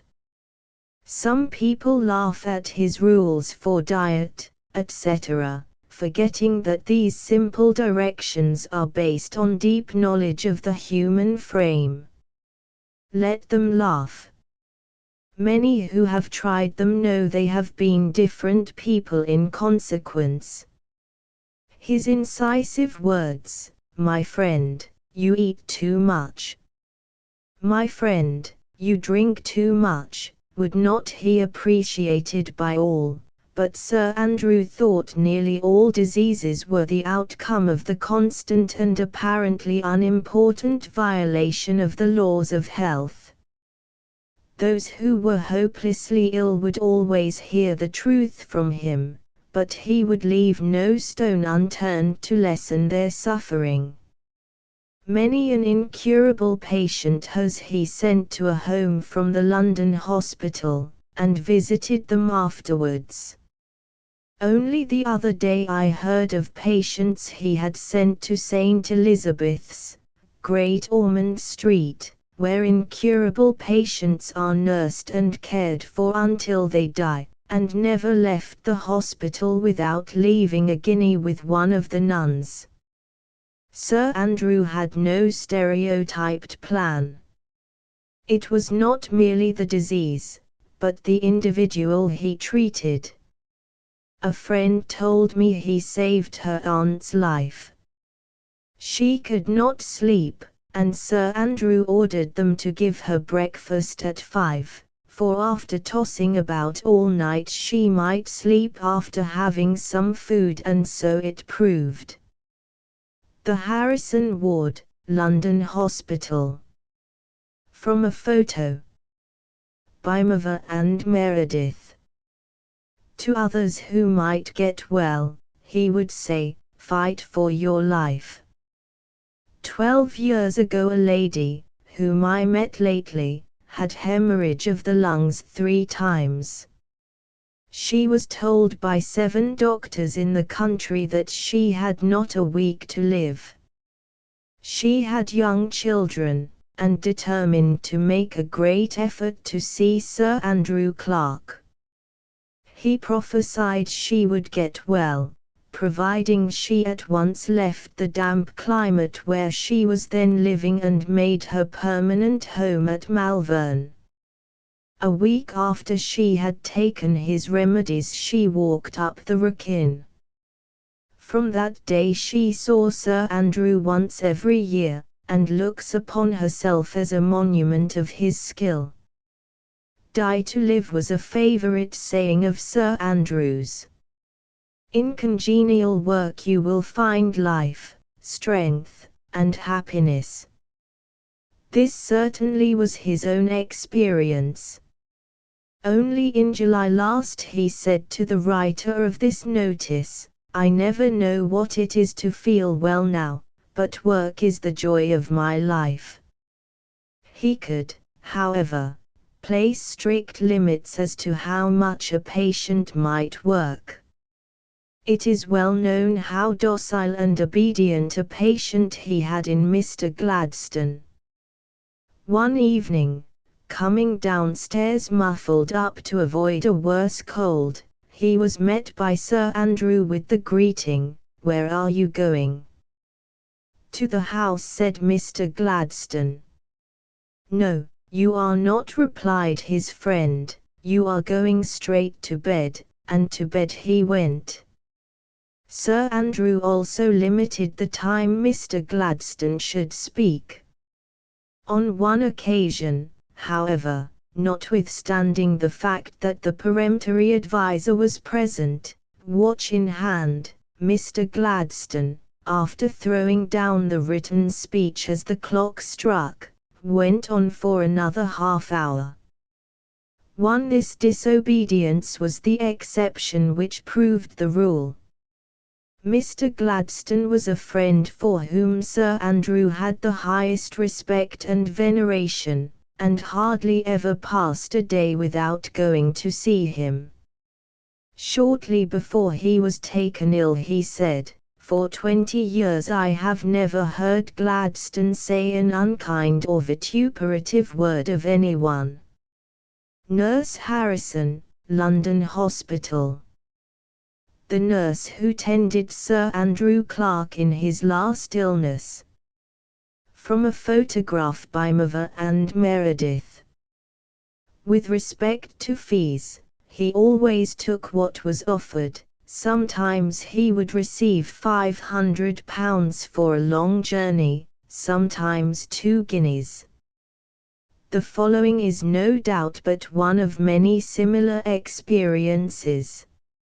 After a hard day's work he was urgently summoned to a place 120 miles from London. It was a very wet night. There was no carriage to meet him, no fly to be had. After walking a mile or 2 he arrived at a small farm, and found the daughter suffering from an attack of hysteria. Sir Andrew, with his usual kindness, did what he could and evidently gave satisfaction, for when he left the mother said, "Well, Sir Andrew, you have been so kind we must make it double," and handed him 2 guineas. He thanked them and said, "Goodbye." Sir Andrew would never hear of charging more than his usual fee because a person happened to be very rich. In a word, he was honest. On one occasion when going to see a patient in the south, the doctor who was to meet him in consultation met Sir Andrew at the station, told him they were rich, and quite prepared to pay a very high fee.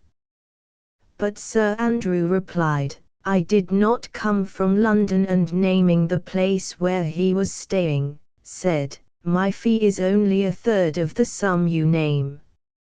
Sir Andrew was not indifferent to fees, on the contrary, he rather took a pride in telling how much he earned. He is said to have once received £5,000 for going to Cannes, the largest medical fee known. Some, however, have wondered who did pay him, so numerous were his non-paying patients.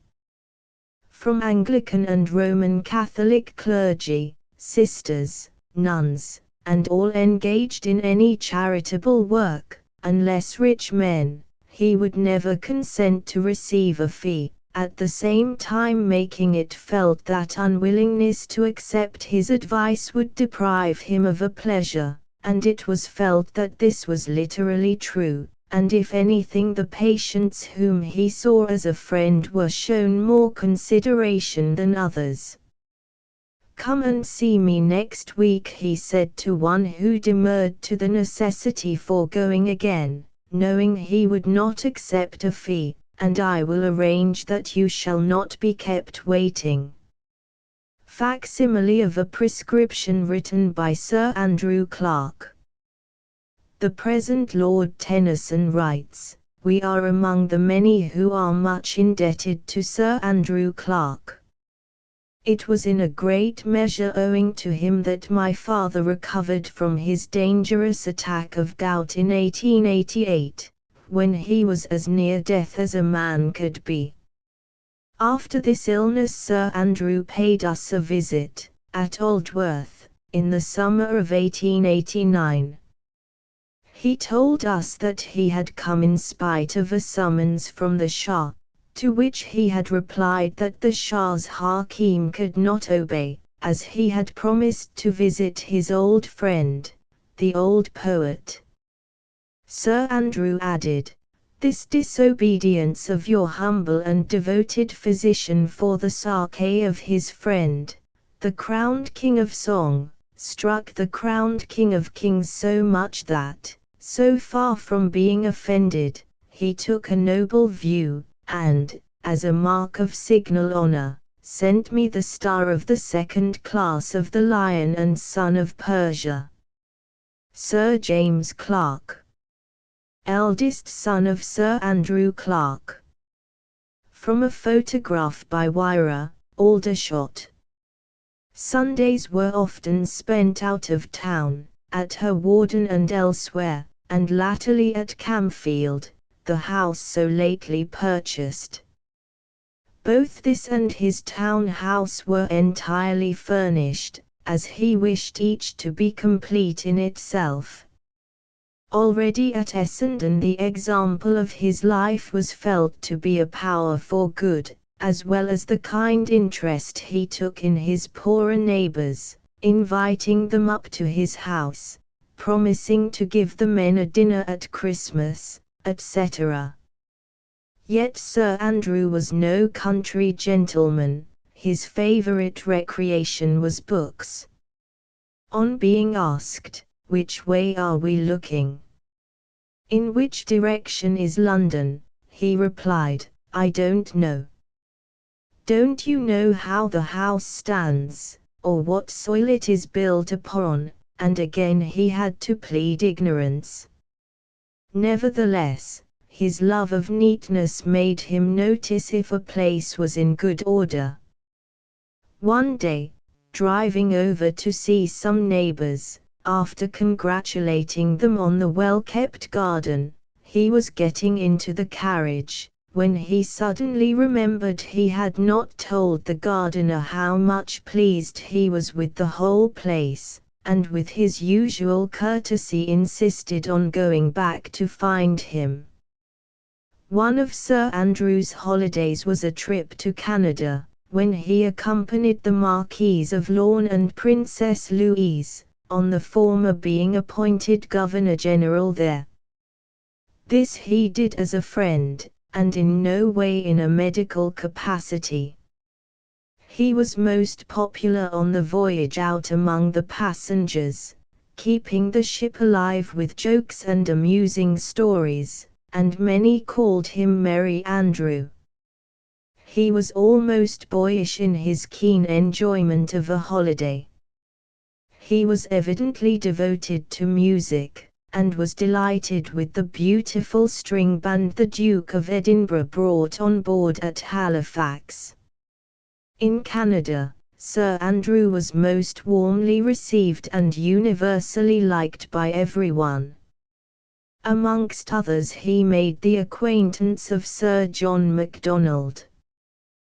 The princess told me without doubt there was one predominating interest in his mind, and that the supernatural, whether at a British Association meeting, the College of Physicians, or speaking privately to his own friends. He realized the impossibility of explaining by scientific methods the supernatural. He would often say, "There is more in heaven and earth than this world dreams of." Given the most perfect scientific methods, you will find beyond abysses which you are powerless to explore. He had the greatest charm of mind, and, needless to say, was a delightful companion. His topics of conversation were extremely varied. He liked dialectics for talk and argument's sake, and enjoyed talking to those who had somewhat the same taste. Possibly for this reason he did not fully appreciate children, although they amused him, and he liked to understand their ideas. A friend of Sir Andrew's staying with him at the time told me the following characteristic anecdote. One afternoon during his autumn holiday in Scotland the footman came in to put coals on the fire, and a child, a relation, coughed vehemently. "Why do you cough so much?" said Sir Andrew. "To make James look at me," said the child. Sir Andrew was solemnly interested and afterwards took it as a parable of a woman's nature, which, speaking generally, he considered morally and ethically inferior to a man's. In his opinion, very many women were wanting in the two great qualities, justice and truth, considering their own, their children's, or their husband's interests first rather than what was absolutely right. One subject that interested him very much was heredity, and he had, of course, countless opportunities of studying it. Temperance and morality, he would say, are most distinctly transmitted, especially by the mother, but said Sir Andrew, in spite of heredity, I am what I am by my own choice. Sir Andrew was a great reader.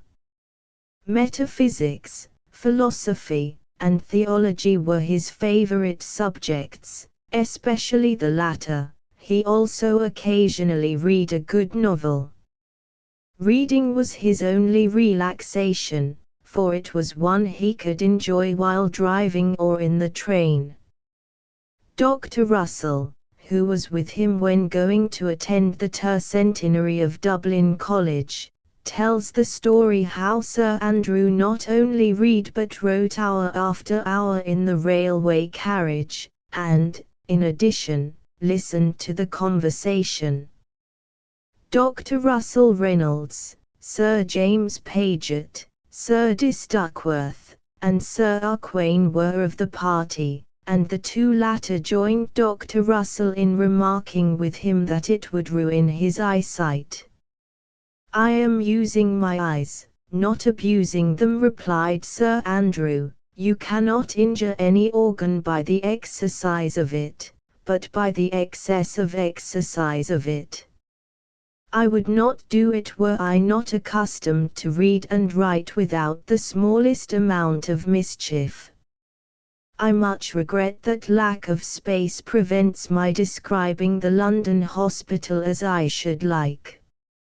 Of most hospitals Sir Andrew was a governor, but his great interest was the London, of which he and Lady Clark were both life governors. While Sir Andrew was visiting physician, he came regularly twice a week, as well as for consultation. He was interested in everything that concerned the patients, and always had a kind word for the nurses. One nurse in the Charlotte ward, Sir Andrew Clark's, said he used literally to shovel out half-crowns at Christmas when he asked what the patients were going to do. Everyone speaks of the pecuniary sacrifice and strain his connection with the hospital involved. He endowed a medical tutorship, also scholarships for students. Students, nurses, etc., would eagerly listen to his informal expositions in the wards, as he invariably showed a grasp of the subject that was equally minute and comprehensive.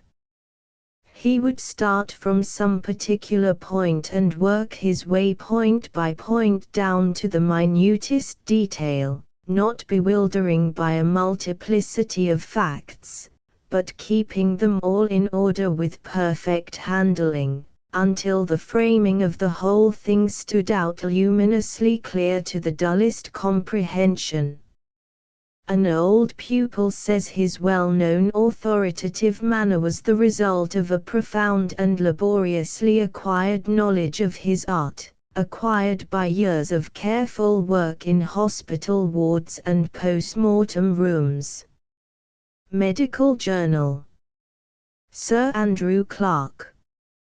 From a painting by G. F. Watts, R.A. Happily there are two portraits of Sir Andrew. The last beautifully painted picture by Mr. Watts, which by the great kindness of the artist is allowed to be reproduced in this sketch, was only finished a few days before Sir Andrew was taken ill, for he could only sit from 8 till 9 a.m. It is one of the series Mr. Watts is so generously giving to the nation, and he thinks it one of his best. Sir Andrew himself was delighted with it, saying in his hearty way to Mrs. Watts, "Why, it thinks the position in the picture by Frank Hall is unfortunate. Very imperfectly I have described the varied work of a man of limitless energy, with an exceptionally keen appreciation of men and things. A great man has passed away, and we are poorer in consequence." Footnote 1. Return. The substance of this anecdote, which I quote from memory, appeared in the Daily News, and happened at Newcastle. Beauties, Children.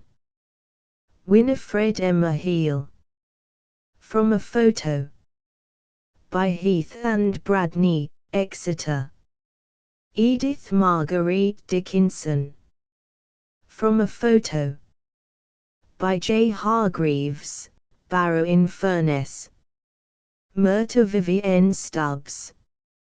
From a photo. By Meadringtons, Limited, Liverpool. Kathleen Keys from a photograph. Madge Erskine from a photo. By Alison and Alison, Belfast. Dorothy Birchdon from a photo.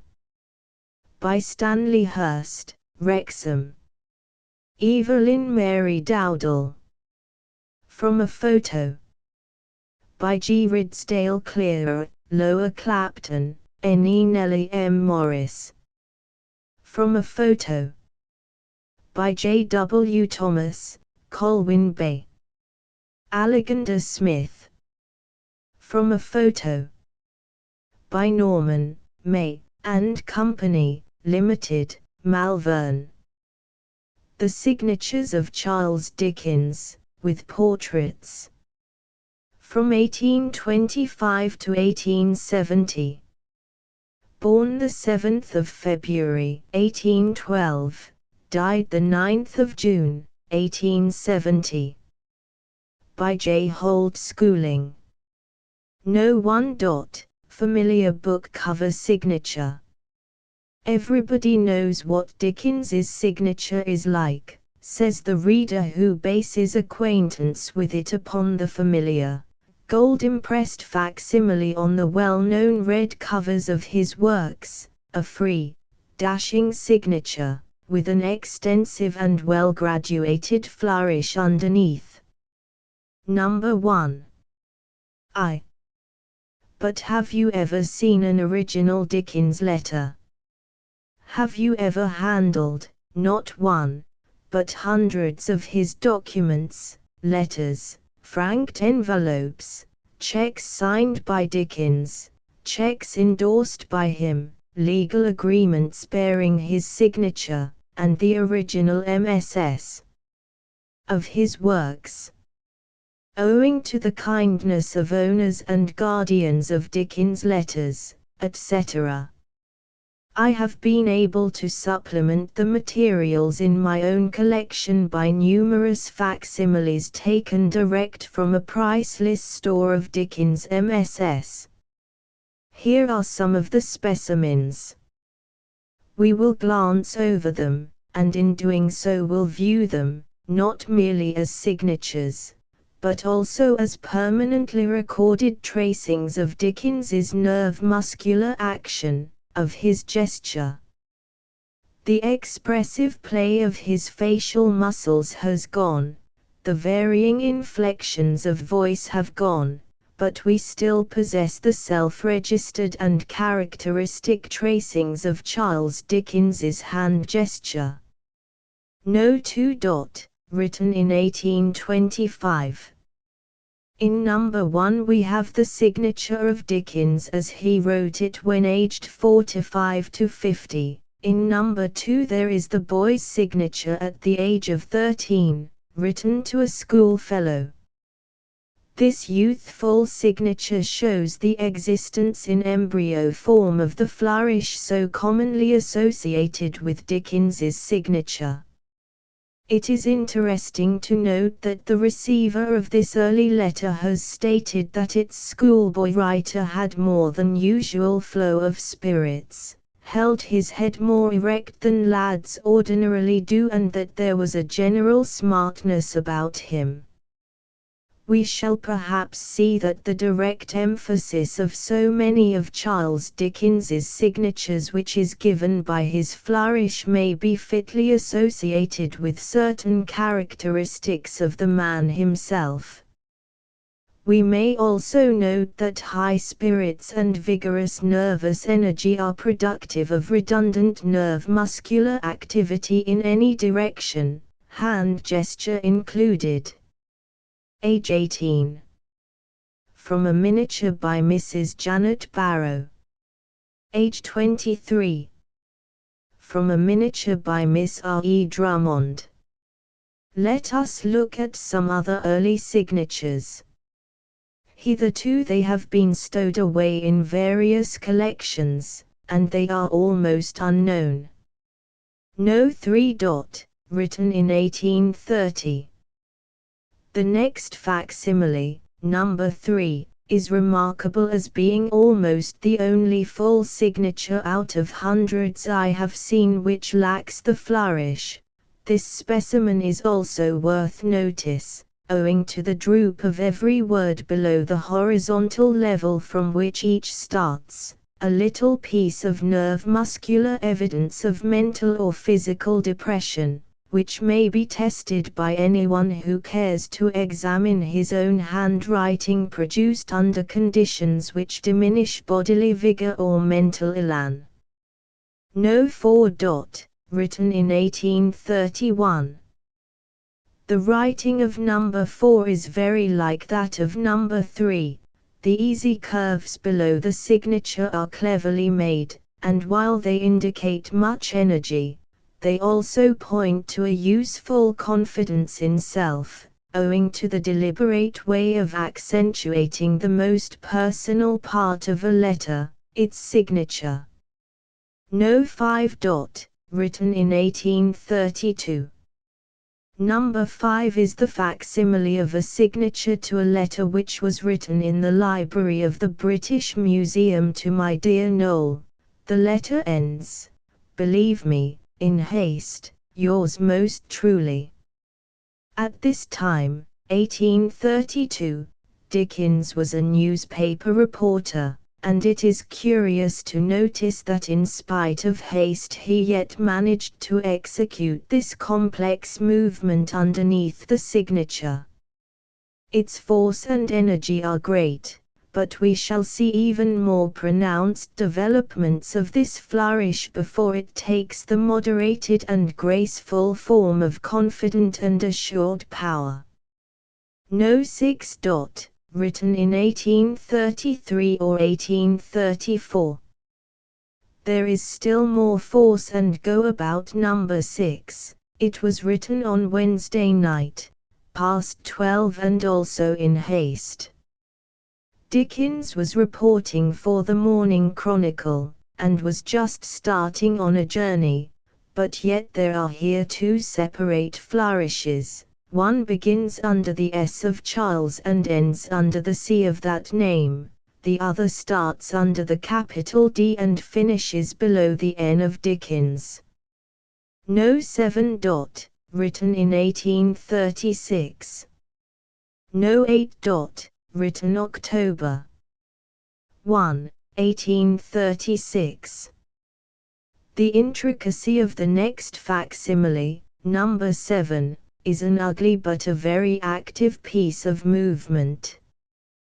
This group of curves is equal to about a 2 feet length of pen stroke, a fact which indicates an extraordinary amount of personal energy. Dickens was then writing his sketches by Boz, and this ungraceful elaboration of his signature was probably accompanied by a growing sense of his own capacity and power.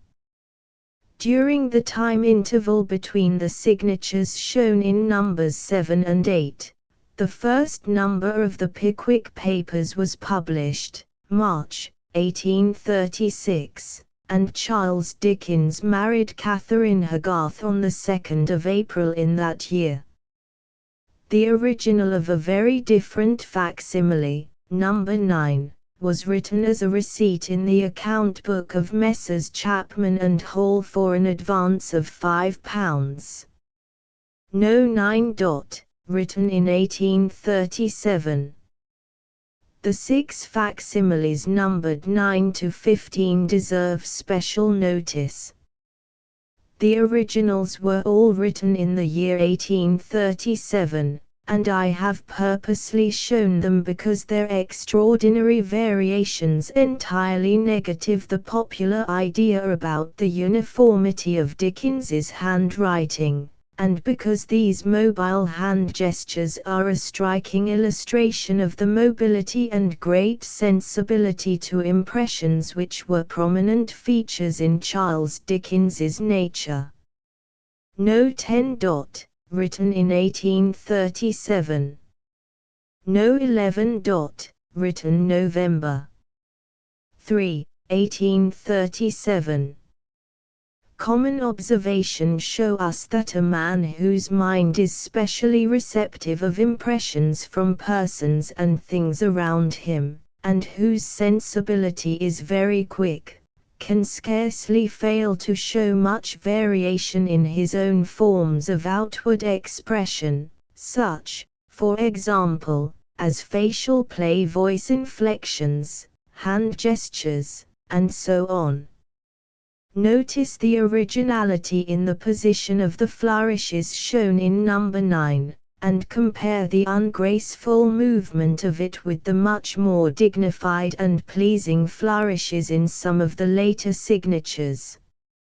A whimsical originality of mind comes out also in the curious B of Boz, number 10. No 12. Written November 3, 1837. The next pair, numbers 11 and 12, are interesting. Number 11 shows the signature squeezed in at the bottom of a page.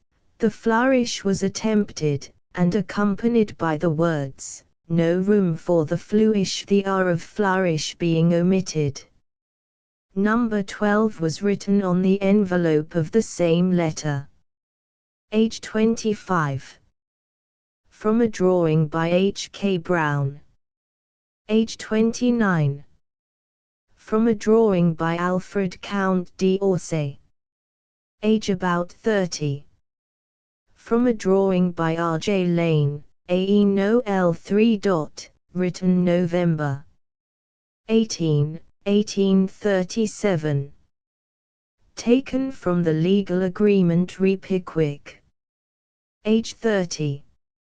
From a portrait bust by H. Dexter. Number 13 is a copy of a very famous signature. The original is on a great parchment called Deed of License, Assignment and Covenants respecting a work called the Pickwick Papers, and which, after a preamble, contains the words, "Whereas the said Charles Dickens is the author of a book or work intituled The Posthumous Papers of the Pickwick Club, which has been recently printed and published in 20 parts or numbers, etc." It is probable that the fact of the seal being placed between Charles and Dickens prevented the flourish which almost invariably accompanied his signatures on business documents. The marked enlargement of this signature takes the place of the flourish, and shows an unconscious emphasis of the ego. It would be almost unreasonable for us to expect that so impressionable a man, who was also feeling his power and fame, could abstain from showing outward signs of his own consciousness of abnormal success. Yet, in the private letters of Dickens, the simple CD is very frequent. A few examples of it are given in this article, and their present number in no way represents the numerical relation of these simple signatures to the more showy ones. It may at once be said that this point of difference is alike interesting to the student of gesture and to the student of Dickens's character. He was certainly a very able man of business, and the wording of his business letters fully bears out the idea conveyed by his business signature, so to speak, that Dickens was fully aware of his own powers, and that, quite fairly, he did not omit to impress the fact upon other people when he thought fit. Both the wording and the signature of many of his private letters are simple and unostentatious to a high degree. This curious fact, which is now illustrated by Charles Dickens's own hand gesture, ought to be remembered when people talk about Dickens's conceit and love of show. My explanation is, I think, both logical and true. No. 14. Written in 1837. Number 14 closes this series for the year 1837. It shows a quaint and pretty signature on a wrapper. Charles Dickens reading the chimes 1844. From the original sketch by David Maylies, R.A. No. 15. Written the 12th of March, 1841. Announcing the death of Raven, a prominent character in Barnaby Rudge, number 15 shows part of a very humorous and famous letter announcing the death of the Raven which figures in Barnaby Rudge. Notice the curious originality of form shown in the capital Y and R. The wording of this letter is also quaintly original, and the sensitive mind of this man again caused his nerve-muscular action, his gesture, to harmonize with his mood. Points of this kind, which the handwriting of Dickens illustrates so well, have a deeper meaning for the observant than for the casual reader of a magazine article. They indicate that these little human acts, which have been so long overlooked by intelligent men, do really give us valuable data for the study of mind by means of written gesture. Charles Dickens as Captain Bobadil in Every Man in His Humour. From a painting by C.R. Leslie, R.A. No. 16. Written in 1841. No. 17. Written in 1841. No. 19. Written in 1845. No. 18. Written in 1843. In number 16 we see another and very original form of the Boz signature. Number 17 has a curious stroke of activity above the signature.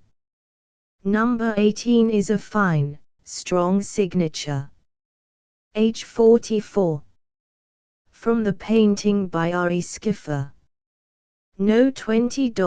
Written the 12th of May, 1848. Pass to the stage. Number 19 is remarkably vigorous and active. The well-controlled activity and energy of the signatures are now strongly marked. Number 20 explains itself. The curious P of pass is worth notice. Charles Dickens as Sir Charles Coldstream in Used Up, 1850. From a painting by Augustus Egg, R.A. Charles Dickens in his study, 1854. From the picture by E. M. Ward, R.A. No. 21. written the 22nd of July 1854. Age 47. From an oil painting by W. P. Frith, R.A. number 21 is a stray illustration of clever and gracefully executed movements which abound in Dickens's letters. No. 22. Written when ill, October 29, 1859. C. In number 22, how illness disturbed the fine action of this splendid organism, but illness did not prevent attention to detail. The dot is placed after the D. No. 23. Written November 1, 1860. No. 24. Written the 17th of January 1861. No. 25. Written November 25, 1861. When on a reading tour, Dickens wrote at Bedford the letter from which number 23 has been copied. After writing that he could get nothing to eat or drink at the small inn, he wrote the sentence facsimiled. The exaggeration of the words is matched by the use of two capital T's in place of two small t's. The letter continues, the landlady is playing cribbage with the landlord in the next room, behind a thin partition, and they seem quite comfortable. Number 24 is another instance of the variation which, in fact, obtained up to the very day before death. Number 25 was written at Berwick-on-Tweed. It is an amusing letter, and states how the local agents wanted to put the famous reader into a little lofty crow's nest, and how I instantly struck, of course, and said I would either read in a room attached to this house, or not at all. Terrified local agents glowered, but fell prostrate. By the way, notice, in number 25, the emphasis of gesture on the me. Dickens as Richard Warder in The Frozen Deep. Dickens in his basket carriage. From a photo. By Mason. Age 49. From a photograph. Age 51. From a photo. By Alphonse Mays, Paris. Age 56. From a photograph by Garney, New York. Charles Dickens reading to his daughters, 1863. From a photograph by R. H. Mason. No. 26. Written February 3, 1864. No. 27. Written the 7th of June, 1866. Number 26 is written in one continuous stroke with a noticeably good management of the curves. The graceful imagination of this is very striking. Number 27 shows the endorsement on a check. No. 28. Written the 6th of June, 1870, 3 days before death. No. 29. Written the 8th of June, 1870, 1 day before death. But we near the end. Doctors had detected the signs of breaking up, which are not less plain in the written gesture, and had strenuously urged Dickens to stop the incessant strain caused by his public readings.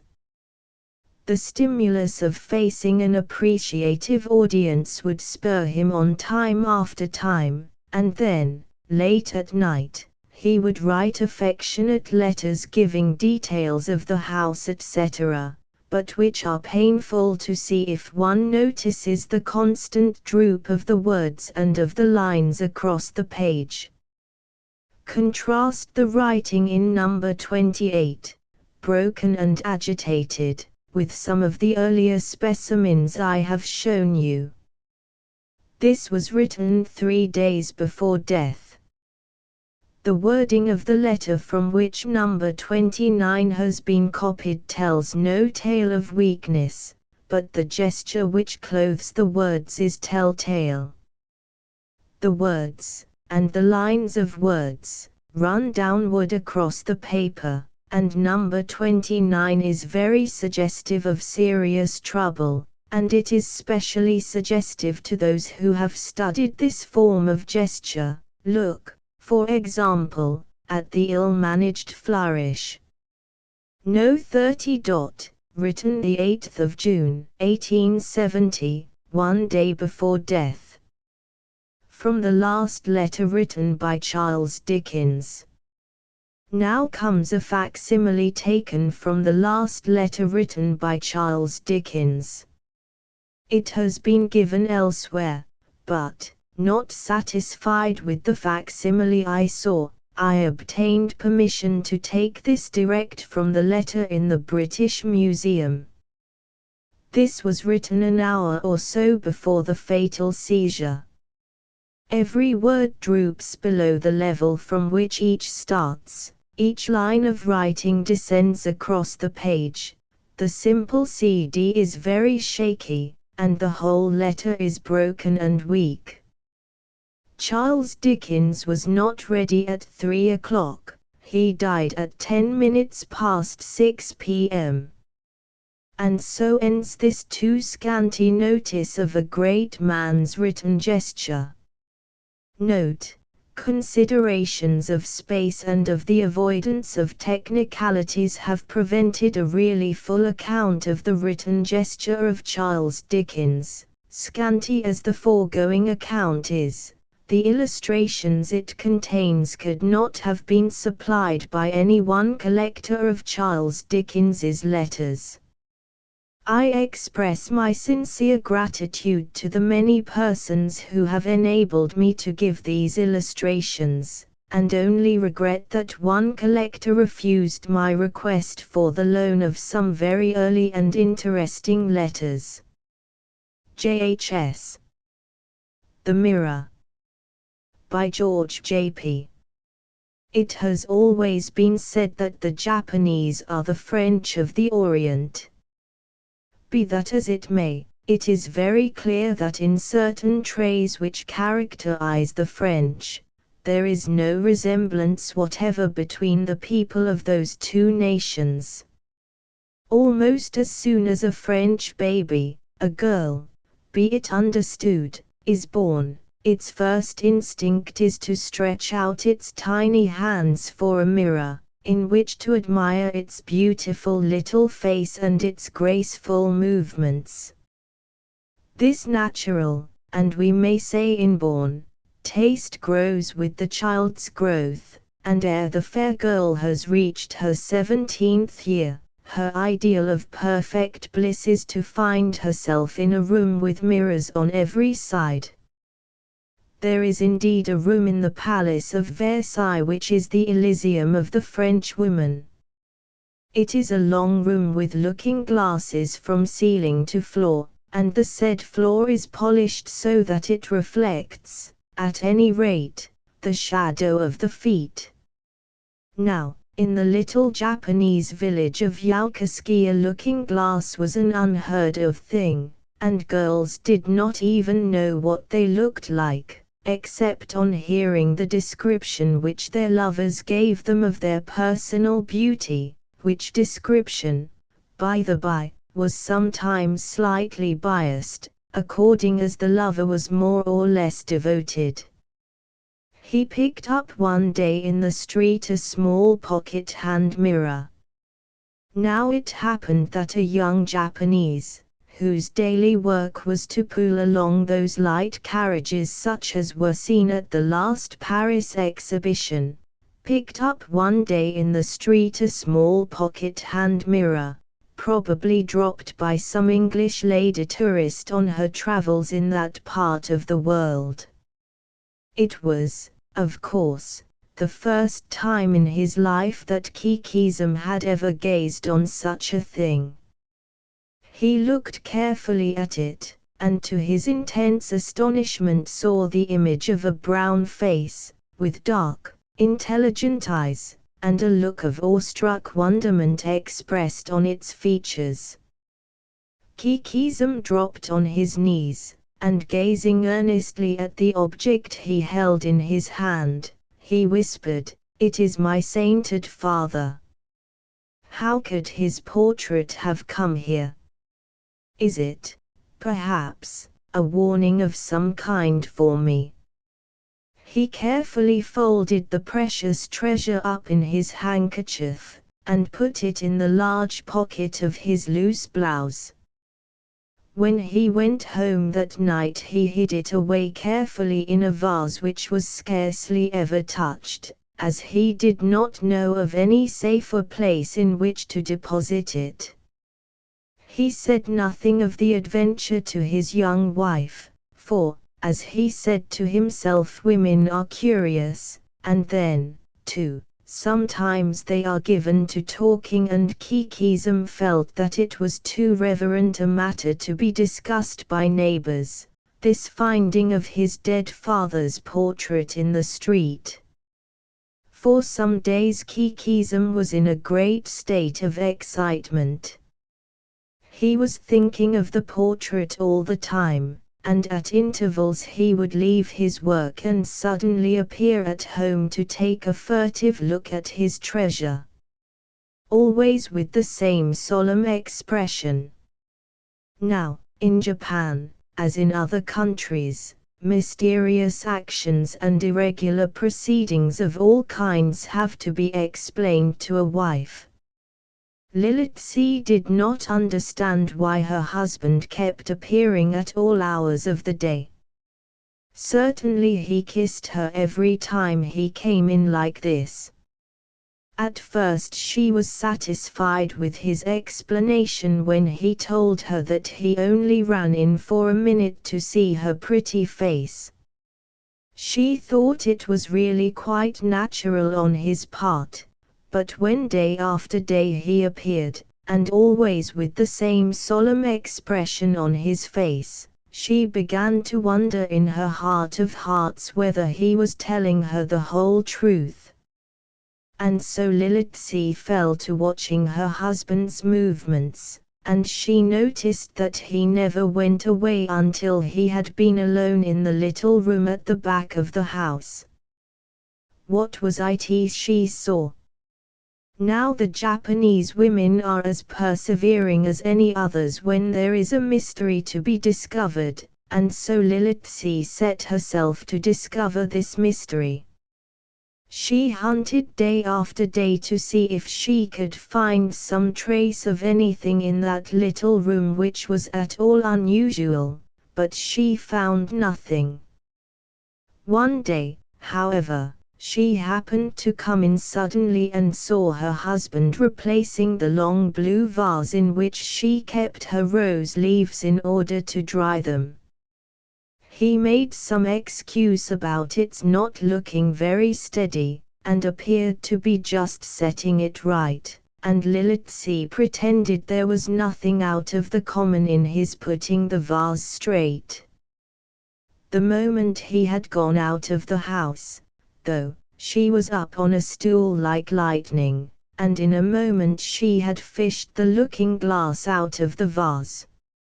She took it carefully in her hand, wondering whatever it could be, but when she looked in it the terrible truth was clear. What was it she saw? Why, the portrait of a woman, and she had believed that Kikism was so good, and so fond, and so true. Her grief was at first too deep for any words. She just sat down on the floor with the terrible portrait in her lap, and rocked herself backwards and forwards. This, then, was why her husband came home so many times in the day. It was to look at the portrait of the woman she had just seen. Suddenly a fit of anger seized her, and she gazed at the glass again. The same face looked at her, but she wondered how her husband could admire such a face, so wicked did the dark eyes look. There was an expression in them that she certainly had not seen the first time she had looked at it, and it terrified her so much that she made up her mind not to look at it again. She had no heart, however, for anything, and did not even make any attempt to prepare a meal for her husband. She just went on sitting there on the floor, nursing the portrait, and at the same time her wrath. When later on Kikism arrived, he was surprised to find nothing ready for their evening meal, and no wife. He walked through to the other rooms, and was not long left in ignorance of the cause of the unusual state of things. "So this is the love you professed for me. This is the way in which you treat me, before we have even been married a year." "What do you mean, Lilitsy?" asked her husband, in consternation, thinking that his poor wife had taken leave of her senses. "What do I mean? What do you mean? I should think. The idea of your keeping portraits in my rose-leaf vase. Here, take it and treasure it, for I do not want it. The wicked, wicked woman," and here poor Lilitsy burst out crying. "I cannot understand," said her bewildered husband.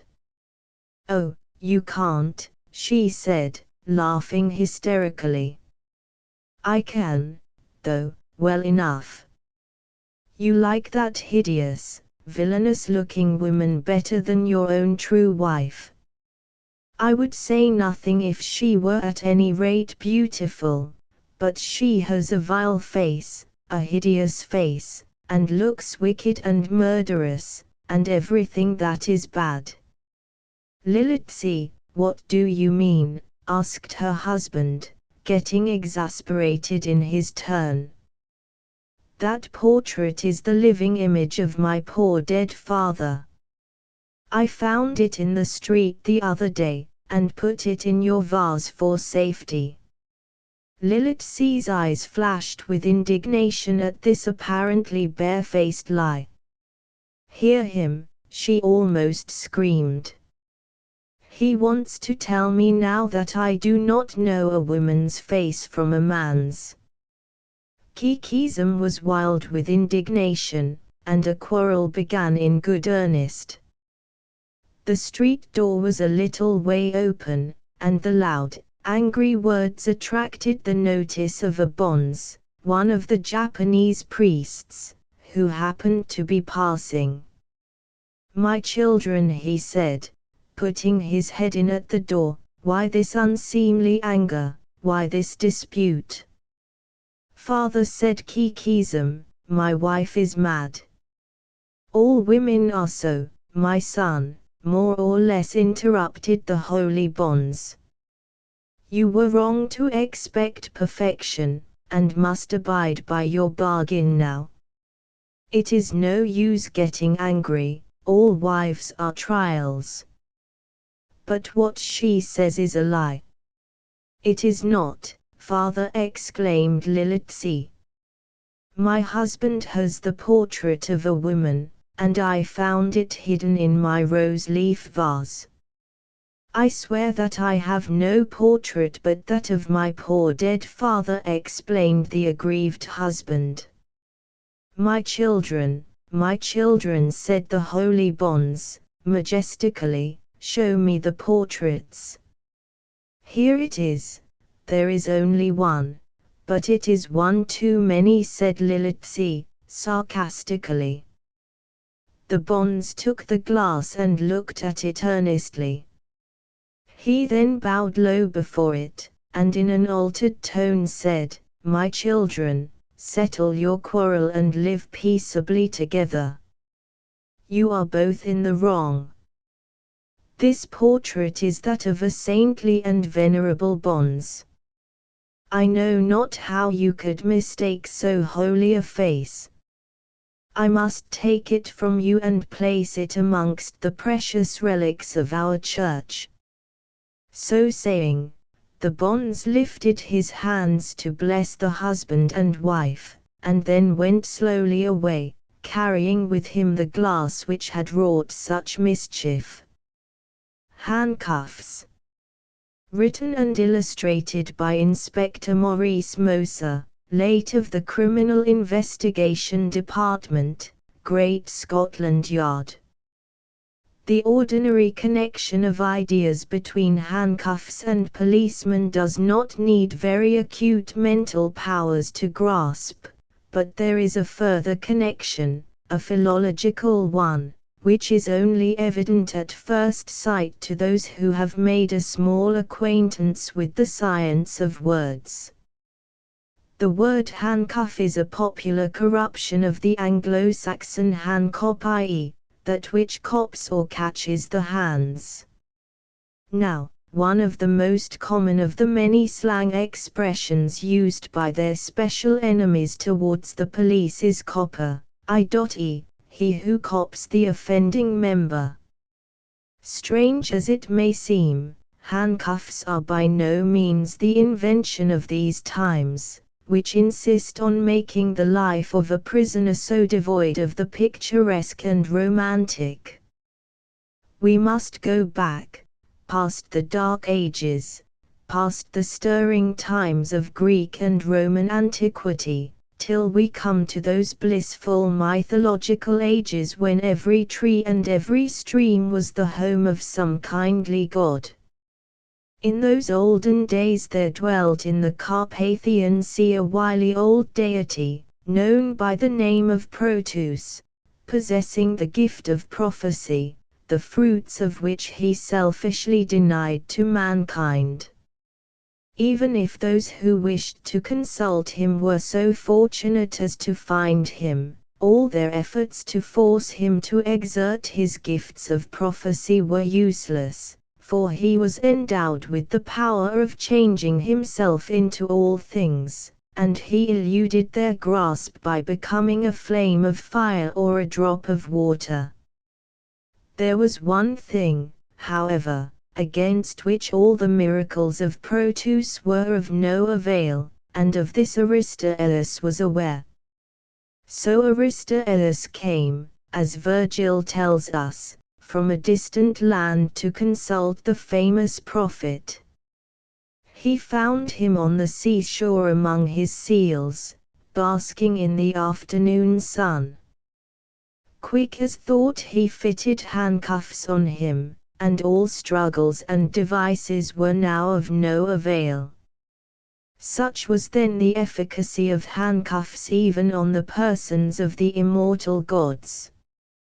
Having established this remote and honorable antiquity, we are not surprised at the appearance of handcuffs in the 4th century BC, when the soldiers of a conquering Greek army found among the baggage of the routed Carthaginians several chariots full of handcuffs, which had been held ready in confident anticipation of a great victory and a multitude of prisoners. The nearest approach to a mention that we find after that is in the Book of Psalms, to bind their kings in chains and their nobles in fetters of iron. But in the Greek, the Latin, Wycliffe's, and Anglo-Saxon Bible we invariably find a word of which handcuffs is the only real translation. It is also interesting to note that in the Anglo-Saxon version the kings are bound in footcuffs and the nobles in handcuffs. In the early Saxon times, therefore, we find our instrument is familiar to all and in general use, as it has continued to be to this day. But during the 15th and 16th centuries there is no instance of the use of the word handcuff, Its place is taken by swivel manacle and shack bolt, the latter word being often used by Elizabethan authors. Handcuffs, like other things, have improved with time. Up to 1850 there were two kinds in general use in England. One of the forms, most common in the earlier part of this century, went under the name of the figure 8. This instrument does not allow the prisoner even that small amount of liberty which is granted by its modern counterpart. It was chiefly used for refractory prisoners who resorted to violence, for it had the advantage of keeping the hands in a fixed position, either before or on the back of the body.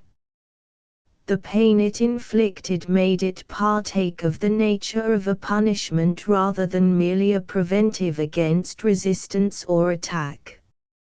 It was a punishment, too, which was universally dreaded by prisoners of all kinds, for there is no more unbearable pain than that of having a limb immovably confined.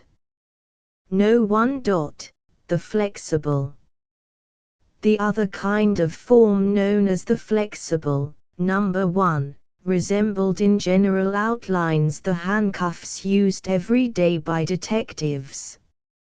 Contrivances, chiefly the result of American ingenuity, for the rapid and effectual securing of prisoners have not been wanting, and among them the snap, the nippers, number 3, and the twister must be mentioned. No. 2. The snap. No. 3. Nippers. No. 4. The twister. The snap, number 2, is the one which used to be the most approved of. It consists of two loops, of which the smaller is slipped on the wrists of the person to be arrested. The bars are then closed with a snap, and the larger loop is held by the officer.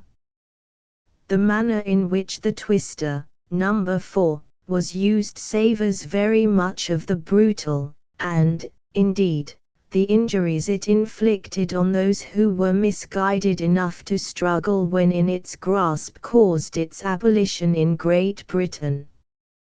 Its simplicity and its efficacy, together with the cruelty, have recommended it for use in those wild parts of South America where the upholder of the laws literally travels with his life in his hands. It consists of a chain with handles at each end. The chain is put round the wrists, the handles brought together and twisted round until the chain grips firmly. The torture inflicted by inhuman or inconsiderate officers can easily be imagined.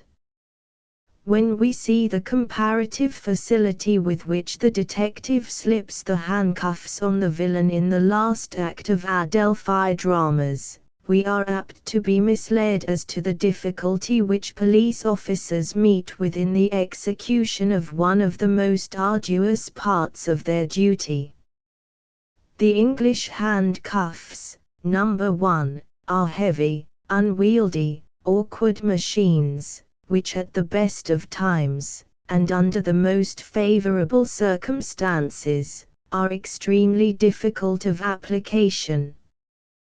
They weigh over a pound, and have to be unlocked with a key in a manner not greatly differing from the operation of winding up the average 8-day clock, and fastened onto the prisoner's wrists. How, the fates and good luck only know. This lengthy, difficult, and particularly disagreeable operation, with a prisoner struggling and fighting, is to a degree almost incredible. The prisoner practically has to be overpowered or to submit before he can be finally and certainly secured. Even when handcuffed, we present to a clever and muscular ruffian one of the most formidable weapons of offense he could possibly possess, as he can, and frequently does, inflict the deadliest blows upon his captor. Another great drawback is the fact that these handcuffs do not fit all wrists, and often the officer is nonplussed by having a pair of handcuffs which are too small or too large, and when the latter is the case, and the prisoner gets the bracelets in his hands instead of on his wrists, he is then in possession of a knuckle duster from which the bravest would not care to receive a blow. On the occasion of my arresting one of the Russian ruble note forgers, a ruffian who would not hesitate to stick at anything, I had provided myself with several sized pairs of handcuffs, and it was not until I had obtained the very much needed assistance that I was able to find the suitable derbies for his wrists. We managed to force him into a four-wheeler to take him to the police station, when he again renewed his efforts and savagely attacked me, lifting his ironed wrists and bringing them down heavily on my head, completely crushing my bowler hat. No. 5. American handcuff, open. No. 6. American handcuff, closed. As the English handcuffs have only been formed for criminals who submitted quietly to necessity, it was considered expedient to find an instrument applicable to all cases. The perfected article comes from America, numbers 5 and 6, and, being lighter, less clumsy, and more easily concealed, finds general favor among the officers at Scotland Yard. In fact, such are its advantages that we must presume that it differs considerably from the Anglo-Saxon handcock and the somewhat primitive article used upon the unwilling prophet of the Carpathian Sea. This and the older kind, to which some of the more conservative of our detectives still adhere, are the only handcuffs used in England. Number 7. La Ligote. The ingenious detective of France, where crime and all its appurtenances have reached such a state of perfection, is not without his means of securing his man. Number 7. It is called La Ligote or La Cabriolet. There are two kinds. One is composed of several steel piano strings, and the other of whipcords twined together, and they are used much in the same way as the twister. Any attempt to escape is quickly ended by the pain to which the officer who holds the instrument can inflict by a mere turn of his hand. One wrist only is under control, but as the slightest sign of a struggle is met by an infliction of torture, the French system is more effective than the English. No. 8. Mexican handcuff. Number 9. La Pauset. The Mexican handcuff, numbers 8 and 9, is a cumbersome and awkward article, quite worthy of the retrograde country of its origin. No. 10. La Cord. No. 11. Menotte double. Number 10 shows an effective method of handcuffing in emergencies. The officer takes a piece of whipcord and makes a double running knot. He ties one noose round the wrist of the prisoner, whose hand is then placed in his trousers pocket. The cord is lashed round the body like a belt, and brought back and slipped through the noose again. The prisoner when thus secured suffers no inconvenience as long as he leaves his hand in his pocket, but any attempt to remove it would cause a deal of suffering. Number 11 is another handcuff of foreign make, and is merely used when a raid is about to be made, as it allows to a certain extent the use of the hands. It is useful for prisoners who are being conveyed by sea. No. 12. Eastern handcuff. Number 12 is mostly used in Eastern Europe. My personal experience of handcuffs is small, because I dislike them, for in addition to their clumsiness, I know that when I have laid my hands upon my man, it will be difficult for him to escape. My intimate knowledge of all kinds of criminals in all kinds of plights justifies me in saying that when they see the game is up they do not attempt resistance. The only trouble I have had has been with desperados and old offenders, men who have once tasted prison life and have a horror of returning to captivity. Expert thieves have been known to open handcuffs without a key, by means of knocking the part containing the spring on a stone or hard substance.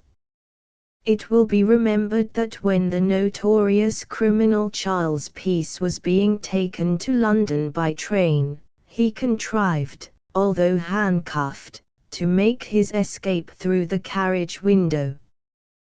When he was captured it was noticed that he had freed one of his hands. I was once bringing from Leith an Austrian sailor who was charged with ripping open his mate, and as I considered that I had a disagreeable character to deal with, I handcuffed him.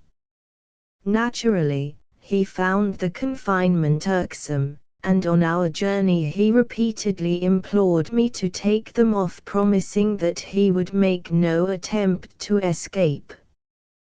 The sincerity of his manner touched me and I released him, very fortunately for myself, for I was taken ill before reaching London, and, strange as it may appear, was nursed most tenderly by the man who had ripped a fellow mate. In Belgium the use of handcuffs by police officers is entirely forbidden. Prisoners are handcuffed only on being brought before the juge d'instruction or procureur du roi, and when crossing from court to court. Women are never handcuffed in England, but on the continent it is not an uncommon occurrence. Regarding handcuffs generally, in my opinion not one of the inventions I have mentioned now in use is sufficiently easy of application. What every officer in the detective force feels he wants is a light, portable instrument by means of which he can unaided secure his man, however cunning and however powerful he may be. I myself suggest an application which would grip the criminal tightly across the back, imprisoning the arms just above the elbow joints. Such an instrument would cause him no unnecessary pain, while relieving officers from that part of their duty which is particularly obnoxious to them, viz., having a prolonged struggle with low and savage ruffians.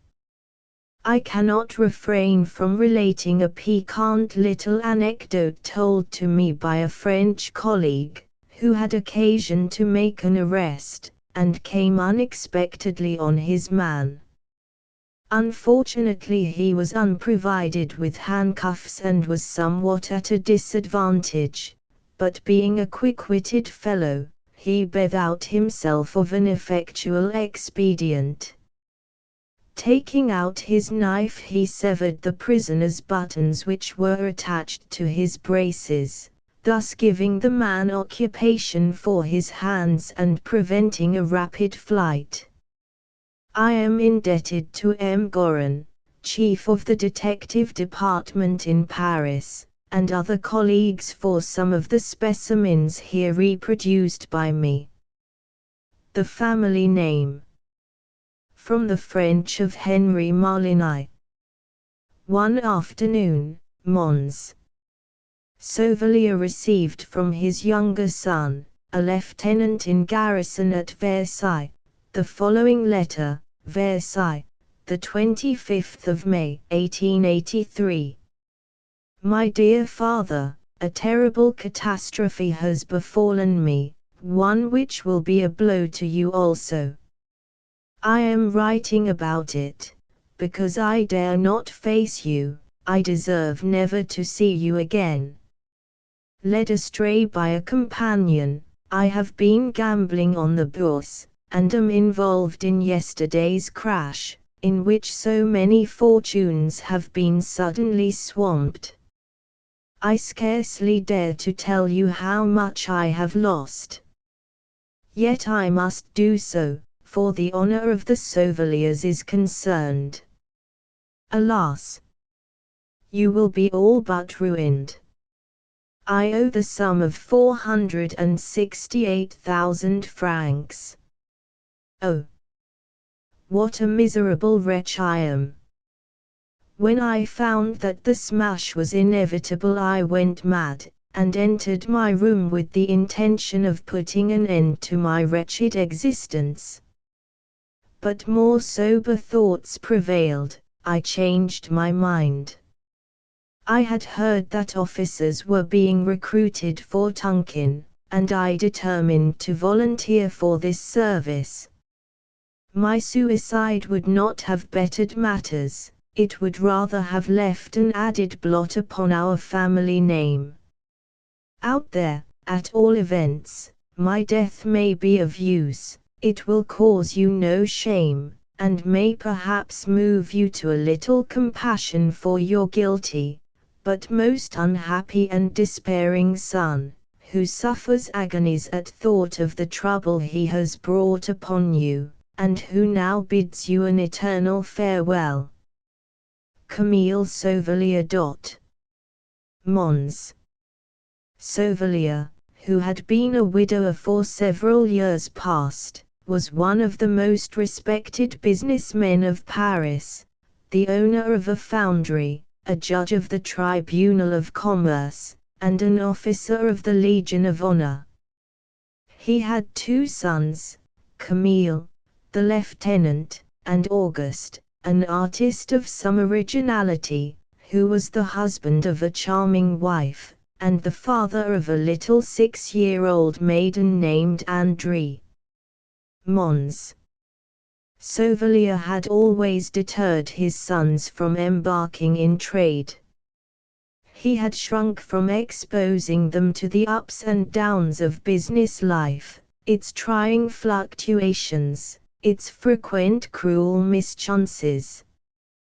He had arranged that at his death his estate should be realized. He did not wish the business to be sold outright, in case it should pass into the hands of strangers who might sully the hitherto unblemished name of Sauvelier.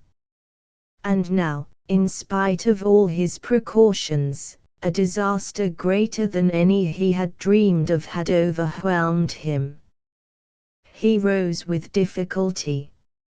Leaning back wearily in his armchair, with haggard eyes he reread his son's letter, in order to assure himself that he was not dreaming. Yes. It was too true. Camille had ruined, perhaps dishonored, him. It seemed as though the objects that surrounded him, the very walls and furniture, were no longer the same. As one staggering beneath a too heavy burden, he rose with difficulty, his limbs stiff, yet his whole frame agitated.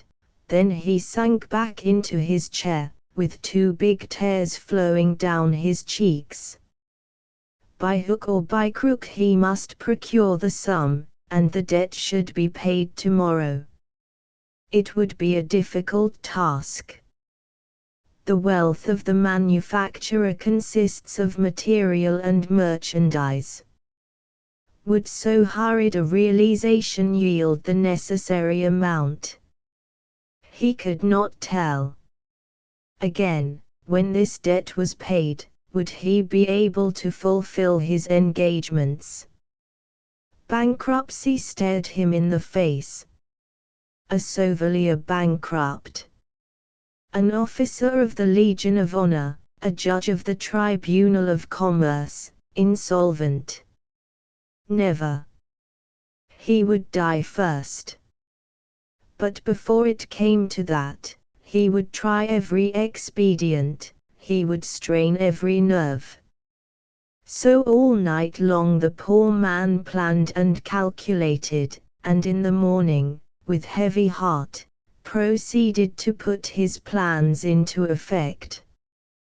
He visited his numerous friends and told them of his trouble, which elicited much sympathy. In order to help, some made large purchases of him, paying ready money, others advanced or lent him money. All day until the evening he was running about Paris collecting checks, banknotes, and orders. He now brought the sum thus gained. In the evening, as he sat down to ascertain the result of the day's efforts, Auguste came in with his wife and André. To help his father, the artist had parted with some of his pictures at a sacrifice, and he now brought the sum thus gained. André, unconscious of the trouble of her elders, began to play with her genie, a doll nearly as big as herself, which her grandfather had given her some time previously, and which she loved, she said, as her own daughter. But the child soon observed the sadness of her parents and her dear grandfather, and she looked with earnest, inquiring gaze from one to the other, trying to discover what was amiss. She saw her father lay down his pocket-book, she watched her mother place upon the table her bracelets, necklaces, earrings, and rings, while Mons. Sauvelier thanked them with tears in his eyes. With a very thoughtful, serious expression on her little face, the child turned towards her doll, embraced it with the emotional fervor of a last adieu, then carried it to her grandfather, saying, in sweet, resigned tones, "Take it, grandpapa. You can sell her, too." Mons. Sauvelier wept upon the neck of his little granddaughter, murmuring, "You also, my angel." Oh, that miserable boy! Thus Camille's debt was paid, and the honor of the Sauveliers was saved. But the father's fortune had gone. He was able, however, to retain his business. He said to himself that he must work still, in spite of his 80 years, that he must labor incessantly, with the anxious ardor of those beginning life with nothing to rely upon save their own exertions. He reduced his expenses, gave up his own house and went to live with his son, sold his carriage and horses, discharged his servants, and stinted himself in every possible way. Auguste became his designer, Auguste's wife his clerk. Each accepted his or her share of the burden bravely and uncomplainingly, as an important duty which must at any cost be accomplished. The conduct of this old man, so jealous for his name, so upright, so courageous in misfortune, excited profound sympathy. All who knew him pitied him, orders flowed in, and soon a quite exceptional activity pervaded the establishment from basement to roof, inspiring Mons. Sauvelier with a little hope. But one persistent fear disturbed his sleep, and troubled his waking hours. It was that some day he might hear that Camille had been gambling again, and was once more in debt. He had forbidden all mention of his erring son, but the thought of him was ever present, and lay like an incubus upon his heart. 1 year passed, then another. The foundry still flourished, work positively raged therein. It had no rest, it also, as though endowed with a conscience, did its duty nobly. Its furnaces glowed like ardent eyes, its mighty puffing and snorting shook the ground, the molten metal, red and fuming, flowed from its crucibles like blood from its body. At an early hour of the morning was heard its piercing summons to the work-people, and all the night long its glare illuminated the sky. 3. The campaign of Tonkin was in full swing. In the midst of an unknown country, harassed by innumerable difficulties, the French soldiers were contending painfully with an irrepressible, ever-rallying foe. The smallest success served to excite the popular patriotism, and all awaited impatiently the tidings of a decisive victory. One morning, Auguste, looking very pale, entered his father's office, and handed him a newspaper. There, amongst latest intelligence Mons. Sauvelier read the following, leading them on to the assault. From the camp entrenched at Dongsong. The 12th of February, 1885. Today, Captain Sauvelier attacked the enemy with extreme vigor, fought all the day against considerable forces, and captured successively 3 redoubts. In attacking the last of the 3, his soldiers, overpowered by numbers, were about to retreat, but, although seriously wounded in the head and thigh, the gallant officer, borne by 2 men, succeeded in rallying his company and leading them on to the assault. His conduct was admirable, but his condition is hopeless. I have attached the cross to his breast. This brilliant feat of arms will enable me to enter Lang Son tomorrow. General Brider L'Isle. Upon reading these words, Mons. Sauvelier felt a strange emotion, in which anguish mingled with joy. For a moment he was silent, then he said to his son, "You think that it is he? He is, then, a captain." He read the dispatch again, then murmured softly, "The cross. Condition hopeless." And a tear rolled down his cheek. 2 hours later the family received a formal intimation of Camille's deed and state from the Minister of War, and on the following day all the journals were praising Captain Sauvelier, son of the respected founder, of Grenelle. And now they gave details. Camille, it appeared, had been nominated captain a few months back.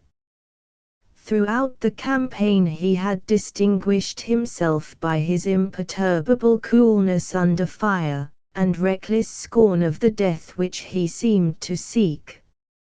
His act of heroic energy stirred the enthusiasm of press and populace, and the name of Sauvelier was on every lip. Camille's portrait appeared in the shop windows. The illustrated journals depicted him before the redoubt, carried upon the shoulders of 2 men, his sword pointed towards the enemy, encouraging his soldiers by his voice, gesture, and look, his forehead bound with a handkerchief, and his face bleeding. Mons. Sauvelier could not go out of doors without seeing his son's presentment. From the news stalls of the boulevards, the corners of the streets, the publishers' shop fronts, a ubiquitous Camille watched him pass, and seemed to follow him with his eyes. Almost at each step the father received congratulations, while complimentary letters and cards covered his table to overflowing. But, alas! The telegrams which he received daily from Tunkin left him little hope that he should ever again behold in the flesh this dear son, of whom now he was so proud. Here he is. One morning, 3 months later, Mons. Sauvelier was at work in his office, when the door opened softly, and disclosed Andre's curly head.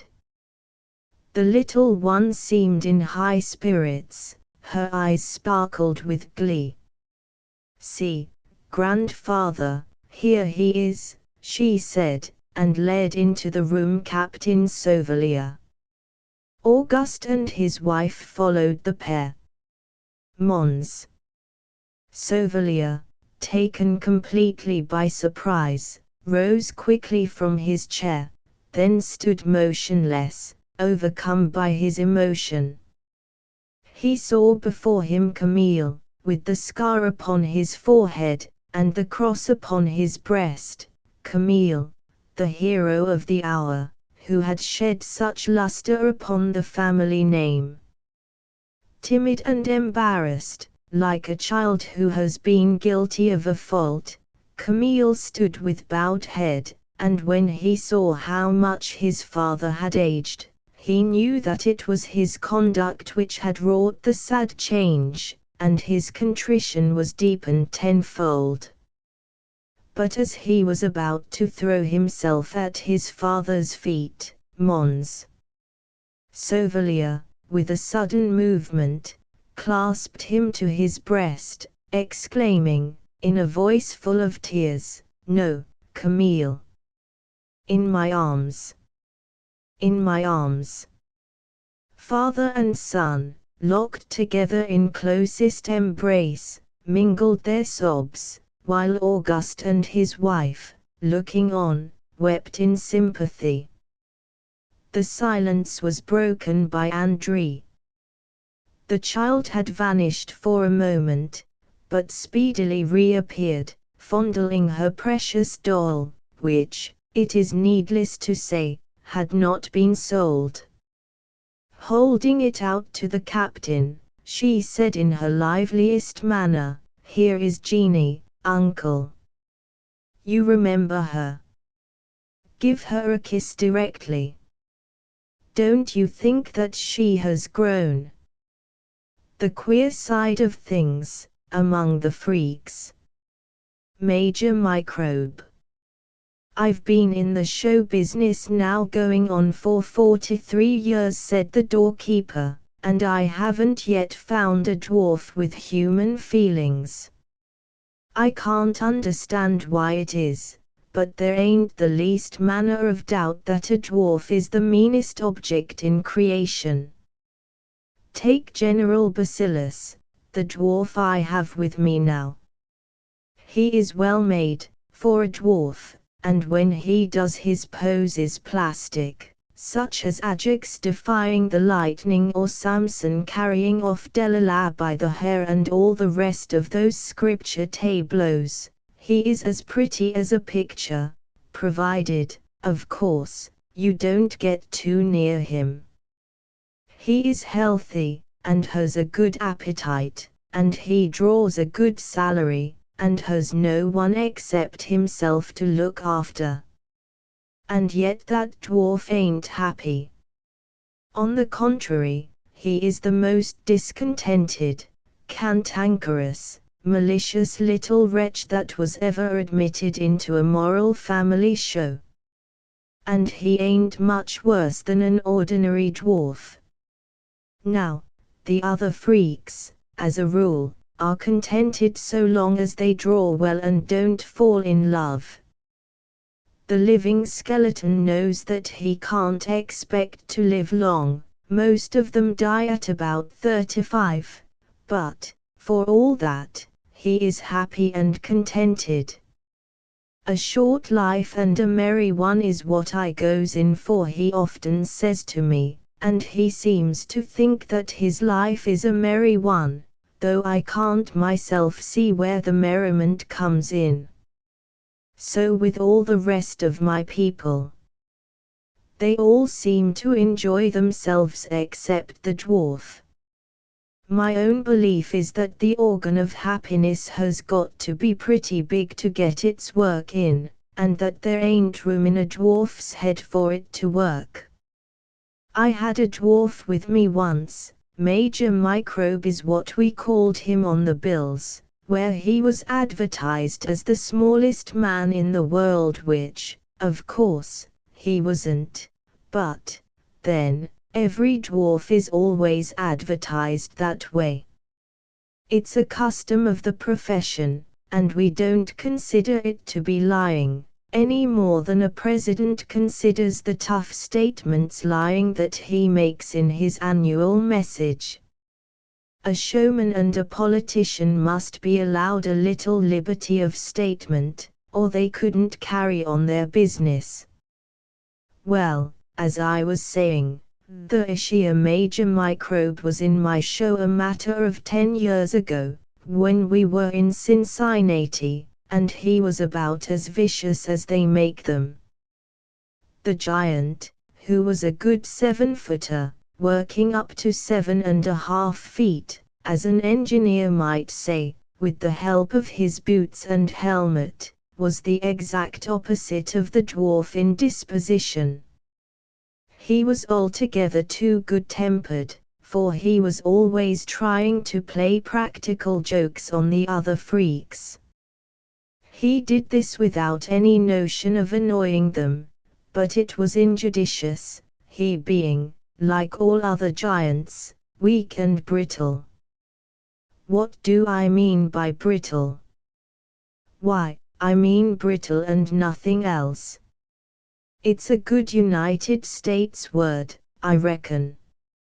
The sheer giant's bones weren't made of the proper materials, and they were always liable to break. He had to take the greatest care of himself, and to avoid arguing on politics or religion or anything like that, for a kick on the shins would be sure to break one of his legs, which would lay him on the shelf for a couple of months. As for his arms, he was forever breaking one or two of them, but that didn't so much matter, for he could go on the stage with his arm in splints and a sling, and the public always supposed that he was representing a heroic soldier who had just returned from the battlefield. He found the dwarf asleep on a bench. One day the giant put up a job on the dwarf that afterwards got them both into serious trouble. The giant was loafing around the place after dinner, and he found the dwarf asleep on a bench. What does he do but cover him up with a rug and then go off in search of the fat woman, who was a sure enough fat woman, and weighed in private life 419 pounds. The giant was popular with the sex, and the fat woman was glad to accept his invitation to come with him and listen to a scheme that he pretended to have for increasing the attractions of fat women. He led her up to where the dwarf was asleep on the bench and invited her to sit down, saying that he had arranged a cushion for her to make her comfortable. Of course she sat down, and sat down pretty solid, too, directly on the dwarf.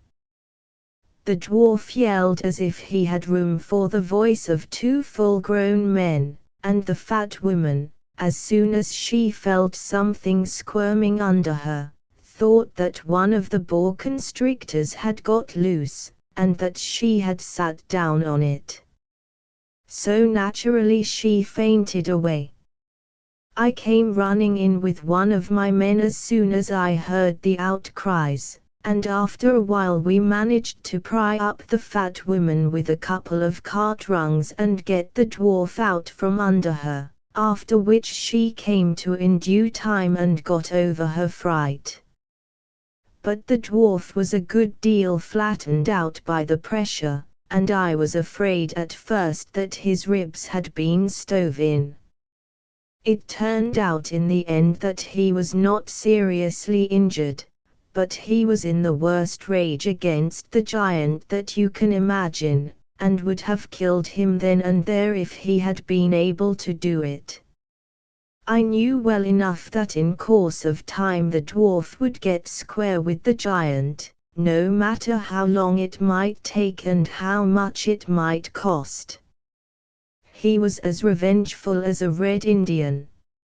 I warned the giant that he must keep a sharp lookout, or the dwarf would do him a mischief, but he said he calculated he was big enough to take care of himself, and that he wasn't afraid of no 2-foot dwarf that ever breathed.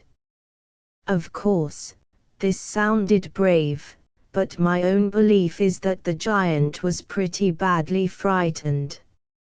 I noticed that he never allowed himself to be alone with the dwarf, and was always careful to mind where he stepped, so as not to get tripped up by strings stretched across the path, or anything of that sort.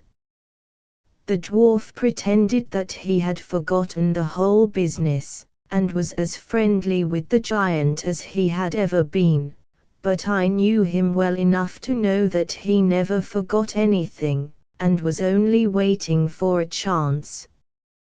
His helmet had fallen into a tub of water. Pretty soon little accidents began to happen to the giant. One day he would find that his helmet, which was made of pasteboard, had fallen into a tub of water, and gone to everlasting jelly. This would oblige him to show himself bareheaded, which took off several inches from his professional height. Another day his boots would be in the tub, and he wouldn't be able to get them on.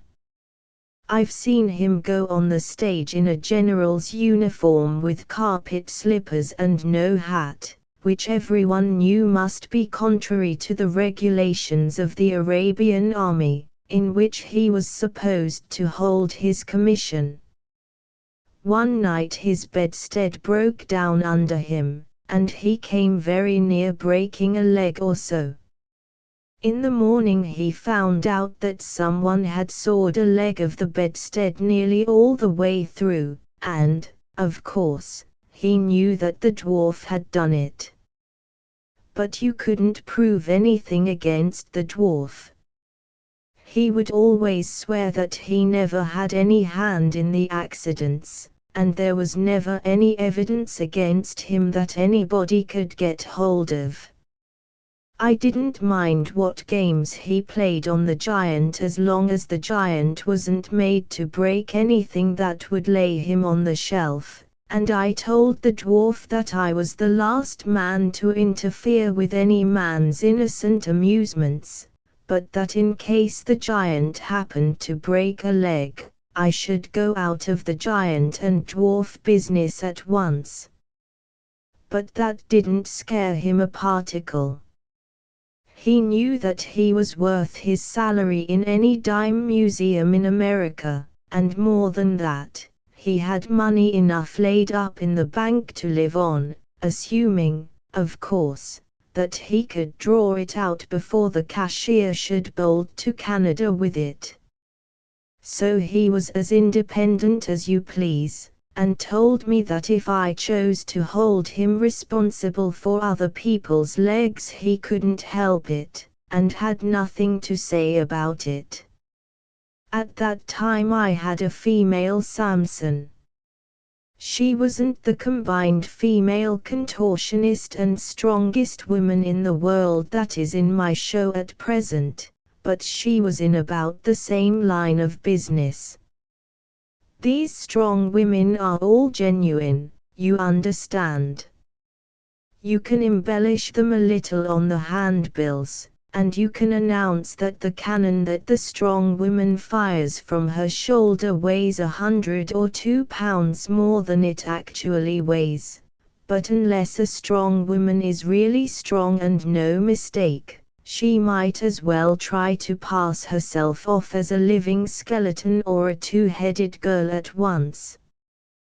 The fact is, the great majority of freaks are genuine, and the business is a thoroughly honest one at bottom.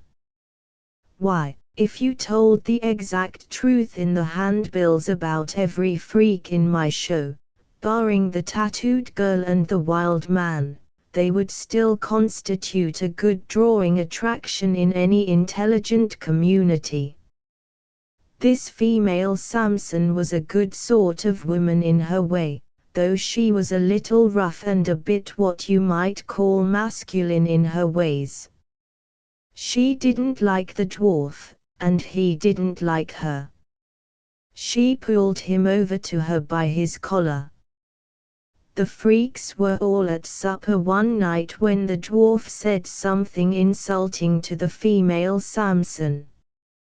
He sat right opposite to her, and she just reached across the table and pulled him over to her by his collar.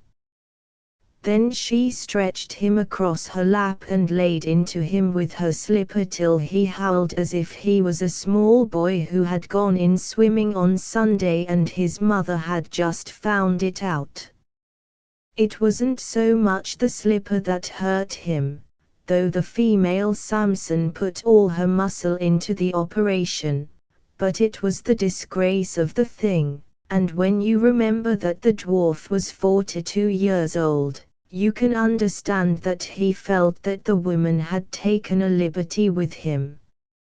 However, the next day he seemed to have forgotten all about it, and when the giant reminded him of the circumstance, which he did every little while, the dwarf would grin and say that we must let the women do what they liked, for they were a superior sort of being. One of the female Samson's best feats was done in company with the dwarf and the giant. She had a horizontal bar fixed on the stage, about 10 feet above the floor. On this bar she used to swing head downwards, just hooking her knees around it, as all the trapeze artists do. It looks sort of uncomfortable, but it is nothing when you are used to it.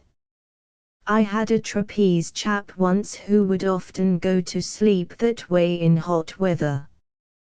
He said that all the blood in his body went into his head, and that made him feel sleepy, while it cooled off his body and legs. There's no accounting for tastes, but as for me, give me a good bed where I can stretch out, and I'll never ask to sleep on a trapeze bar. As I was saying, the female Samson would swing on this bar, and then she would take the dwarf's belt in her teeth and hold him in that way for 5 minutes. There was a swivel in the belt, so that the dwarf would spin round while she was holding him, which he didn't like much, but which pleased the public. After she had swung the dwarf she would do the same act with the giant.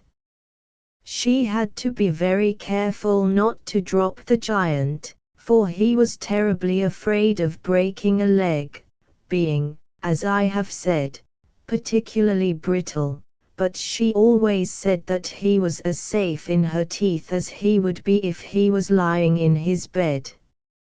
It must have been about a fortnight after the dwarf was sat on by the fat woman, and a week or more after he had been corrected in public by the female Samson, that we had an unusually large evening audience, and everybody was in excellent spirits.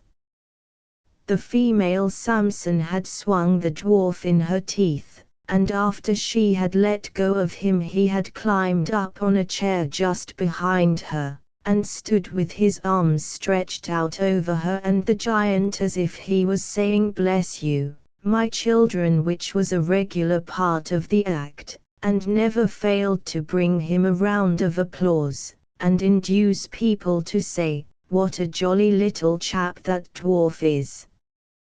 When the female Samson had got a good grip of the giant's belt, and had raised him about 5 feet from the floor, The dwarf leaned a little bit forward and ran a pin into the female Samson's ankle, or thereabouts. Nobody saw him do it, but it was easy to prove it on him afterwards, for he dropped the pin on the floor when he had finally got through with it, and everybody recognized it as one of his scarf pins. The woman would naturally have shrieked when she felt the pin, but she had her mouth full of the giant, and she couldn't do more than mumble a little in a half-smothered sort of way. The dwarf paid no attention to that, but gave her another eye-opener with the pin. It went in about an inch, judging from what the female Samson said when she described her sufferings, and it must have hurt her pretty bad, but she was full of pluck and bound to carry out her performance to the end. She stood 3 or 4 more prods, and then, not being able to stand it any longer without expressing her feelings in some way, she unhooked one leg and fetched the dwarf a kick on the side of the head that reminded him that it was about time for him to get into his own room and lock the door, and convinced him that there ain't a bit of exaggeration in the tough stories that they tell about the kicking powers of an army mule. The kick sent the dwarf clean across the platform, and the people, not understanding the situation, began to cry shame. Whether this flurried the female Samson or not, or whether she lost her balance entirely on account of having unhooked one leg, I don't know. What I do know is that she slipped off the bar, and she and the giant struck the floor with a crash that would have broken planks, if it had not been that the platform was built expressly to stand the strain of the fat woman. It wouldn't have been so bad if she had just dropped the giant, and hung on to the bar herself. In that case he would probably have broken his left leg and arm and collarbone, just as he did break them, but his ribs would have been all right. As it was, the female Samson's head came down just in the center of him, and stove in about 3/4 of his ribs. She wasn't hurt at all, for, being a woman, and falling on her head, there was nothing for her to break, and the giant was so soft that falling on him didn't even give her a headache. When some volunteers from the audience had picked up the giant and put him on a stretcher and carried him to the hospital, where the doctors did their best to mend him, the female Samson had a chance to explain, and the finding of a long scarf pin on the platform, just under the bar, was evidence that she had told the truth, and corroborated the red stain on her stocking.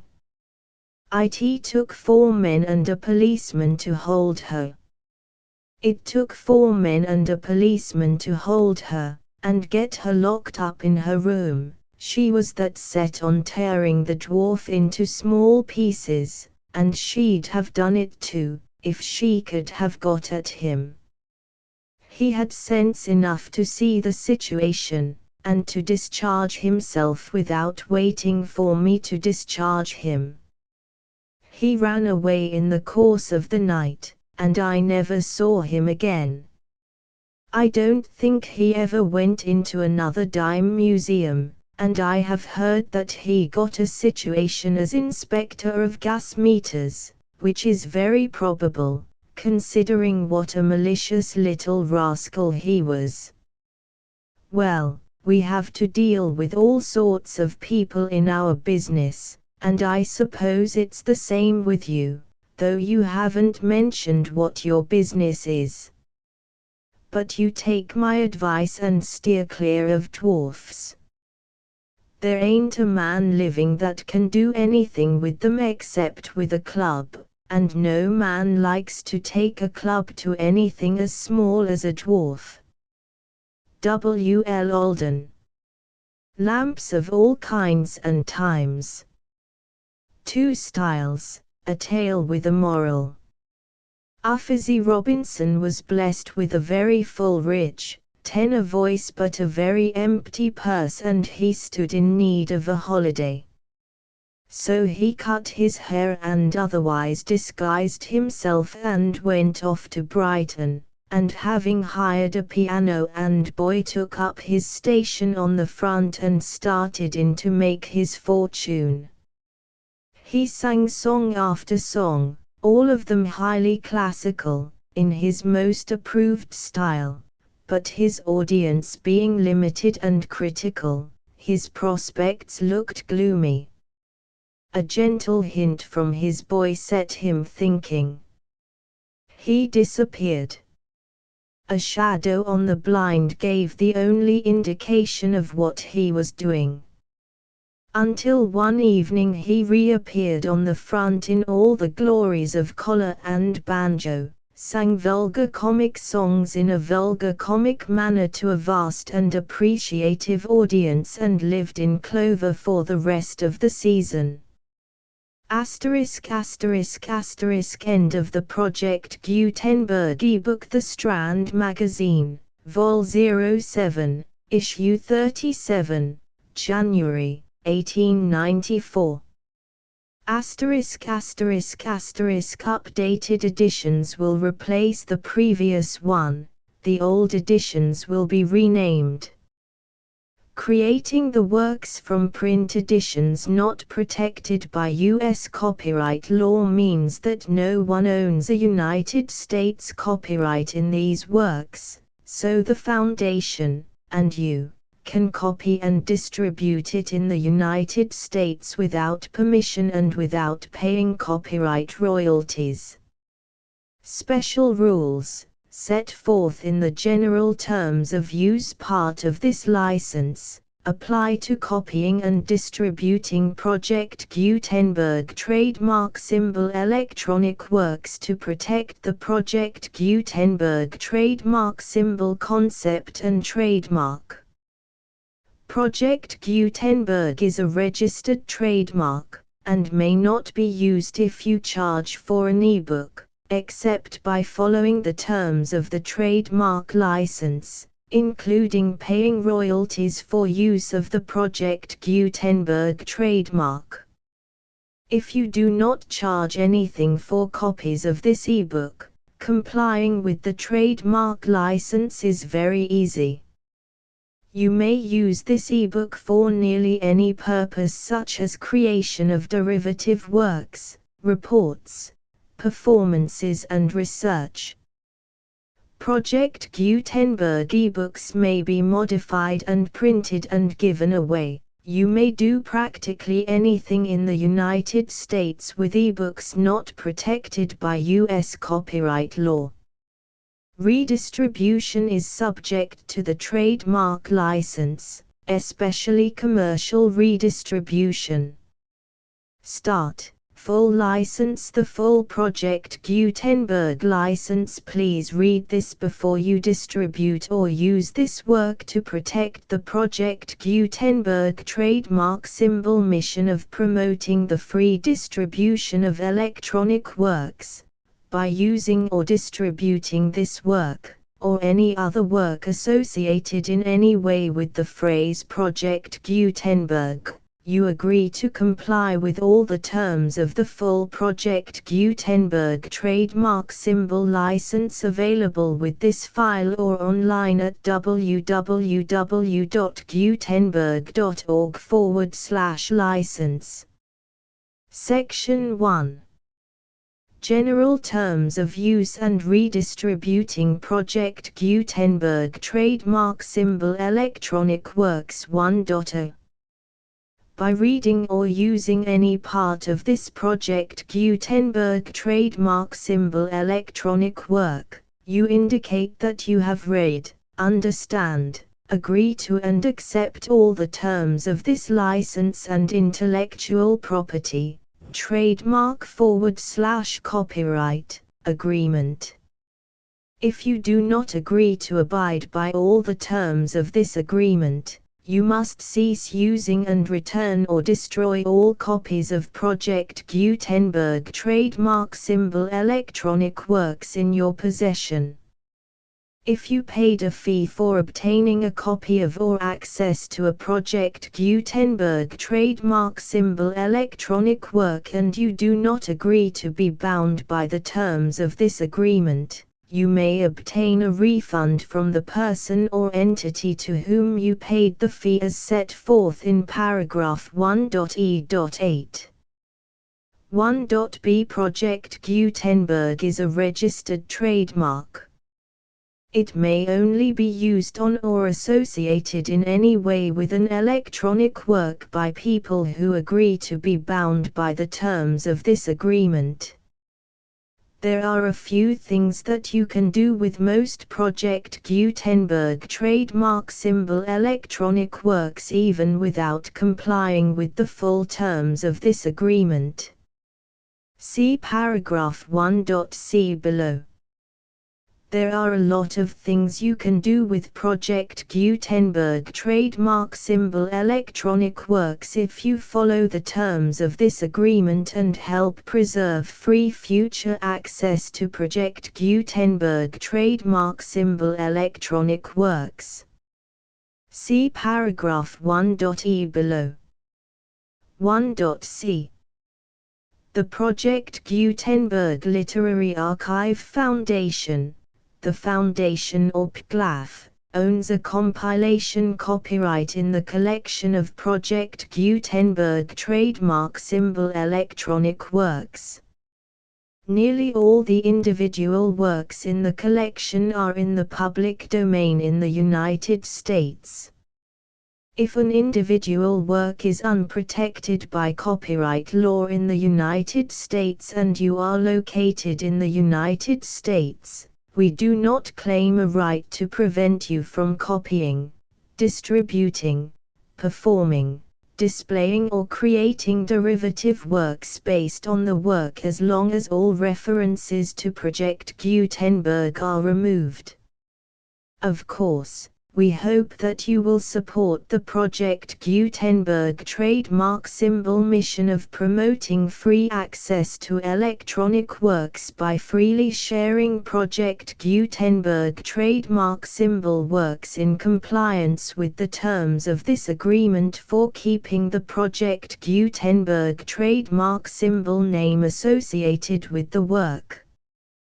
You can easily comply with the terms of this agreement by keeping this work in the same format with its attached full Project Gutenberg trademark symbol license when you share it without charge with others.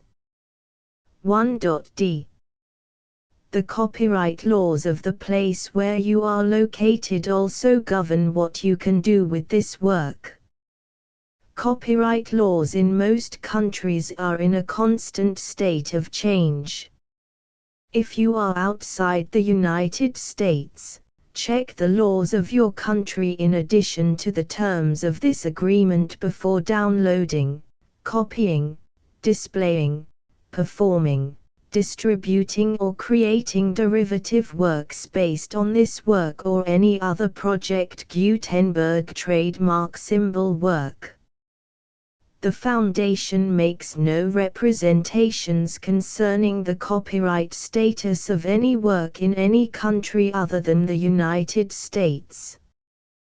1.e Unless you have removed all references to Project Gutenberg. 1.e.1 The following sentence, with active links to, or other immediate access to, the full Project Gutenberg trademark symbol license must appear prominently whenever any copy of a Project Gutenberg trademark symbol work, any work on which the phrase Project Gutenberg appears, or with which the phrase Project Gutenberg is associated, is accessed, displayed, performed, viewed, copied or distributed, This ebook is for the use of anyone anywhere in the United States and most other parts of the world at no cost and with almost no restrictions whatsoever.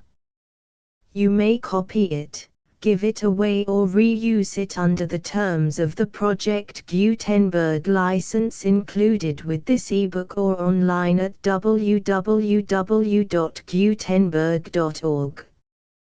If you are not located in the United States, you will have to check the laws of the country where you are located before using this ebook.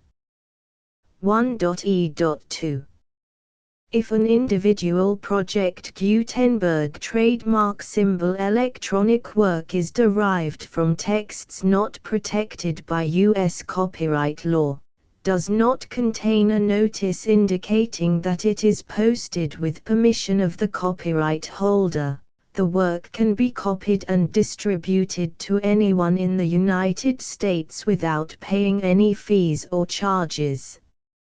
If you are redistributing or providing access to a work with the phrase Project Gutenberg associated with or appearing on the work, you must comply either with the requirements of paragraphs 1.e.1 through 1.e.7 or obtain permission for the use of the work and the Project Gutenberg trademark symbol trademark as set forth in paragraphs 1.e.8 or 1.e.9. 1.e.3 If an individual Project Gutenberg trademark symbol electronic work is posted with the permission of the copyright holder, your use and distribution must comply with both paragraphs 1.e.1 through 1.e.7 and any additional terms imposed by the copyright holder. Additional terms will be linked to the Project Gutenberg trademark symbol license for all works posted with the permission of the copyright holder found at the beginning of this work. 1.e.4 Do not unlink or detach or remove the full Project Gutenberg trademark symbol license terms from this work, or any files containing a part of this work or any other work associated with Project Gutenberg trademark symbol. 1.e.5 Do not copy, display, perform, distribute or redistribute this electronic work, or any part of this electronic work, without prominently displaying the sentence set forth in paragraph 1.e.1 with active links or immediate access to the full terms of the Project Gutenberg trademark symbol license. 1.e.6 You may convert to and distribute this work in any binary, compressed, marked up, non-proprietary or proprietary form, including any word processing or hypertext form.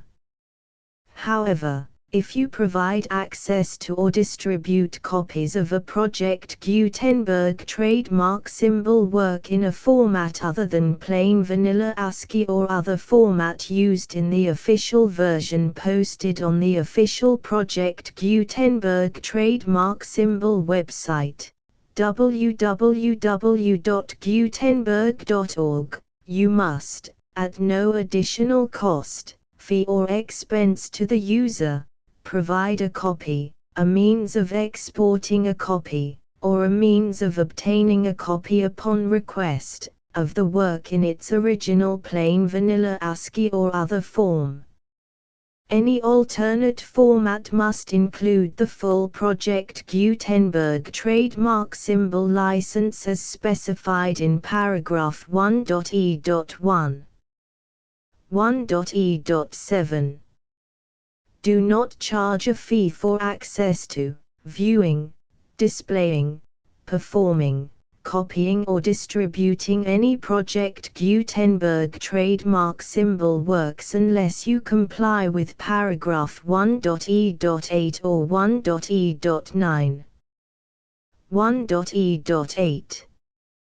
You may charge a reasonable fee for copies of or providing access to or distributing Project Gutenberg trademark symbol electronic works, provided that you pay a royalty fee of 20% of the gross profits you derive from the use of Project Gutenberg trademark symbol works calculated using the method you already use to calculate your applicable taxes.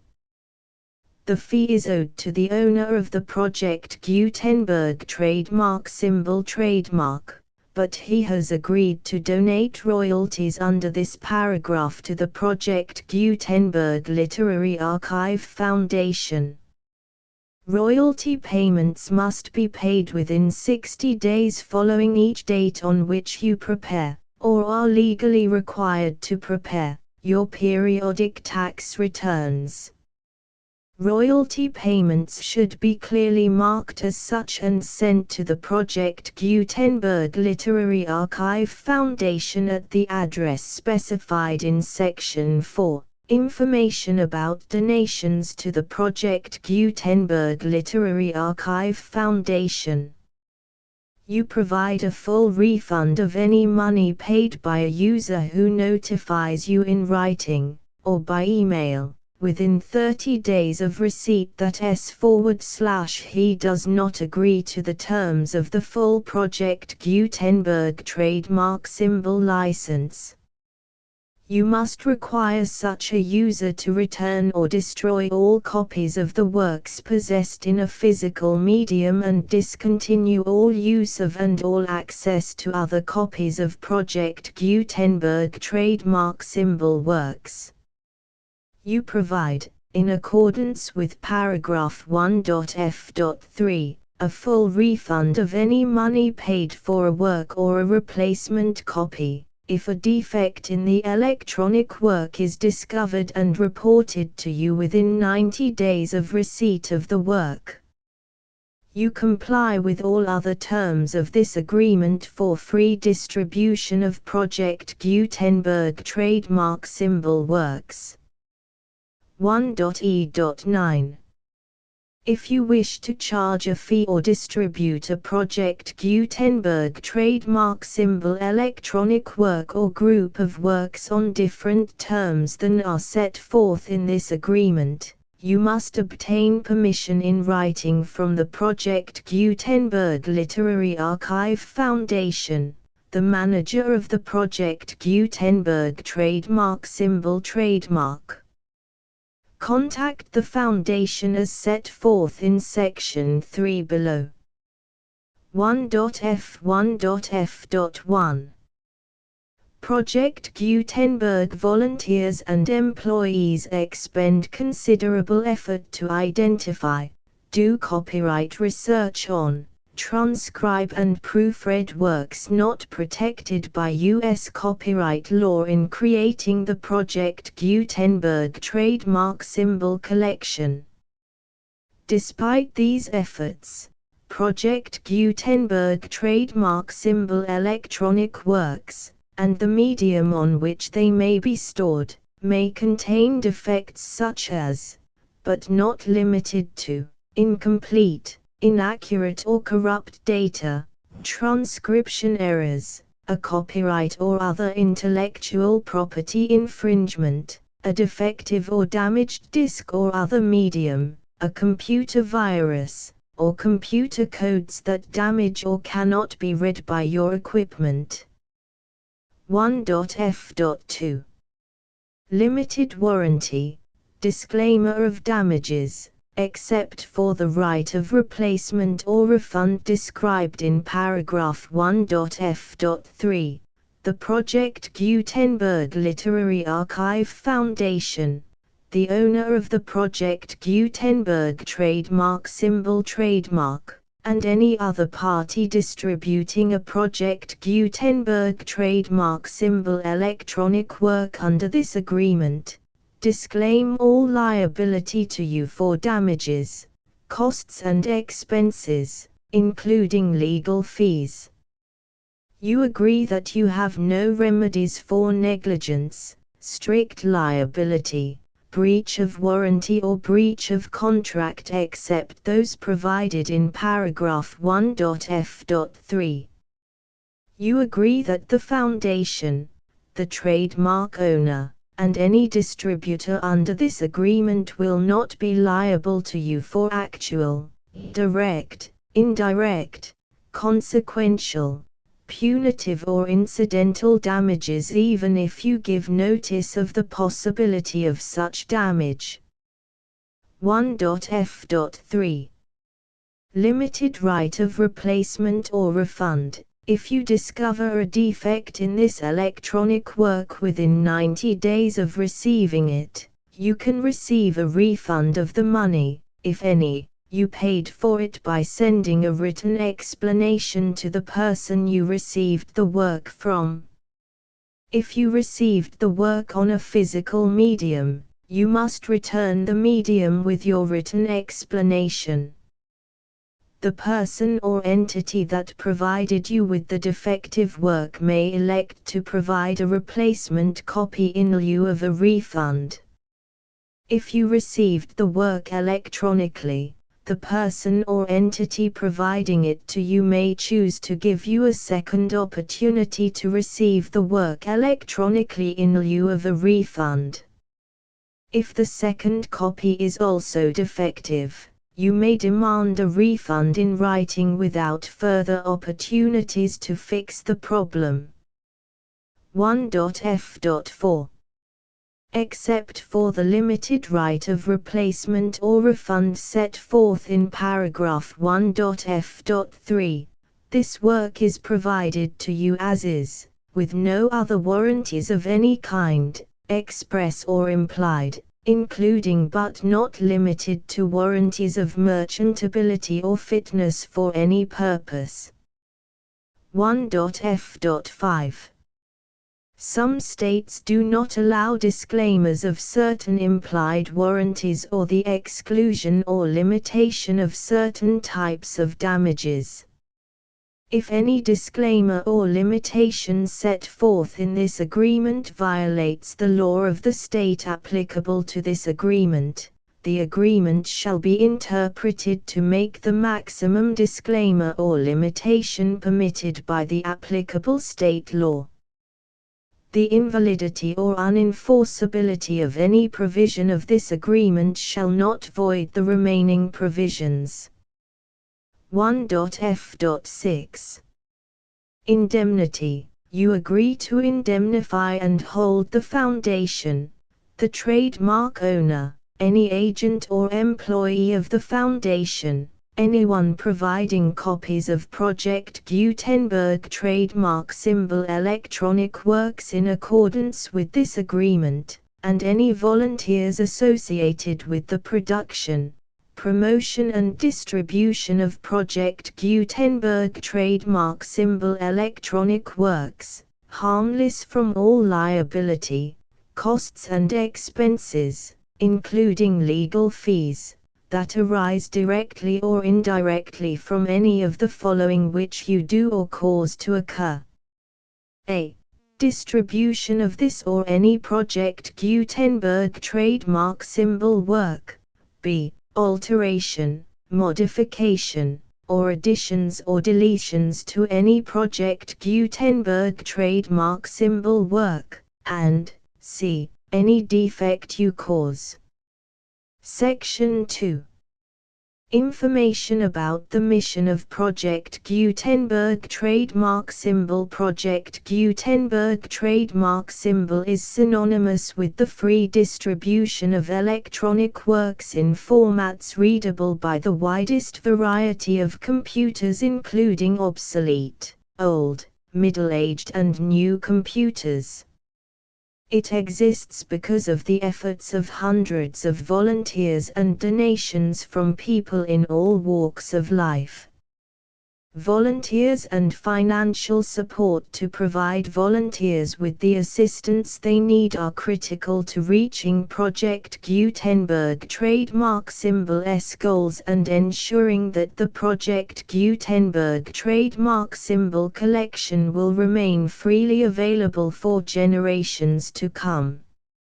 In 2001, the Project Gutenberg Literary Archive Foundation was created to provide a secure and permanent future for Project Gutenberg trademark symbol and future generations. To learn more about the Project Gutenberg Literary Archive Foundation and how your efforts and donations can help, see sections 3 and 4 and the Foundation information page at www.gutenberg.org. Section 3. Information about the Project Gutenberg Literary Archive Foundation. The Project Gutenberg Literary Archive Foundation is a non-profit 501(c)(3) educational corporation organized under the laws of the state of Mississippi and granted tax-exempt status by the Internal Revenue Service. The Foundation's IN or Federal Tax Identification Number is 64-6221541. Contributions to the Project Gutenberg Literary Archive Foundation are tax-deductible to the full extent permitted by U.S. federal laws and your state's laws. The Foundation's business office is located at 809 North 1500 West, Salt Lake City, UT 84116, 801-596-1887. Email contact links and up-to-date contact information can be found at the Foundation's website and official page at www.gutenberg.org/contact section 4. Information about donations to the Project Gutenberg Literary Archive Foundation. Project Gutenberg trademark symbol depends upon and cannot survive without widespread public support and donations to carry out its mission of increasing the number of public domain and licensed works that can be freely distributed in machine-readable form accessible by the widest array of equipment including outdated equipment. Many small donations, $1 to $5,000, are particularly important to maintaining tax-exempt status with the IRS. The Foundation is committed to complying with the laws regulating charities and charitable donations in all 50 states of the United States. Compliance requirements are not uniform and it takes a considerable effort, much paperwork and many fees to meet and keep up with these requirements. We do not solicit donations in locations where we have not received written confirmation of compliance. To send donations or determine the status of compliance for any particular state, visit www.gutenberg.org/donate. While we cannot and do not solicit contributions from states where we have not met the solicitation requirements, we know of no prohibition against accepting unsolicited donations from donors in such states who approach us with offers to donate. International donations are gratefully accepted, but we cannot make any statements concerning tax treatment of donations received from outside the United States. U.S. laws alone swamp our small staff. Please check the Project Gutenberg web pages for current donation methods and addresses. Donations are accepted in a number of other ways including checks, online payments and credit card donations. To donate, please visit www.gutenberg.org/donate. Section 5.